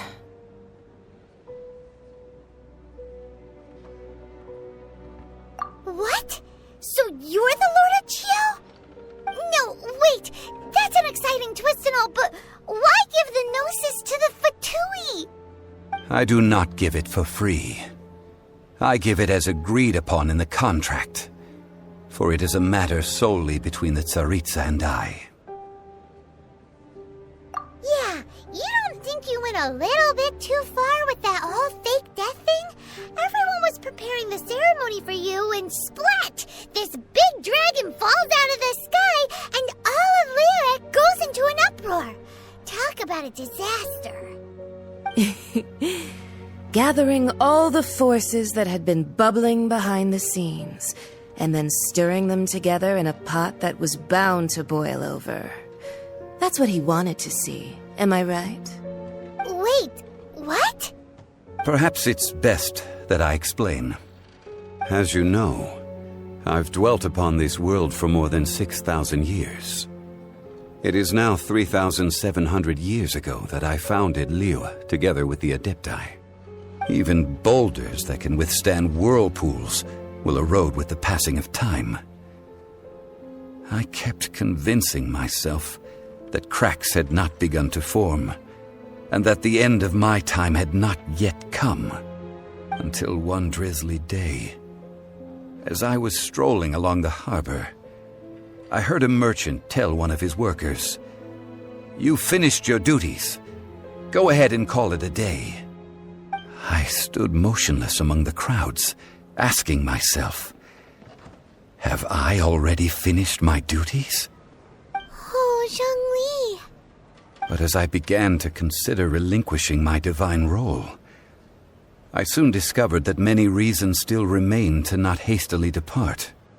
Was Liyue, the city I had dwelt in for so long, already prepared to enter its next age? I decided that a test was needed in order to reveal the answer. So I feigned my own death, and gathered the cast of Child, the Adepti, and the Liyue Qixing to play their roles together on the stage that was Liyue. Indeed I was.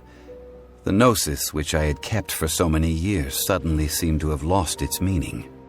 That's right, which is why I continued to safeguard the Gnosis until now. So you mean that if the chaos ever reached the point of no return, you would simply appear and use your divine powers to bring Liyue back under control? Of course, and it would have been all too easy for him too. Just as a child quickly matures after losing their parents, so has Liyue matured when faced with the death of its deity. In the end, the resolution to all that has transpired was even more satisfactory than I could have hoped for. Take the Adepti, for instance. Owing to their years of seclusion, they were the least informed. Yet when faced with a crisis, they commendably showed the greatest amount of restraint possible. Not only did they manage to cooperate with the Qixing, but in the end, they even made efforts to understand the hearts of the people. Credit is also due to Signora, the emissary dispatched by the Cryo Archon to fulfill our contract. At my request, she kept everything she knew in strict confidence. This despite the eavesdropping ears of her colleague, Child. This meant I could remain as Zhongli, even having the chance to fulfill the age-old traditions of Liyue in this mortal form. Thank you for joining me on this journey, traveler. All of these things turned out as I had planned. There is only one thing that I had not anticipated, and that was the conduct of the Liyue Qixing. I had expected them to do no more than the Adepti, to come to the defense of Liyue. But when all was said and done, they seized the opportunity to supplant Liyue's divine protectors, and used the subsequent power vacuum left by my death to quickly gain complete control of Liyue. Huh? That doesn't sound good at all! Ha! On the contrary, I think it is excellent. I had always feared that it was too soon for them to take over from me. And it was also that which I longed for the most. As such, this is the best parting gift anyone could have given this god of old. Hey, what about me? Doesn't anyone feel the least bit of remorse for deceiving me? You've practically kept me in the dark! I think that thanks would be more appropriate. You certainly played no small part in all of this, wreaking havoc and turning the city upside down. The Lord of Geo ought to thank you for your performance, if anything. If you hadn't created the pressure of a battle between mortals, Adepti, and a god, the lump of coal resting in the hands of the Liyue Archon, Liyue would never have been able to become a dazzling diamond of a city. Huh? Just whose side are you on, mocking me like that? Are you itching for a fight? Hey, haven't you learned the Liyue saying, don't always call it as you see it? Well then, with the Gnosis in my possession, I have no use for such idle chatter. We should return to Zappolyarny Palace and seek an audience with Her Majesty, the Tsaritsa. Come, child. Fine. I'll meet you there later. I'm not sharing a boat with the likes of you. Do as you wish.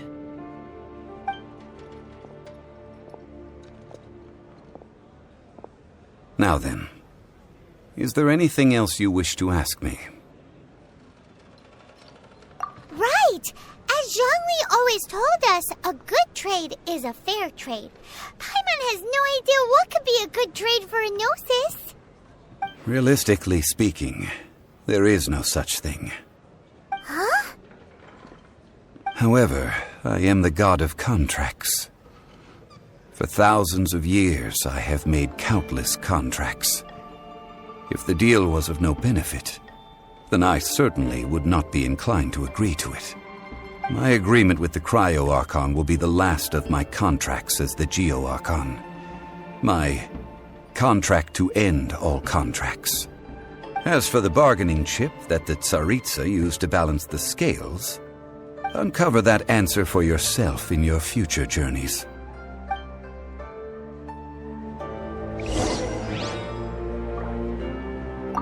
Paimon can't absorb so much information at once.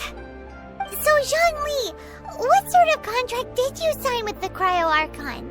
Paimon's so curious. One of the clauses of our contract was not to divulge any of its contents. Ugh, you're so petty.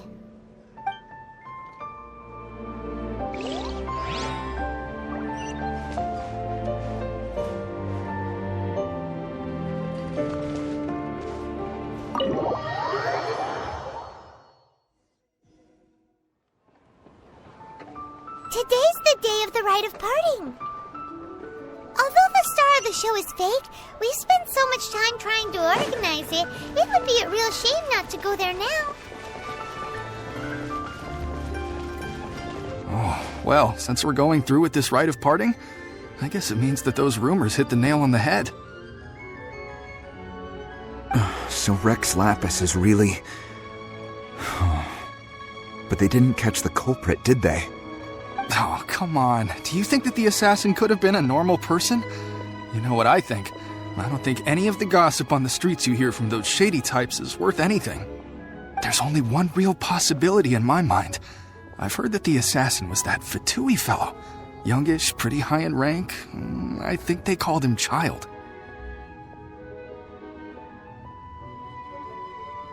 Fatui? They certainly are very suspicious. Who knows what those greedy, crooked folks... Shh! Lower your voice.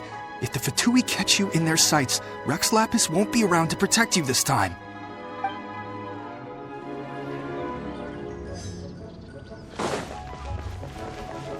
You know that god from the ocean couldn't have just shown up out of nowhere.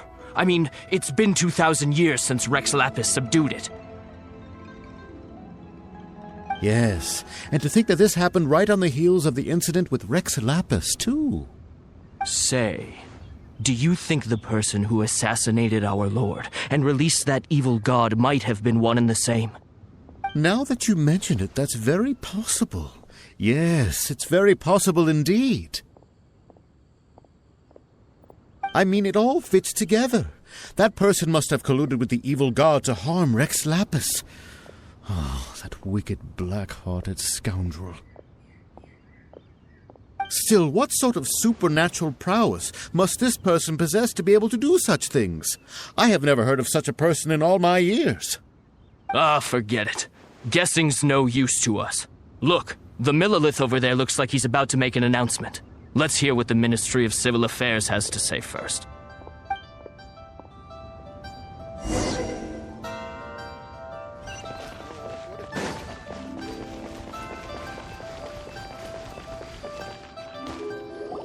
Hear ye all! The Qixing's words. Though a dragon soars ageless as the mountains, it too must return to dust. This is common knowledge. Gods and Adepti live glorious lives, but both light and shadow have their season. So too must they face divinely appointed trials. Rumors and hearsay abound on the streets that Rex Lapis was murdered. Now, let the truth be revealed. Having been thwarted in his trial, Rex Lapis's soul has recouped the celestial heights. He beseeches the people of Liyue to grieve not, and to let not their hearts be saddened. Nor are they to believe street-born rumors, or indulge in baseless speculation.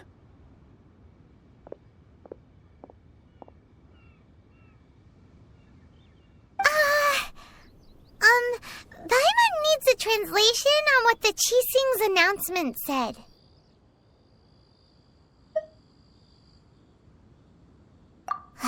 So that's how they're spinning it.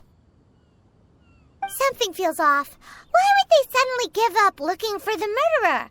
Not to mention how this excuse sounds like something they just made up on the spot. Could the Qixing already have known that Rex Lapis wasn't dead? But Zhongli said that neither they nor the Adepti knew anything. Did Zhongli tell them in secret after his gnosis changed hands? Exactly, right? Ooh, seems like the rite of parting has been going on for a while now. Let's go have a look.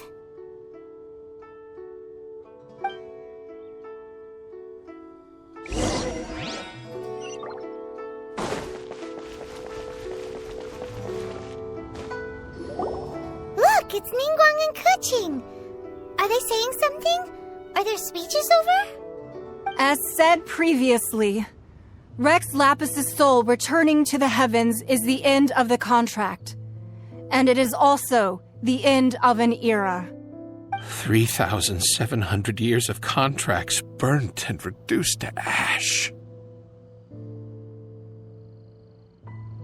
We, the people of Liyue, were indeed prosperous. But blinded by our prosperity, we forgot that time can be pitiless. The long, unending dream of our Archon walking among us. Now that we have awoken from our dream, we must learn to say farewell. Will you stand with us as we re-establish our contracts? As we build a new age of prosperity? So concludes the words of Her Eminence the Tianquan. Does Her Eminence the Yuheng have anything to add?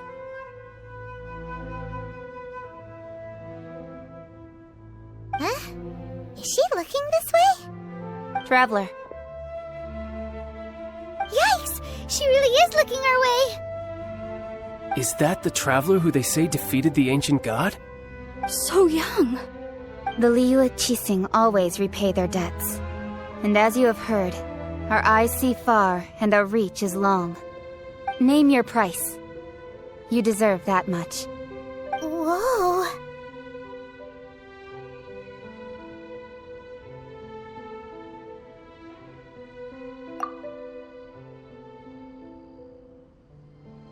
Well, could you help me put up some missing person posters?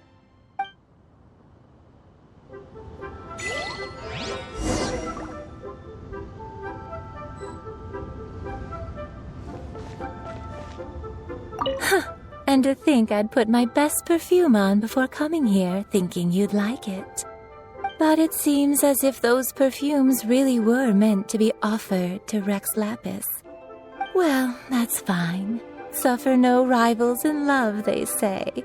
And that's 3 gone in 1 stroke.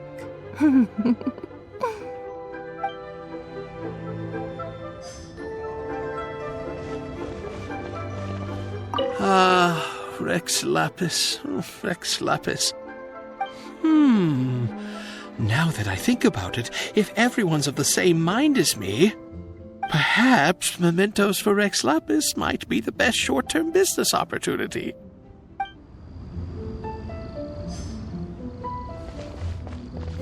The cleanup of the premises, managing the crowds as they exit, making an account of the rite. There's much that remains to be done. I didn't miss anything, did I? Roping you in was possibly the most masterful move we could have made. I believe that future generations will say so too when our deeds come up for their review. Why, you... Were you just trying to look cool earlier, or are you really that selfless? If you were looking for someone, you could have just told me that in private.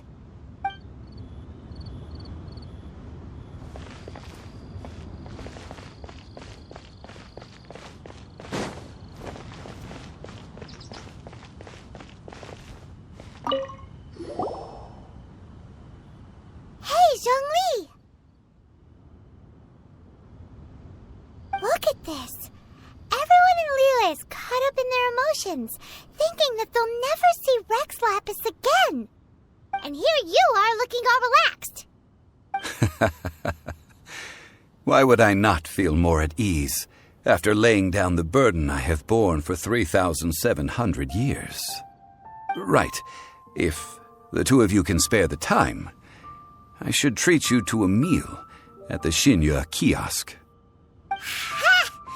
That sounds like big talk, Zhongli.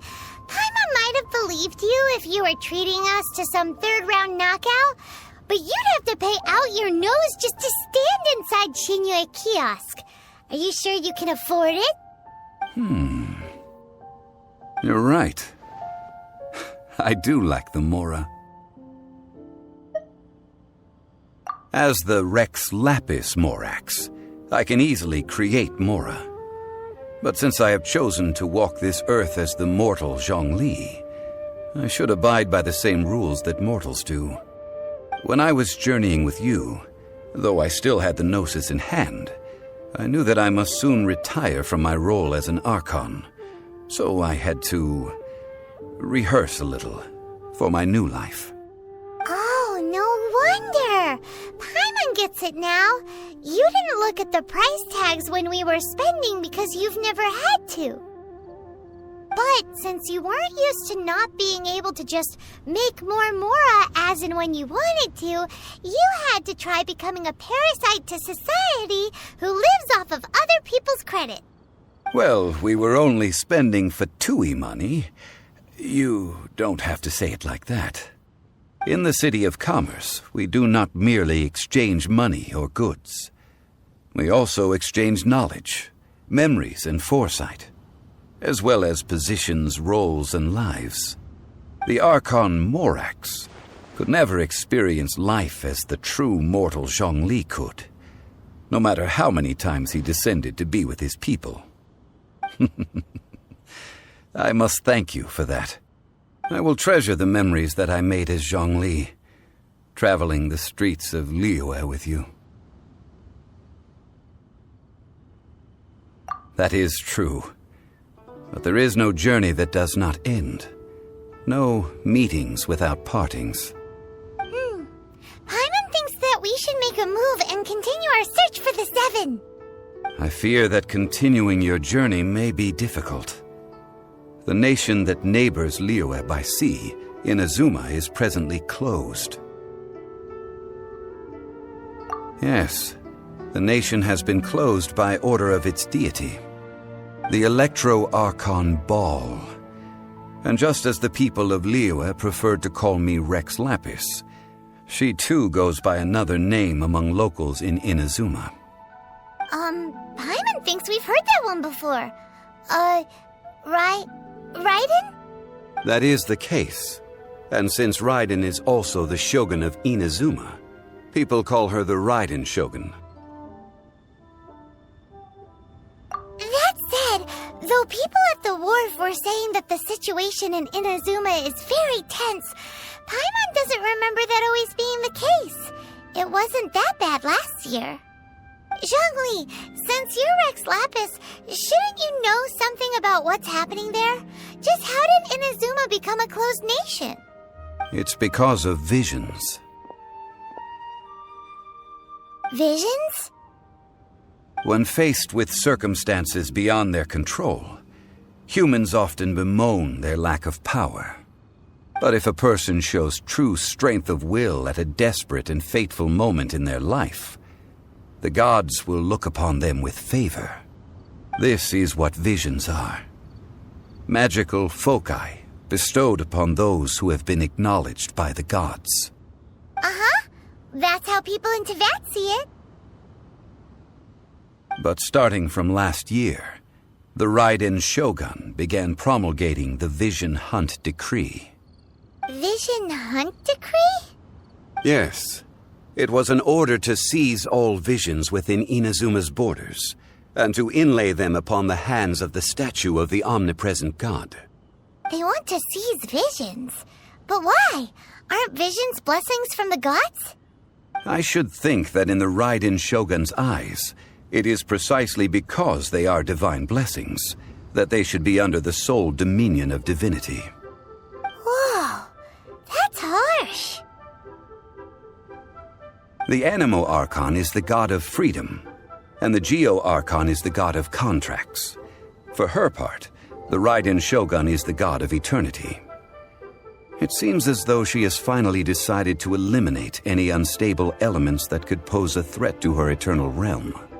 The fact that even I, the oldest of the seven, have now passed away, will only strengthen her resolve to pursue eternity.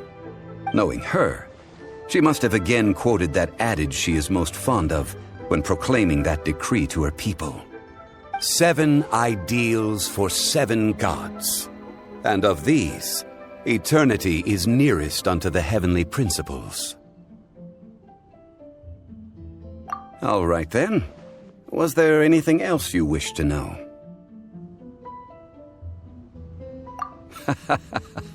That was a good one. Failing a divine trial. How they came up with that excuse, I will never know. That said, the reason why the Qixing were so eager to resolve the incident and stop pursuing the culprit was indeed because they received news in secret that Rex Lapis was not dead. I hinted as much to the Adepti as well. How did I accomplish that, you ask?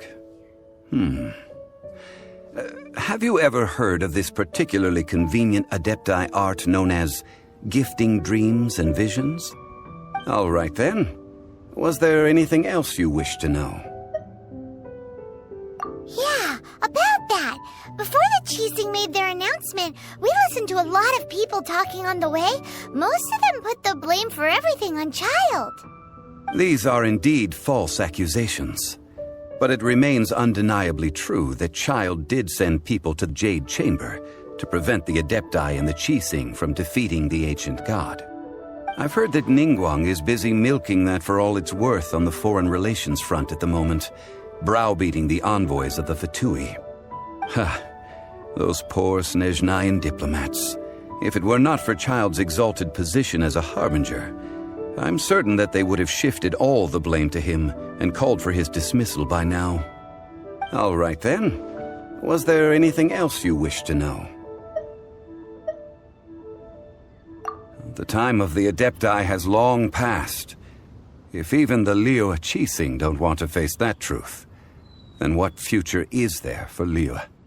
Kuching is absolutely right in saying this. Now, though I did laud Ningguang's desire for power, believing this to be a good thing, and thought as a matter of course that she must have been behind the Qixing's plan to take governing power over Liyue from the hands of the gods and Adepti, could the original person who brought up the idea of seizing power have been... All right then. Was there anything else you wished to know? That's right. Zhongli, now that you don't have your gnosis, what's going to happen to all the Mora in Teyvat? Since Morax is dead, are they all just gonna disappear? Also, isn't the Golden House the only mint in the entire continent? Will it even continue to work? The Mora present now will not vanish. But the Golden House will indeed have to cease operations for a lengthy period of time, since creating Mora requires the use of the Geo Archon's power. This is terrible! We're all about to run out of Mora! The world is coming to an end!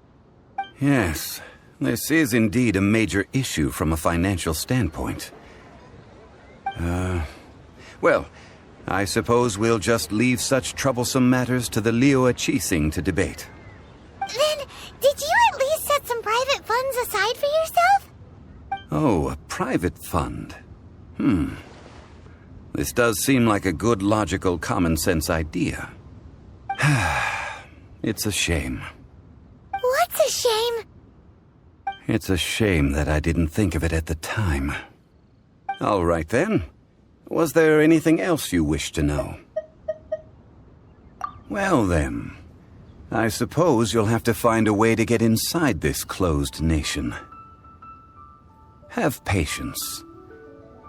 I suspect that some serendipity must first come into play.